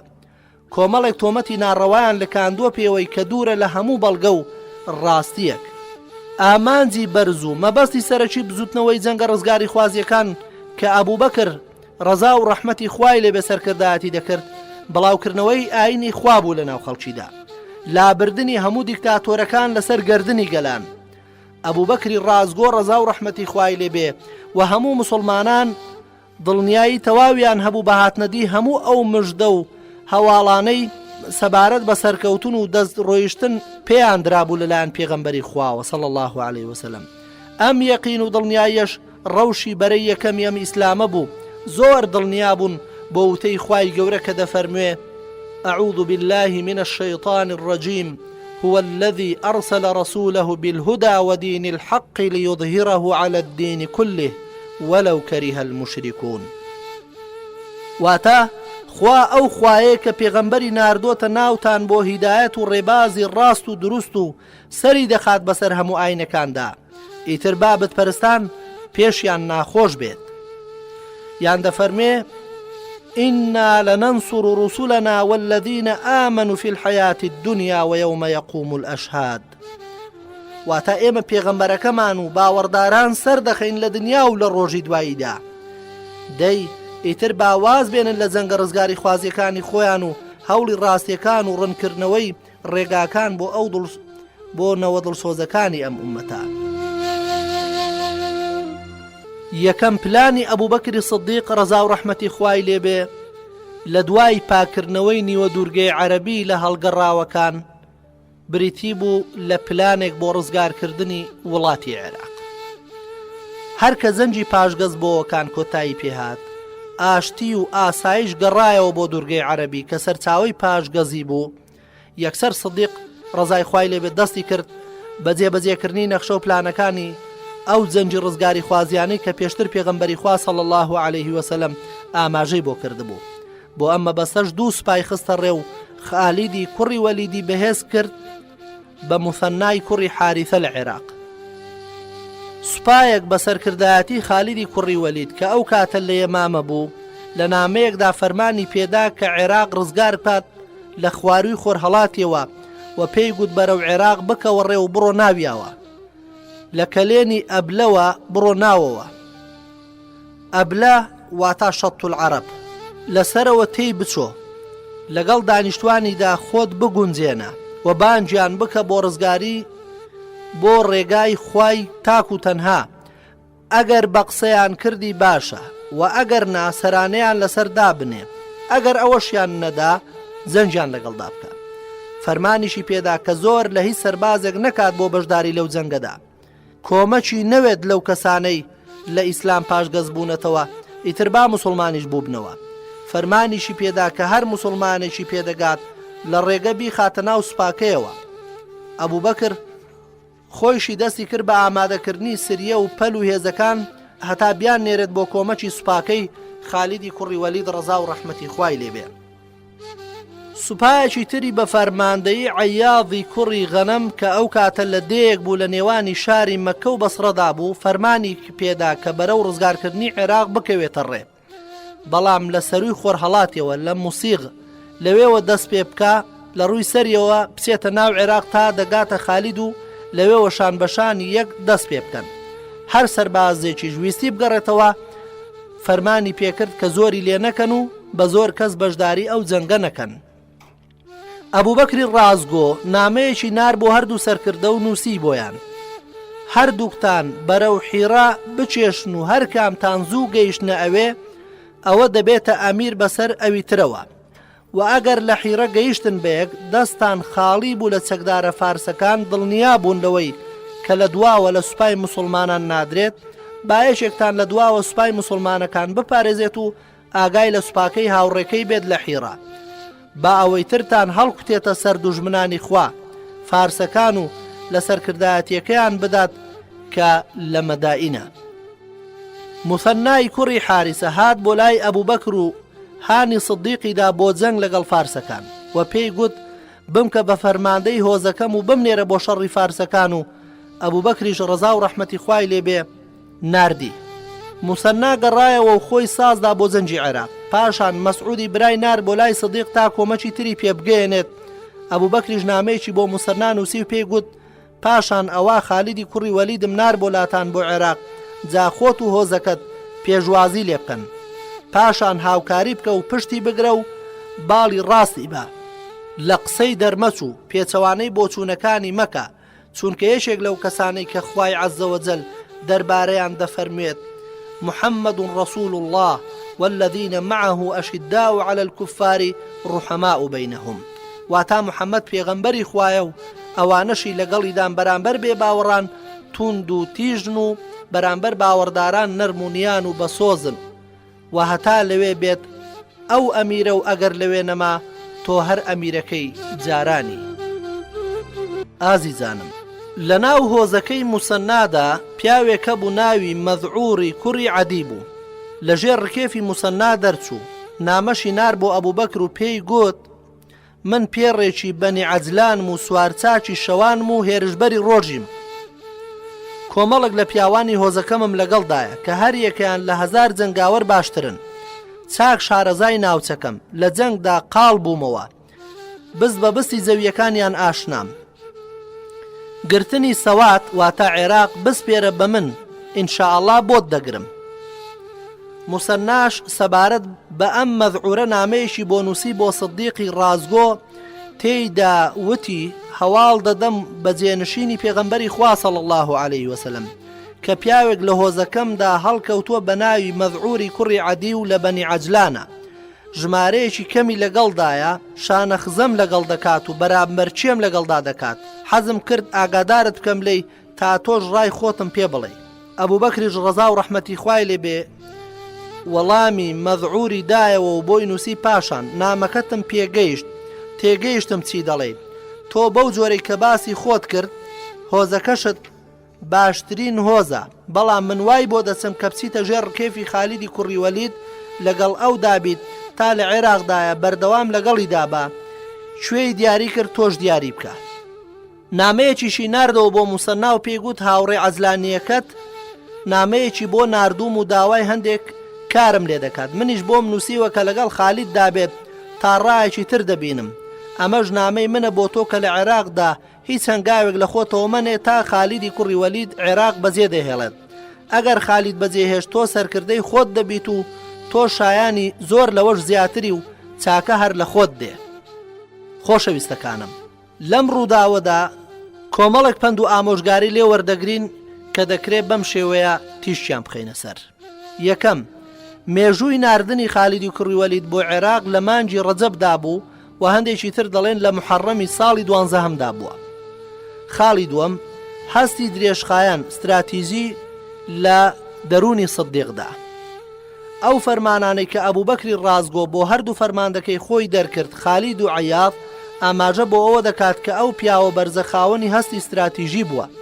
کۆمەڵێک فەرمانی دەرکرد، هەندێکیان درێژخایان و هەندێکی تریان تەکنیکی و کاتی بوون. ناوچەیەکی جوگرافی بۆ هەر یەکەیان دیاری دەکات کە لێوە سوپاکەیان بەرنە ژوورەوە، وەک بڵێ لە ژووری مەیدانی غورفەی عەمەلیاتدا لە حیجازەوە کار دەکات و نەخشەیەکی هەمەلایانەی عێراقی لە بەردەستدایە، هەر لە ئاو و هەوا و ڕێگاوبان و چاڵ و چۆڵەکانی لە بەرچاوی بوو. فەرمانی دەدا بە یەکێکیان لە خواروی عێراقەوە هێرشەکانیان دەست پێ بکەن و فەرمانی بە عەیازیش دەدا کە لە سەروی عێراقەوە سوپاکەی بەرێتە ژوورەوە و پێشیان دەڵێت هەردووکتان لە ناوەڕاستی عێراقدا یەک بگرنەوە. خەلیفە ئەوەشی لەبیر نەچووە کە پێیان بڵێت زۆر لە هیچ مجاهیدێک مەکەن کە بەشداری گرتنی عێراق بکات و سەربازیکردن لە تێڕوانینی ئەبوبەکری سدیقدا بە زۆر نەبوو بەڵکو بە ئارەزووی حەزی خۆیان دەبێت. خاڵێکی تر خۆشەویستانم دیاریکردنی حیرا وەک شوێنێکی استراتیژی جێنشینی پێغەمبەری خوا صلی الله عليه وسلم حیرەی دیاری کرد کە هەردوو فەرماندا بیکەنە ئامانزی هێرشەکانی خۆیان. ئەمەش لەبەر گرنگی بواری سەربازی ئەو شوێنە چونکە حیرا 3 میل لە کوفەوە دوور بوو. نەجەفیش ڕۆژی ڕێگەی ئەسب سوار لێوەی دوور بوو.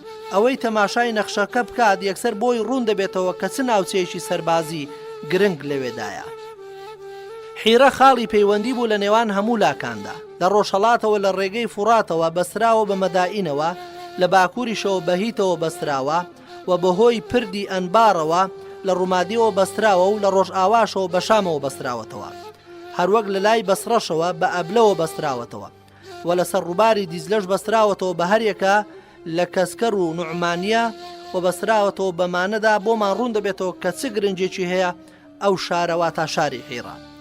کەواتە سدیق ڕەزای خوای لێبێ باش پێکابووی کە کردبووی بە ئامانجی هەردوو سوپاکە مەدائینە و کە پایتەختی ئیمپراتۆرێتی فارسەکان بوو کە ئەوانیش هەستیان بە گرنگی ئەم حیرەیە دەکرد بۆیە بەردەوام سوپایان بەڕێدەخست بۆ گرتنەوەی چونکە ئەوەی حیرەی بگرت پایە زۆر ئاساندا بوو لە لای گرتنی ڕۆژ ئاوای فورات بەگشتی و جگە لەمانەش زۆر گرنگ بوو بۆ سوپای ئیسلام کە لێەوە هێرش بەرێت بۆ سەر ڕۆمەکان لە وڵاتی شام.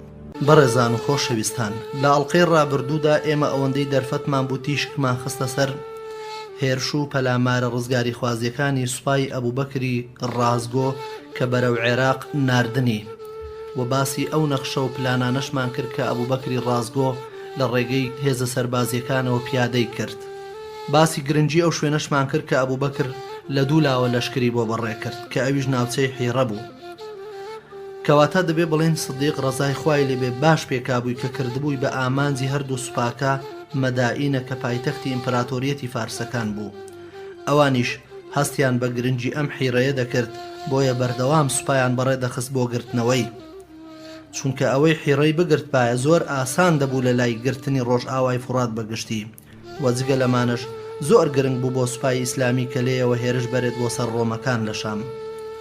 ئەم نەخشە و پلانەی ئەبوبەکری ڕازگۆ بۆ گرتنی حیرە لە جەنجی ڕزگاری خوازیەکاندا لە نەخشە سەربازیەکانی هاوچەرخدا بە خستنە ناو بەرداژ ناسراوە یان کردداری بازنەیی بە زیاتر لە سوپایەک ئەمەش ئەوە دووپات دەکاتەوە کە ڕزگارکردنی عێراق و ناوچەکانی کەنداوی عەرەبی لە ڕێگەی جیهادەوە هەروە بەڕێکەوت و هەوەنتە نەبووە کە کارەکان خۆیان وا هاتبنە پێش.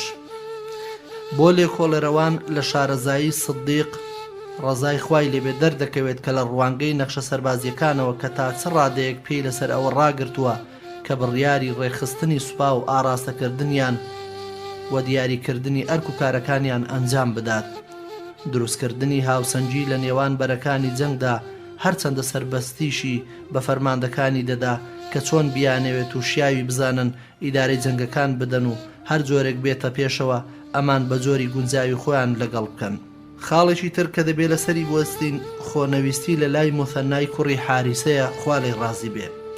لەو هەڵوێستانەی کە لە جیهادی ڕزگاریکردنی عێراقدا لە ژیانی موسەنادا تۆمار کراوە ئەوەیە کە تەنها بە هۆزەکەی خۆی دژی دوژمنان جەنگاوە لە عێراقدا. کاتێک ئەبوبەکر ڕەزا و ڕەحمەتی خوای لێبێ بەو هەواڵەی زانی زۆر دڵخۆش بوو بۆیە کردی بە فەرماندەی سوپاکە و ئەمەش پێش ناردنی خالیدی کوڕی وەلید بوو بۆ عێراق بەڵام هەر کەویستی بەرەو ڕووی فارسەکان ببێتەوە بە باشی زانی خالید بکاتە فەرماندەی گشتی سوپای ڕزگاری خوازی عێراق. بۆیە نامەیەکی نار بۆ موسەنا و تێیدا داوای لێکرد کە بچێتە ژێر ڕکێف و گوێڕایەڵی خالیدەوە. هەرکە نامەکەی پێگەیشت یەکسەر گوێڕایەڵی نواند و خۆی سوپاکەی خستە بەردەستی خالید. ئەم هەڵوێستە بەرزەش بۆ موسەنا جێگەی سەربەرزیە چونکە بە بۆنەی زۆری سوپاکەی و کۆنی خۆی لێ نەگۆڕا و خۆی بەشایانتر نەزانی لە خالیدی کوڕی وەلید. خاڵێکی دیکە خۆشەویستانم کە دەبێت لە خزمەتیدا بوەستین ئەویش ئەبوبەکری سدیق جیهادی ڕێی خوای بە خاوێنی هێشتەوە. لە نامەکەی ئەبوبەکری سدیق و عەیاضی کوڕی غەنەمەدا هاتووە کە دەڵێ هەموو ئەوانەی دژی هەڵگەڕاوەکان جیهادیان کردووە لە جەنجی عێراقدا بەشداریان پێ بکە لەگەڵ ئەوانشدا کە لەسەر ئیسلام ڕاوەستاو بوون و هیچ کەس لە پاشگەزبەوان نەهێڵی بەشداری سوپاکەتان کات تا ڕای خۆمتان بۆ دێت.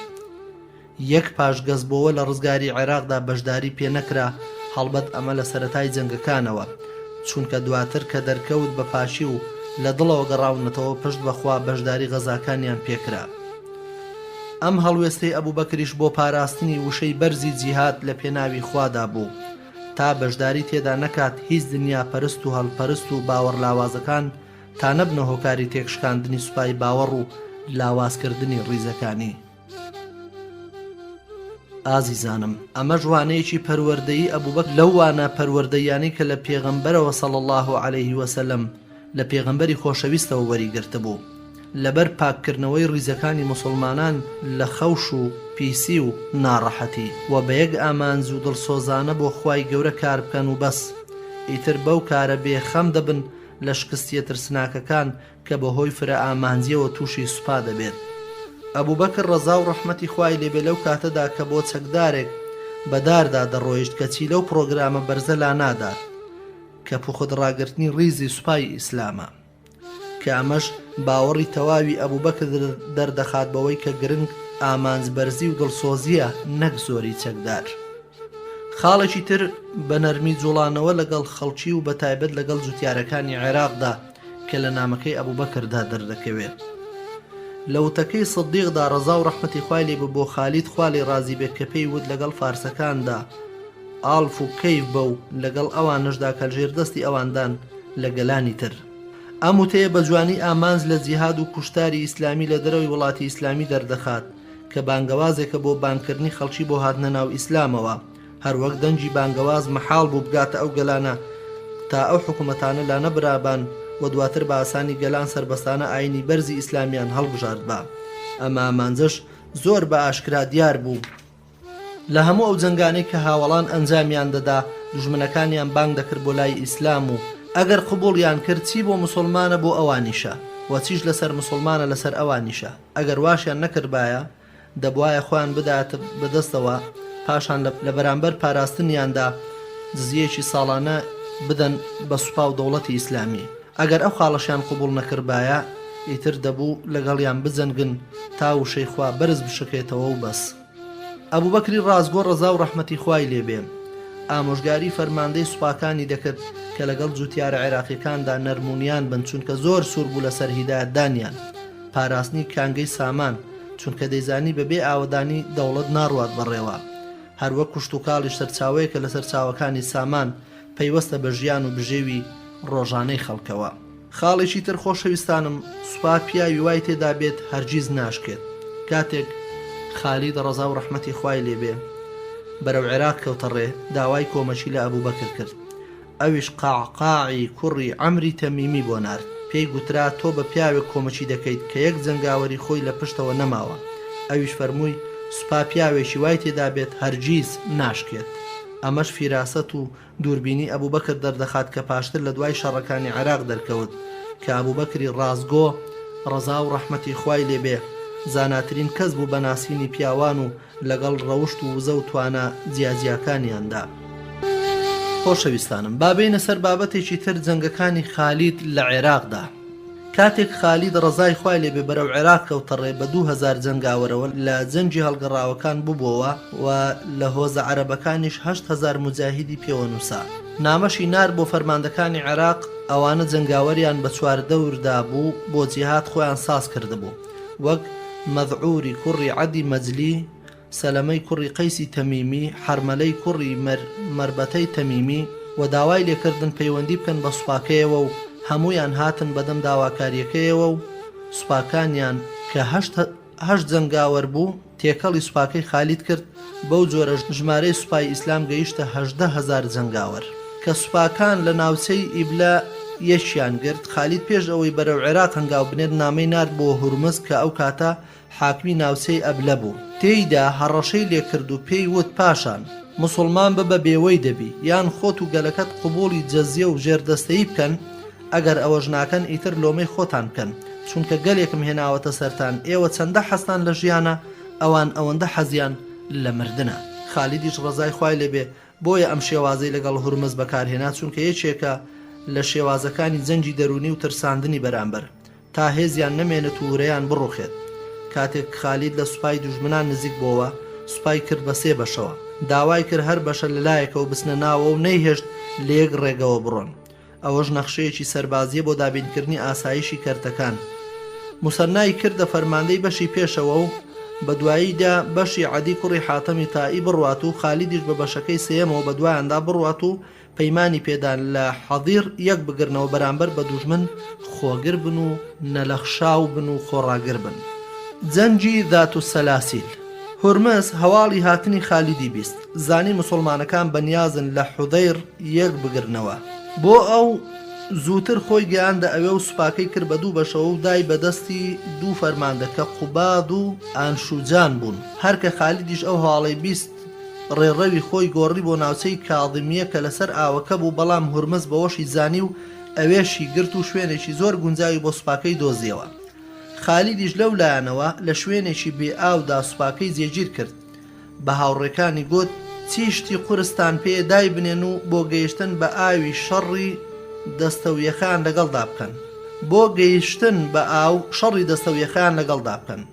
بەخوا قەسەم ئەو ناوچە ئاویە بۆ ئەو لایەنە دەبێت کە زۆر خۆگرانە بزەنجێت و بەڕێزترین سەربازیش بن.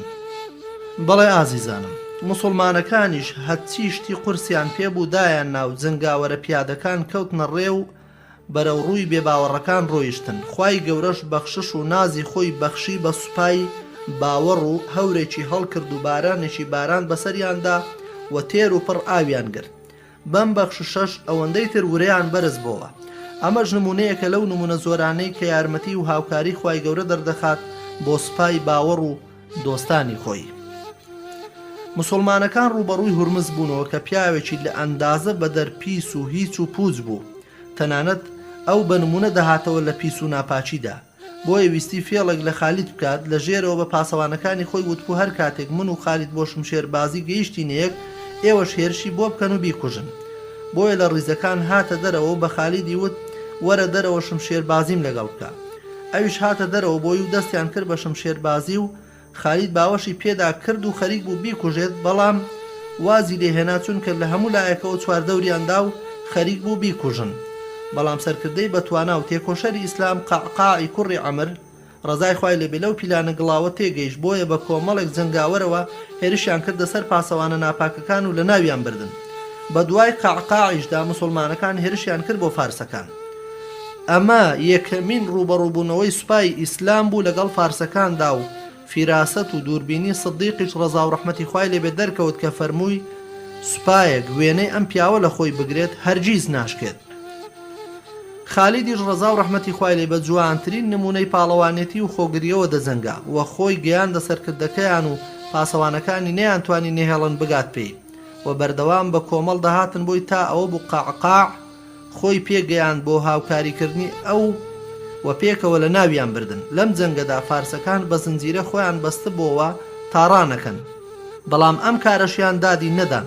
لە بەردەم شمشێرە نەبەردەکاندا بەم هۆیەوە ئەم جەنگە ناوی لێنرا بوو ذات السەلاسیل، واتە خاوەنی زنجیرەکان. لەو جەنگەدا موسڵمانەکان 1000 حوشتریان دەستکەوت. خالیدیش کۆمەڵێک سریە و پەلی نار بۆ ڕزگارکردنی کۆمەڵێک قەڵا بە دەوری حیڕەدا سامانێکی زۆریان کەوتە دەست و خالیدیش بە هیچ جۆرێک پەلاماری جوتیارەکانی نەدا کە بەشداری جەنگەکان نەبوون و بە جوانی لەگەڵیان هەڵسوکەوتی کرد، هەروەک ئەبوبەکری ڕازگۆ ئامۆژگاری کردبوو و لەسەر زەویەکانی خۆیان هێشتنیەوە بواریدان تا بەکاری بهێننەوە و سوود لە بەروبوومی خۆیان وەربگرن. هەر کەسێکیان موسڵمان ببووە تەنها زەکاتی دەخستە سەری، ئەوەشی موسڵمان نەبایە جزیە و سەرانەی لەسەر دادەنا کە ئەوەش زۆر لەوە کەمتر بوو کە فارسەکان لەسەریان دانابوون و زەویەکانیان لە فارسەکان نەدەستاندەوە بەڵکو بە ئینسافەوە مامەڵەیان لەگەڵ کردن و هەستیان بەوە کرد کە شتێکی نوێ لە برایەتی و دادپەروەری و مرۆڤایەتیان لەگەڵ خۆدا هێناوە و لەم ڕزگارکردنە پڕخێرەدا خێر و خۆشی ڕووی تێکردوون. بەڵام خالید یەک لەسەر 5 دەستکەوتەکانی ناردەوە بۆ ئەبوبەکر و ئەوەی کەشی بەسەر جەنگاوەرەکاندا دابەش کرد. یەکێک لەو شتانەی کە ناردبوویەوە بۆ ئەبوبەکر کڵاوەکەی هورمز بوو، ئەویش خەڵاتی کردەوە بە خالید لەبەر ئەو نەبەردیانەی کە لەو جەنگەدا نواندی و نرخی ئەو کڵاوە 100,000 دینار بوو و دەور و پشتی بە گەوهەر چنرا بوو و خەڵکی فارس بە پێی بەرزی ئاستی کۆمەڵاتیان نرخی کڵاوەکەیان زیاتر بوو و هەر کەسێک بگەیشت بەهاتە لووتکەی بەرزی ئەوە کڵاوەکەی 100,000 دەکرد و هورمزیش لە هەمویان بەرزتر بوو بۆیە کڵاوەکەی واگران بوو. ئازیزەکانم، جەنگێکی تر لەو جەنگانە جەنگی ئەلمەذار بوو. هورمز لە پێش دەستپێکردنی جەنگی ذات و سەلاسیل کە باسمان کرد نامەیەکی بۆ کیسرا نووسی و داوای کۆمەکی سەربازی کردبوو.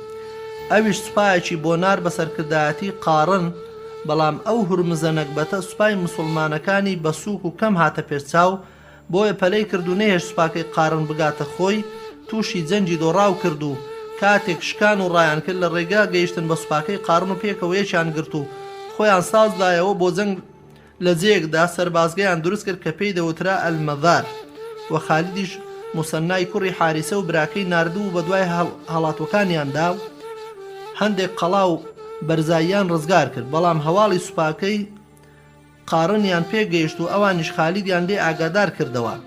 خالیدیش ئەبوبەکری ئاگادار کردەوە لە ڕۆیشتن بۆیان و چاک خۆی ئامادە کردبوو بۆ جەنگ تا فارسەکان لە ناکاودا نەدەن بەسەریاندا. ئازیزانم، ئەو بوو لە مەزار سوپای موسڵمانەکان گەیشت بە سوپای فارسەکان و شەڕێکی گەورە کەوتە نێوانیان و فارسەکان زۆر دڵڕەقانە دەجەنگان لە داخی شکستەکەی پێشوویان. قارنی سەرکردیان هاتە دەرەوە و داوای شمشێربازی کرد لە خالید و خالیدی ڕۆیشتە دەرەوە و بەڵام معقەلی کوڕی ئەعمەش خۆی پێگەیاند و کوشتی. قارن هەردوو سەرکردەی تێکشکاوی جەنجی ذات و سەلاسیلی خست بۆ ئەو لای خۆی کە قەباد و ئەنوشجان بوون و قوباد لە سەردەستی عاسمی کوڕی عەمری تەمیمیدا کوژرا و جەنگ گەرم بوو لە نێوان هەردوولادا، بەڵام لە ئاکامدا فارسەکان شکان و پاش کوژرانی سەرکردەکانیان ڕایان کرد و 30,000 کەسیان لێ کوژرا و ئەوانی تریان بە کەشتی لە ڕێگەی دەریاوە بۆی هەڵاتن و موسڵمانەکان نەیانتوانی لە دەریاوە بکەونە شوێنیان و خالید لە مەدار مایەوە دەستکەوتە کەسیەکانی گلدایەوە بە خاوەنەکانیان و غەنیمە و دەستکەوتەکانی تریشی دابەش کرد بەسەر سوپادا و پێنجێکیشی تریشی ناردەوە بۆ شاری مەدینەی پێغەمبەر. جەنجی ئەلوەلجە هەواڵی تێکشکانی فارسەکان لە مەزار گەیشتە کیسرا و ئەویش سوپایەکی گەورەی خستە ڕێ بە فەرماندەیی ئەندەر زەغەر و هاوشانی ئەویش سوپایەکی تریشی نارد بە فەرماندەیی بەهمەنی جازوویە و ئەندەر زەغەر لە مەدائینەوە کەوتە ڕێ تا گەیشتە کەسکەر لەوێشەوە بەرەو وەلجە و بەهمەنیش بەرەو ناوەڕاستی عێراقشا تا بتوانێت سوپای موسڵمانەکان لە دواوە گەمارۆ بدات. لە ڕێگا توانی کۆمەڵێک هاوکار و پشتگیری تر کۆ بکەنەوە و بیان گرنە خۆیان و سەرجەم سەکدارەکانی فارس لە وەلجە کۆبوونەوە. کاتێک ئەندەر زەغەر هەستی بەوە کرد سوپای زۆر گەورە بووە، بڕیاریدا هێرش بەرێتە سەر موسڵمانەکان. هەرکە خالید ڕەزای خوای لەبێ ئەو هەواڵەی بیست لە ئەفەنیە بوو، ناوچەیەکی نزیک بەسرە و ڕای هاتە سەر ئەوەیان کە بۆ مسلمانەکان وا باشە هێرش بەرنەسەر فارسەکان لە سێ قۆڵەوە تا پەرتەوازەیان بکەن و شتێکی چاوەڕوان نەکراویش بێت و فارسەکان تێک بدات. دەستی کرد بە خۆسازدان بۆ ئەو هێرشە بۆ ئەوەی لە بەرەکانی دواوە دڵنیا بێت سوەیدی کوڕی مقرەمی لە حەدیر دانا و خۆشی سوپاکەی بەرە وەلجە کەوتە ڕێ. لەوێ هەستا بەڕوانین وردبوونەوە لە ناوچەکە و دەبینێت زەویەکی فراوان و لەبارە بۆ جەنگ شیاوە بۆ جمۆجۆڵی سوپا. پاژەوەی بڕیاریدا هێرش بکاتە سەریان لەسەر ئەو نەخشەی کە لە سێ قۆڵەوە ڕیزەکانیان تێک بدات، فەرمانی دەرکرد لە دواوە لە هەردوو لاوە هێرشیان بکرێتە سەر.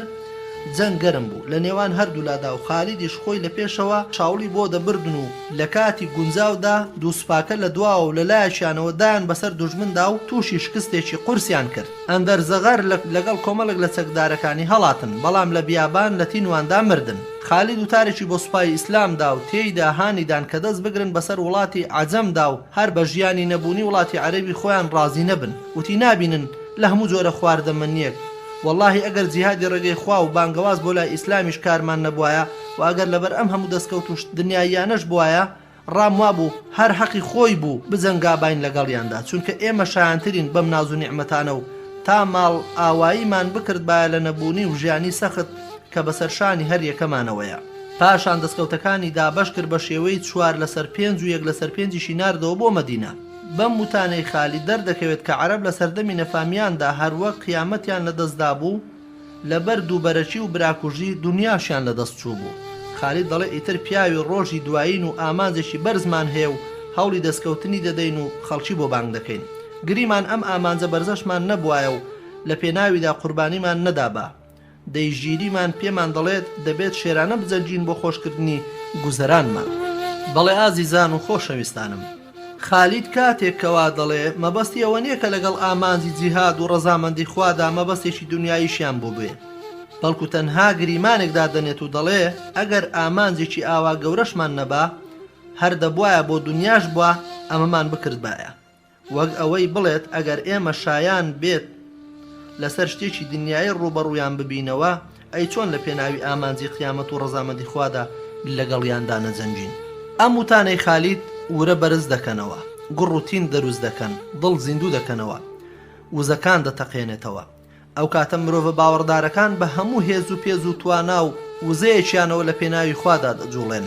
لە ڕیوایەتێکدا هاتووە لە جەنجی وەلجەدا خالید ڕوبەڕووی پاڵەوانێکی فارس بۆەوە 1000 کەس پێی نەوێرابوون بەڵام ئەو کوشتی. کاتێک لێبەوە شانی لەسەر تەرمەکەی داهێڵا و داوای خواردنی لێکرد.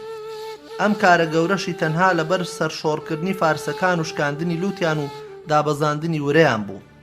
جەنجێکی تر لەو جەنگانە خۆشەویستانم جەنجی ئەلیس و ڕزگارکردنی ئیمغیشیایە. لەم جەنگەدا هەندێک لە گاورە عەرەبەکان پشتی فارسەکانیان گرت و دژی مسلمانەکان وەستان کە گاورەکان عەبدولئەسەد العەجەلی و فارسەکانیش جابان فەرماندەیی دەکردن. بەڵام بەهمەنی جازوویە فەرمانی پێدابوو کە نەدات بەسەر مسلمانەکاندا تا ئەوان نەدەن بەسەریاندا. کاتێک خالید ڕەزا و ڕەحمەتی خوای لێبێ زانی کە گاورەکانی عەرەب و هەندێک لە عەرەبەکانی دەوروبەری حیرە کۆبوونەوە دژی مسلمانان ڕۆیشتن بۆیان و ئەو بەوەی زانی بوو کە فارسەکانیشیان لەگەڵدایە. جابان داوای کرد لە سەربازەکانی کە ڕوبەڕووی ببنەوە، ئەوانیش خالیدیان بە شتێکی گرنگ سیر نەکرد و سستیان نوان بەرامبەری و بانگی سفرە و خوانیان کرد. بەڵام خالید نەیهێشت بە خۆشی نانەکەیان خۆن و دەستی کرد بە زەنگێکی تون لەگەڵیان و دوژمنەکانی زیاتر شەڕانی و بەغیرەت بوون کاتێک کە بەهمەنی جازوویە بە سوپا و کۆمەکێکی گەورەوە خۆی پێگەیاندن. مسلمانەکانی زۆر بە ئارامی خۆگریەوە جەنجی خۆیانیان دەکرد و خالیدی ژووتی ئەگەر زاڵ بووین بەسەریاندا یەک کەسیان ناهێڵن و دەریایەکی خوێنیان لێ پێک دێنین. هەرکە خوای گەورە فارسەکانی شکاند و پشتیان لە مسلمانەکان هەڵکرد، خالیدیش هاواری کرد دیلیان کەن مەگەر یەکێک نەهێڵێت دیلی کەن. کۆمەڵ دانیانە بەر و کۆمەڵێک پیاویان تایبەت کرد بۆ کوشتنیان و فڕیان بدەنە دەریاکەوە و شەو ڕۆژێک بەردەوام خەریکیان بوون و 2 ڕۆژیش دوای ئەوە هەر بەردەوام بوون تا خەریک بوو لە پاڵ ڕووباری ئەلیسدا ڕووبارێکی تر دروست دەبوو لە خوێن. بۆیە قەعقاع و هەندێک فەرماندەی تر بە خالیدیان وت ئەگەر هەموو سەرزەویش بکوژیت خوێنیان وەکو دەریا فوارە ناکات، چونکە دوای مردن خوێن لە لاشە دەوەستێت و زەویش بەشێک هەڵدەمجێت. ئاو بەر بدەنەوە سەر ئەو دۆڵە با سوێندەکەت نەکەوێت و ئاوی بەردایەوە سەر دەریاکە و لەگەڵ خوێن دا سوور بوو، بۆیە ناوی لێنرابوو دەریای خوێن. پاژەوەی فارسەکان شکان و سەربازگەکەیان بەجێهێشت و مسلمانەکانیش وازیان هێنا لە ڕاونانیان، خالید بەسەر چێشت و خواردنەکانیانەوە وەستا و وتی ئەی مسلمانەکان ئەوەش بۆ ئێوە دام بە ئێوە. وتی پێغەمبەری خوا صلی الله علیه وسلم ئەگەر چێشتێکی دروستکراوی بۆ بەهات بایە مسلمانانی بۆ بانگ دەکرد. ئیتر مسلمانەکان لە خواردنی فارسەکان کۆبوونەوە بۆ نانی ئێوارەیان و ئەوانەیان کە خواردن و چێشتی بە لەزەتیان نەدیبوو دەیان پرسی ئای ئەم نانە ناسکە سپیە جوانە چییە؟ ئەوانیان کە پێشتر دیبوویان وەڵامیان دەدانەوە و بە شۆخیەوە پێیان دەگوتن ژیانی ناسک و خۆشتان بیستووە؟ دەیانوت بەڵێ، دەیانوت ئەمەیە ژیانی ناسکۆڵە بە ناسپەروەردە کە عەرەب پێیان دەوت قەری. هەر کە خالید لە ئەلیس لێبووەوە تا ئیمغیشیا نەوەستا دەبینێت خەڵکەکەی چۆڵیان کردووە و هەموو شتێکیان بەجێهێشتووە. فەرمانی دەرکرد ئەو قەڵایە بڕوخێنن بەسەر شتەکانیشیاندا. ئەوەندەیان لەوێ دەستکەوت کە پێشتر شتی وایان دەست نەکەوت بوو کە بەشی هەر سوارێک 1500 درهم بوو جگە لە شتی دیکە. کاتێک یەک لەسەر 5 و هەواڵی سەرکەوتنەکان گەیشتە شاری مەدینە و نەبەردی خالیدی پێگەیشت وتی ئەی قوڕەیشیەکان شێرەکەی ئێوە، واتە خالید پەلاماری شێرەکەی ئەوانی دا و گۆشتەکەی ئەنجن کردن. ئافرەتان نەیانتوانیوە ڕۆڵەی وەکو خالیدیان ببێت. کاتێک خالید بە پیاوێکدا کە جەندەلی ناو بوو لە بەنی عەجل بوو هەواڵەکەی ناردەوە بۆ ئەبوو بەکر، ئەو پیاوە دەلیلێکی ڕێگەی بەهێز بوو و هەواڵی ڕزگارکردنی ئەلیس و زۆری دەستکەوتەکانی کەنیزەکەکان و دابشکردنی غەنیمەکان و خەڵاتکردنی جەنگاوەرە نەبەردەکانی پێدا و کاتێک ئەبوو بەکر بینی وا بە جوانی هەواڵە خۆشەکانی بەڕێز بۆ باز دەکات پێی وت ناوت چییە؟ وتی جەندەل.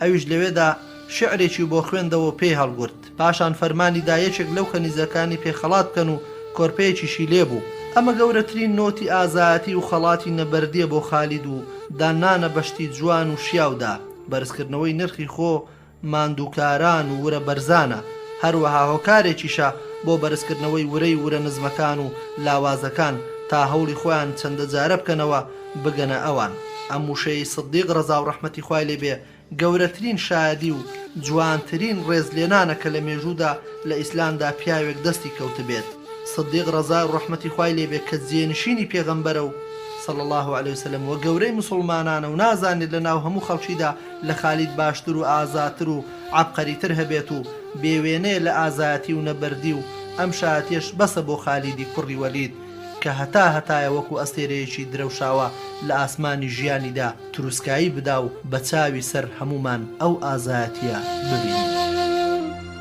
خۆشەویستانم لە ئاڵلقەکانی ڕابردوودا کەم و زۆر باسی ئەو جەنگانەمان کرد کە بە پلان و نەخشەوردەکانی پێشەوە ئەبوبەکری ڕازگۆ لە پێناو ڕزگارکردنی ناوچەکانی عێراق گرتبوویە بەر لە ئاڵلقەی ئەم ڕۆژدا باسی چەند لایەنێکی تر و چەند جەنگێکی تر دەکەین کە لە عێراقدا و لە پێناو ڕزگارکردنی ئەو گەلانەی کە لەژێر ستەم و دەسەڵاتی پڕ لە زوڵم و ستەمی فارسەکاندا بوون لە پێناو ڕزگارکردنیان لە عێراق ئەنجام دران یەکێک لەو جەنگانە لە پێناو ڕزگارکردنی ناوچەیەک بوو بە ناوی حیرا مەرزەبانی حیرا هەواڵی سەرکەوتنەکانی خالیدی لە ئیمغیشیا پێگەیشت و دڵنیا بوو کە سەرەی ئەویش دێت و خۆی بۆ ساز کرد و سوپایەکی بە سەرکردایەتی کوڕەکەی خۆی نارد و فەرمانی شوی پێدا کە فوراد بگرێتەوە تا کەشتی موسڵمانەکان نەتوانن بێن بۆیان ئەمە شتێکی چاوەڕوان نەکراو بوو لای موسڵمانەکان و غەمبار بوون و جوتیارەکانیان کۆ کردەوە و گوتیان کە دەبێت ئاوەکە بڕوات ئەی خالید چی کرد خالید لەگەڵ چەند سوارێک بە مەبەستی گەیشتن بە کوڕەکەی مەرزەبان دەرچوو کت و پڕ بە کوڕەکەی مەرزەبان گەیشت لە ناو چەند سوارێکدا بوو هەر لەوێدا هەموویانی کوشت و پێش ئەوەی هەواڵ بگاتەوە مەرزەبان ڕۆیشت بۆ لای دەریاچەی فورات و لەوێ کۆمەڵێک چەکداری مەرزەبان پاسەوانی ئاوەکەیان دەکرد و شەڕی لەگەڵکردن و سەرکەوت بەسەریاندا و ئاوەکەی بەردایەوە بۆ شوێنی ئاسایی جاران و جۆگەکان پاراو بوونەوە پاشان داوای کرد لە سوپاکەی بەرەو حیرا هێرش بەرن و مەرزەبان هەواڵی کوشتنی کوڕەکەی بیست و کوژرانی ئەرزدەشێر مەسەلەکەی زۆر ترسناک بوو بۆیە بەبێ شەڕ هەڵات و ڕای کرد و خالیدیش لە شوێنێکدا سەربازگەکەی داکوتا و خەڵکی حیرە لە ناو قەڵاکانیاندا خۆیان قایم کردبوو خالیدیش نەخشەی گەمارۆدانی قەڵاکەی بەم شێوەی خوارەوە داڕشت یەکەم ضیراری کوڕی ئەزوەری بۆ گەمارۆی کۆشکی سپی کە ئیساسی کوڕی قوبەیسی تائی تێدا بوو تەرخان کرد ضیراری کوڕی خەتابیشی بۆ گەمارۆی کۆشکی عەدەسەین کە عەدی کوڕی عەدی عوبادی تێدا بوو تەرخان کرد ضیراری کوڕی مەقرەنیشی بۆ گەمارۆدانی کۆشکی بەنی مازن کە ئیبن و ئاکالی تێدا بوو تەرخان کرد مثەنای کوڕی حارسەش بۆ گەمارۆدانی کۆشکی ئیبن و بەقیلا کە عەمری کوڕی عەبدولمەسیحی تێدا بوو دانا خالید ڕەزای خوای لێبێ بە هەموو فەرماندەکانی خۆی گوتبوو کە پێش هەموو شتێک بانگیان بکەن بۆ لای ئیسلام ئەگەر قوبوڵیان کرد لێیان وەربگرن ئەگەر واشیان نەکرد ڕۆژێک مۆڵەتیان بدەن فەرمانیان پێ بکەن کە دوژمنایەتیان نەکەن و ڕێگریش نەبن لە جەنگکردن لەگەڵ دوژمنەکانتاندا بەڵام ئەوان جەنجیان هەڵبژارد و دەستیان کرد بە بەردبارانکردنی مسلمانەکان و مسلمانەکانیش تیربارانیان دەکردن و داهاتنە دەرەوە لە قەڵاکانیان و هێرشیان دەهێنایە سەر مسلمانەکان و دەرگای ماڵەکانیان خستە سەرپشت قەسیسەکان هاواریان کرد ئەی دانیشتوانی کۆشکەکان ئێوە دەبنە هۆی کوشتنی ئێمە خەڵکی کۆشکەکانیش هاواریان کرد ئەی عەرەبەکان یەکێک لەو سێ مەرجەتان قبوڵ دەکەین دەی ئیترواز بێنن لێمان سەرکردەی قەسرەکان هاتە دەرەوە و خالیدیش هەر سەرکردە و بەزیاد دانیشتنی لەگەڵ دەکرد و سەرزەنشتی دەکردن لەسەر ئەو کارێک کە کردیان و لەگەڵیان ڕێک کەوت کە جزیە بدەن کە 190,000 دینار بوو و خالیدیش هەموو دەستکەوت و خەڵاتەکانی نارد بۆ پێشەوای پایەبەرز و مەزن پێشەوە ئەبوبەکری خەلیفە ئەبوبەکریش خەڵاتەکانی وەرگرت بەڵام وتی دەیخەینە بری جزیە تا ئەو بارە قێزەونەی فارسەکان نەهێڵێ کە لەگەڵ شەرعدا یەک ناگرێت و خواردنی پارەی خەڵکی بەناڕەوە بەڵێ ڕێکەوتنامەکەی خالید بۆ خەڵکی حیرە بەم شێوەیە بوو بسم الله الرحمن الرحیم ئەمە ئەو ڕێکەوتنامەیەی خالیدە لەگەڵ عەدی و عەمری کوڕی عەدی و عەمری کوڕی عەبدولمەسیح و ئیساسی کوڕی قوبەیسە و حیرەی کوڕی ئاکان کە ئەوان دەمڕاستی خەڵکی حیرەن و ئەهلی حیرەش پێی رازین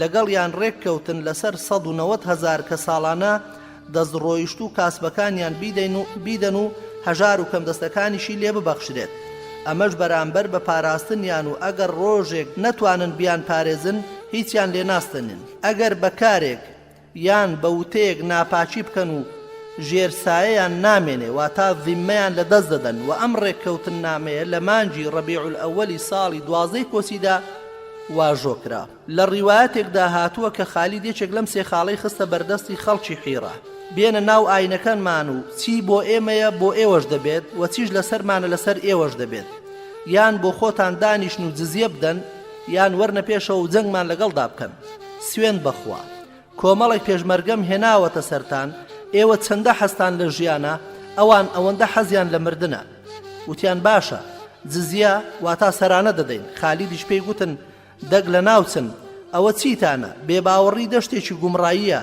گەوسترین عەرەب ئەو دەشتە دەگرێتە بەر لەوتەکانی خالیددا هەندێک ڕەوشتی بیر و باوەڕ بەدی دەکرێت کە لە سوپای ڕزگاری عێراقدا بەدی دەکرا ئەم سوپایە لە پێناو ئامانجێکی بەرزدا هەنگاوی دەنا کە ئەوەش بانگەوازی خەڵکی بوو بۆ لای ئیسلام و ڕێنمونیکردنی مرۆڤاتی نەک فراوانکردنی سنووری دەسەڵات و خۆنواندن و دنیاویستی هەروەک گرنگترین خاڵ و مەرجەکانی سەرکەوتنی مسلمانانی ڕوون کردەوە کە ئەوەش سووربوونی تەواوە لەسەر حەزکردن لە شەهیدی لە پێناوی دەستکەوتنی بەهەشتی خوا لە دوا ڕۆژدا هەروەک بڕگەی کۆتایی وتەکانی خالید سووربوونی هاوڵان دەگەێنێت لەسەر جێبەجێکردنی سنەتی پێغەمبەری خوا صلی الله عليه وسلم لە هەموو دڵێکەوە حەزکردنیان لە هیدایەتدانی مرۆڤەکان ئەمەش لە وتەکەی خالیددا بەدی دەکرێت کە زەرزەنشتی کردن لەسەر ئەوەی مسلمان نەبوون و قبوڵی سەرانەدانیان کرد کە لەگەڵ ئەوەشدا لەلایەنی مادیەوە قازانجی زیاتر بوو بۆیان کە جزیە بدەن بەڵام خالید لەو کەسانە بوو کە دنیا و دەستکەوتی دنیا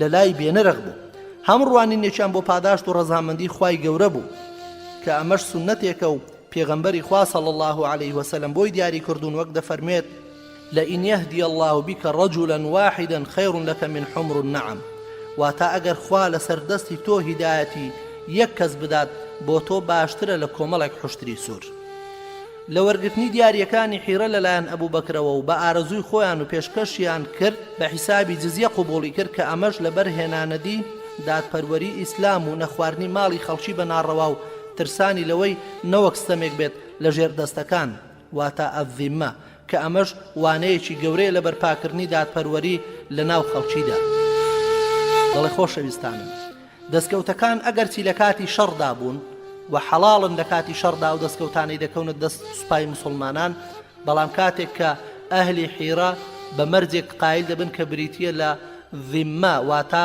هاتنە ژێرسایی دەوڵەتی ئیسلامی و لەو پێناوەشدا پارە دەدەن ئەبوو بەکر دەستکەوتەکانیان لە بری ذیممە بۆ حیساب دەکات ئەوەیە دادپەروەری پێشەوایەکی ڕازگۆ و لەخواتەرس ئەوەیە پێشەوایەک کە تەنانەت لەگەڵ بێباوەڕانیشدا بەو پەڕی متمانە و بەو پەڕی ڕاستی و دروستیەوە مامەڵە دەکات خۆزگە سەرکردەکانی ئەمڕۆی دنیاش لە سیاسەتکردنیشیاندا لەگەڵ بەرامبەرەکانیاندا هەر هیچ نەبا لە عورفی دیبلۆماسی و ڕاستی تێگەیشتان و بە شێوەیەکی دروست مامەڵەیان کردبا لەگەڵ لایەنەکانی بەرامبەریان کە بەداخەوە لە مێژووی مرۆڤاتیدا جارێکی دیکە مەگەر دەسەڵاتێکی دادپەروەری ئیسلامی ئەگەر ناشتیوان نابینینەوە خۆشەویستەکانم شێخ عەلی تەنتاوی بەراوردێکی جوانی کردووە لە نێوان هێرشە داگیرکاریەکانی ڕۆژ ئاوا و بۆ وڵاتانی ئیسلام و هێرشە ڕزگاری خوازە پڕ لە دادەکانی مسلمانان لە سەردەمی جەنگە ڕزگاری خوازیەکاندا هۆنراوەیەکیش بە نمونە دێنێتەوە کە بەداخەوە ئێمە لێرەدا دەرفەتی خوێندنەوەی هۆنراوەکەمان نییە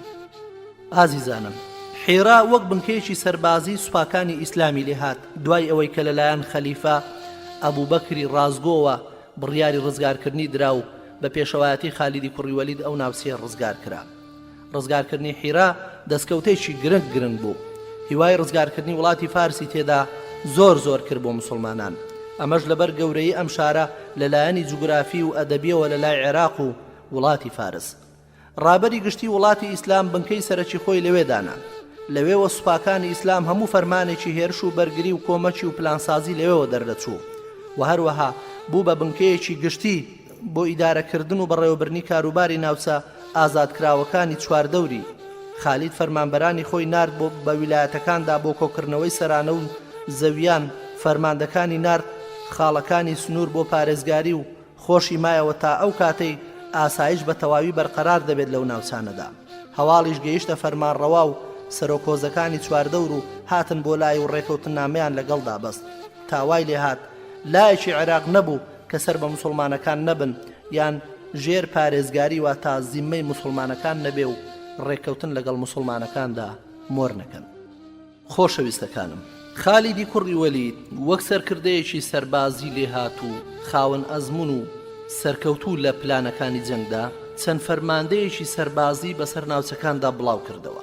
لەوانە عەبدوڵای کوڕی وەثیمە بەرپرسی فەلایج بوو، جەدیری کوڕی عەبدوڵا بەرپرسی بانقیە، بەشیری کوڕی ئیبن خەساسیە بەرپرسی نەهرەی، سوەیدی کوڕی مقرنی حزنی بەرپرسی نەنستی، ئەتی کوڕی ئەبی ئەت بەرپرسی ڕوزستان.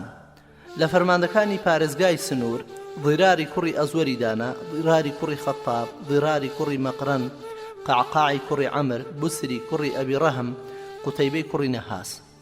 ئەو نامانەی کە خالید ناردوونی بۆ فەرمانڕەواکان و میلەتی فارس.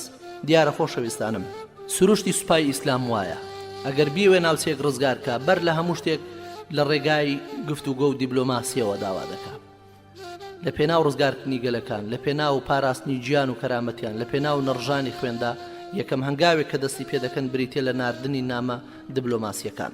خالید پاشەوەی کە عێراقی بۆ یەکلابەوە بڕیاری هاتە سەر ئەوەی لەگەڵ فارسدا و لە وڵاتی خۆیاندا ڕوبەڕوو بێتەوە، بە تایبەتی دوای ئەوەی دەستی فارسەکانی لە عێراق پچڕاند و پشتەوەی خۆی بێخەم کردبوو و گەلی فارس لەم ماوەیەدا ناکۆچێتی زۆر کەوتبوو نێوانیان لەسەر ئەوەی کە چێدا بنێن بە پاشای خۆیان پاش مردنی ئەرزەشێر.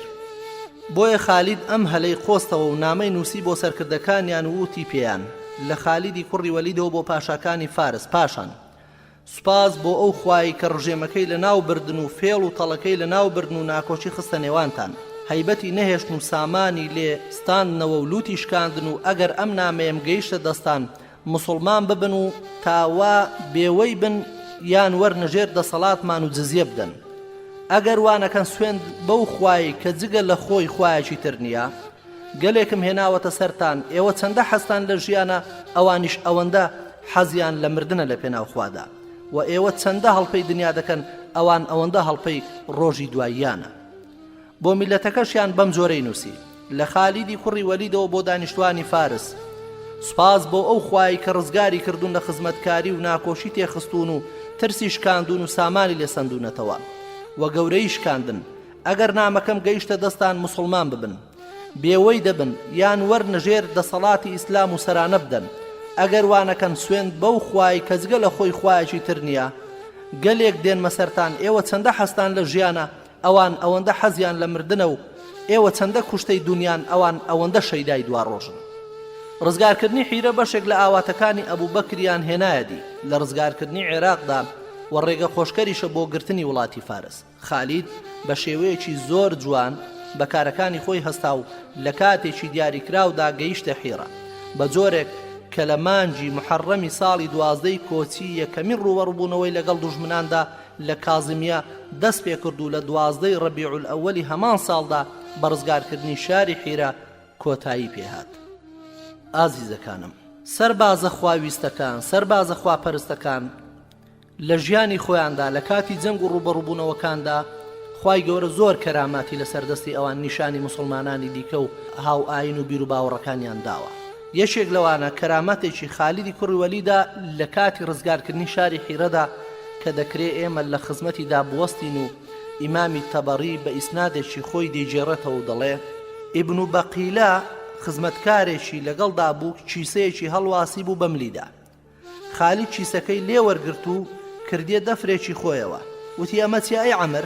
عەمر وتی ئەمە توخوا هیچم لێ مەکە، ئەوە زەهری کوشندەیە. خالید پێی گوت ئەی ژەهرت بۆ چییە؟ عەمر وتی دەترسم ئێوە ئەوە نەبن کە من دەیناسم و مردنم نزیک بۆتەوە، مردنیشم پێخۆشترێت پۆزەکەم بخەمە سەر بیر و باوەڕێک کە زیانیان پێ بگێنێت و ڕاز نەبێ.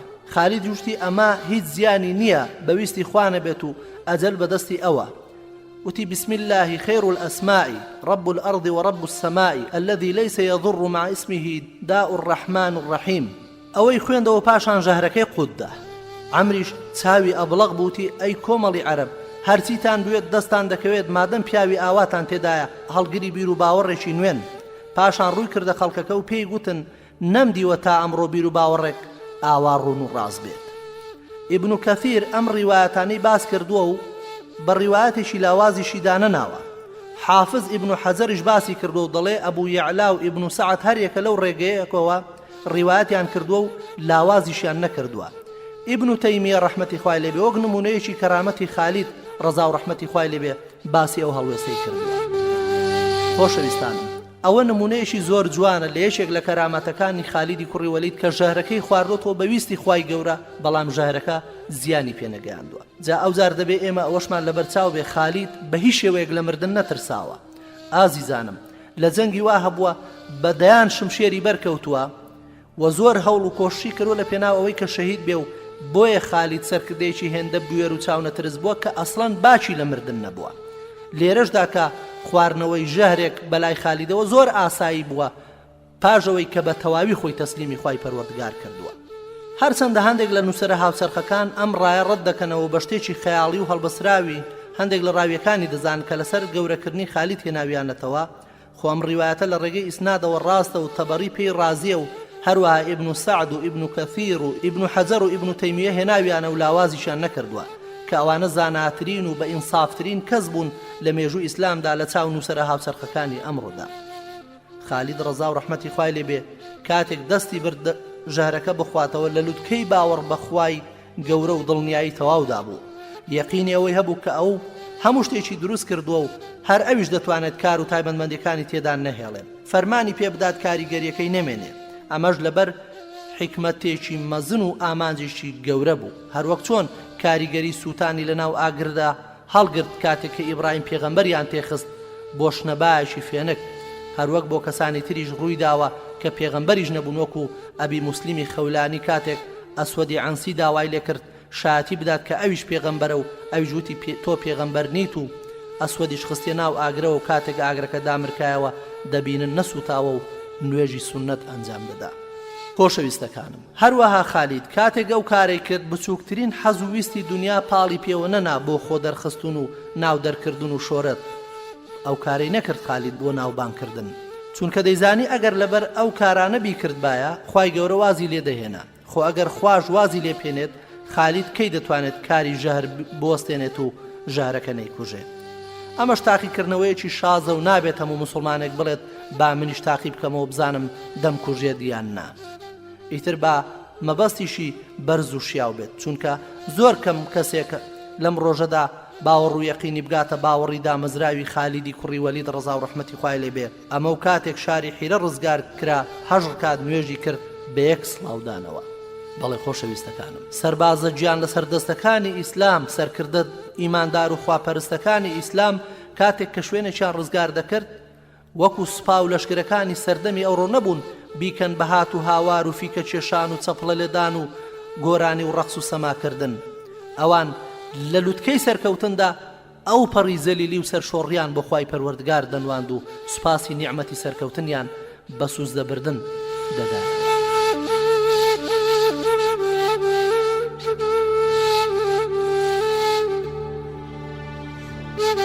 ئازیزەکانم، شاری ئەنبار یان ڕوومادی ئێستا کە بە ذات العەیون ناسراو بوو یەشێکی دیکە بوو لەو شارانەی کە بە پیلانێکی ورد و تۆکمەی خالیدی کوڕی وەلید ڕەزا و ڕەحمەتی خوای لێبێ ڕزگار کرا.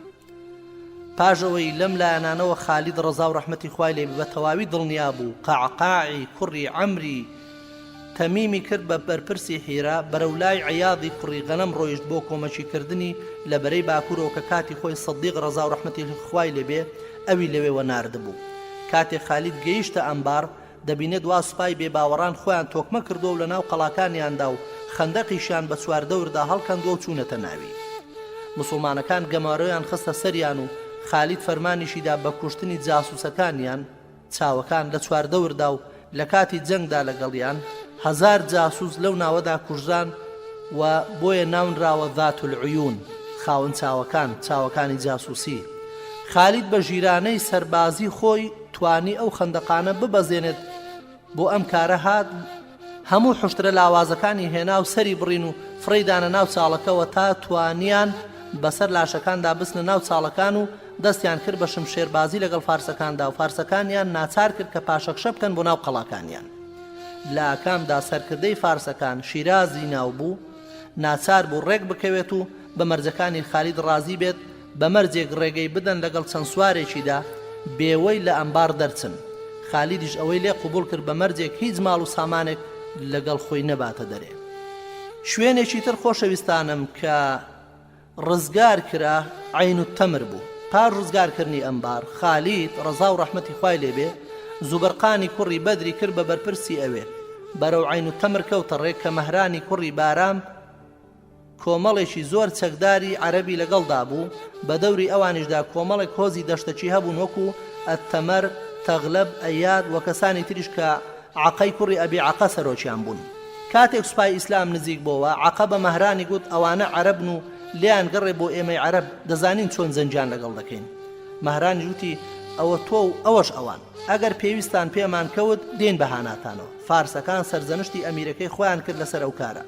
مەهرانیش پێی گوتن وازیان لێپێنن ئەگەر ئێمە سەرکەوتین بەسەریاندا ئەوە سەرکەوتنە بۆ ئێوە و ئەگەر شکایشین ئەوە ئێمە دەچین بۆیان و ئەو کاتە ئەوان سوپایەکی ماندوون خەڵکەکەشی دانیان نا بە زیرەکی مەهرانی گەورەیاندا.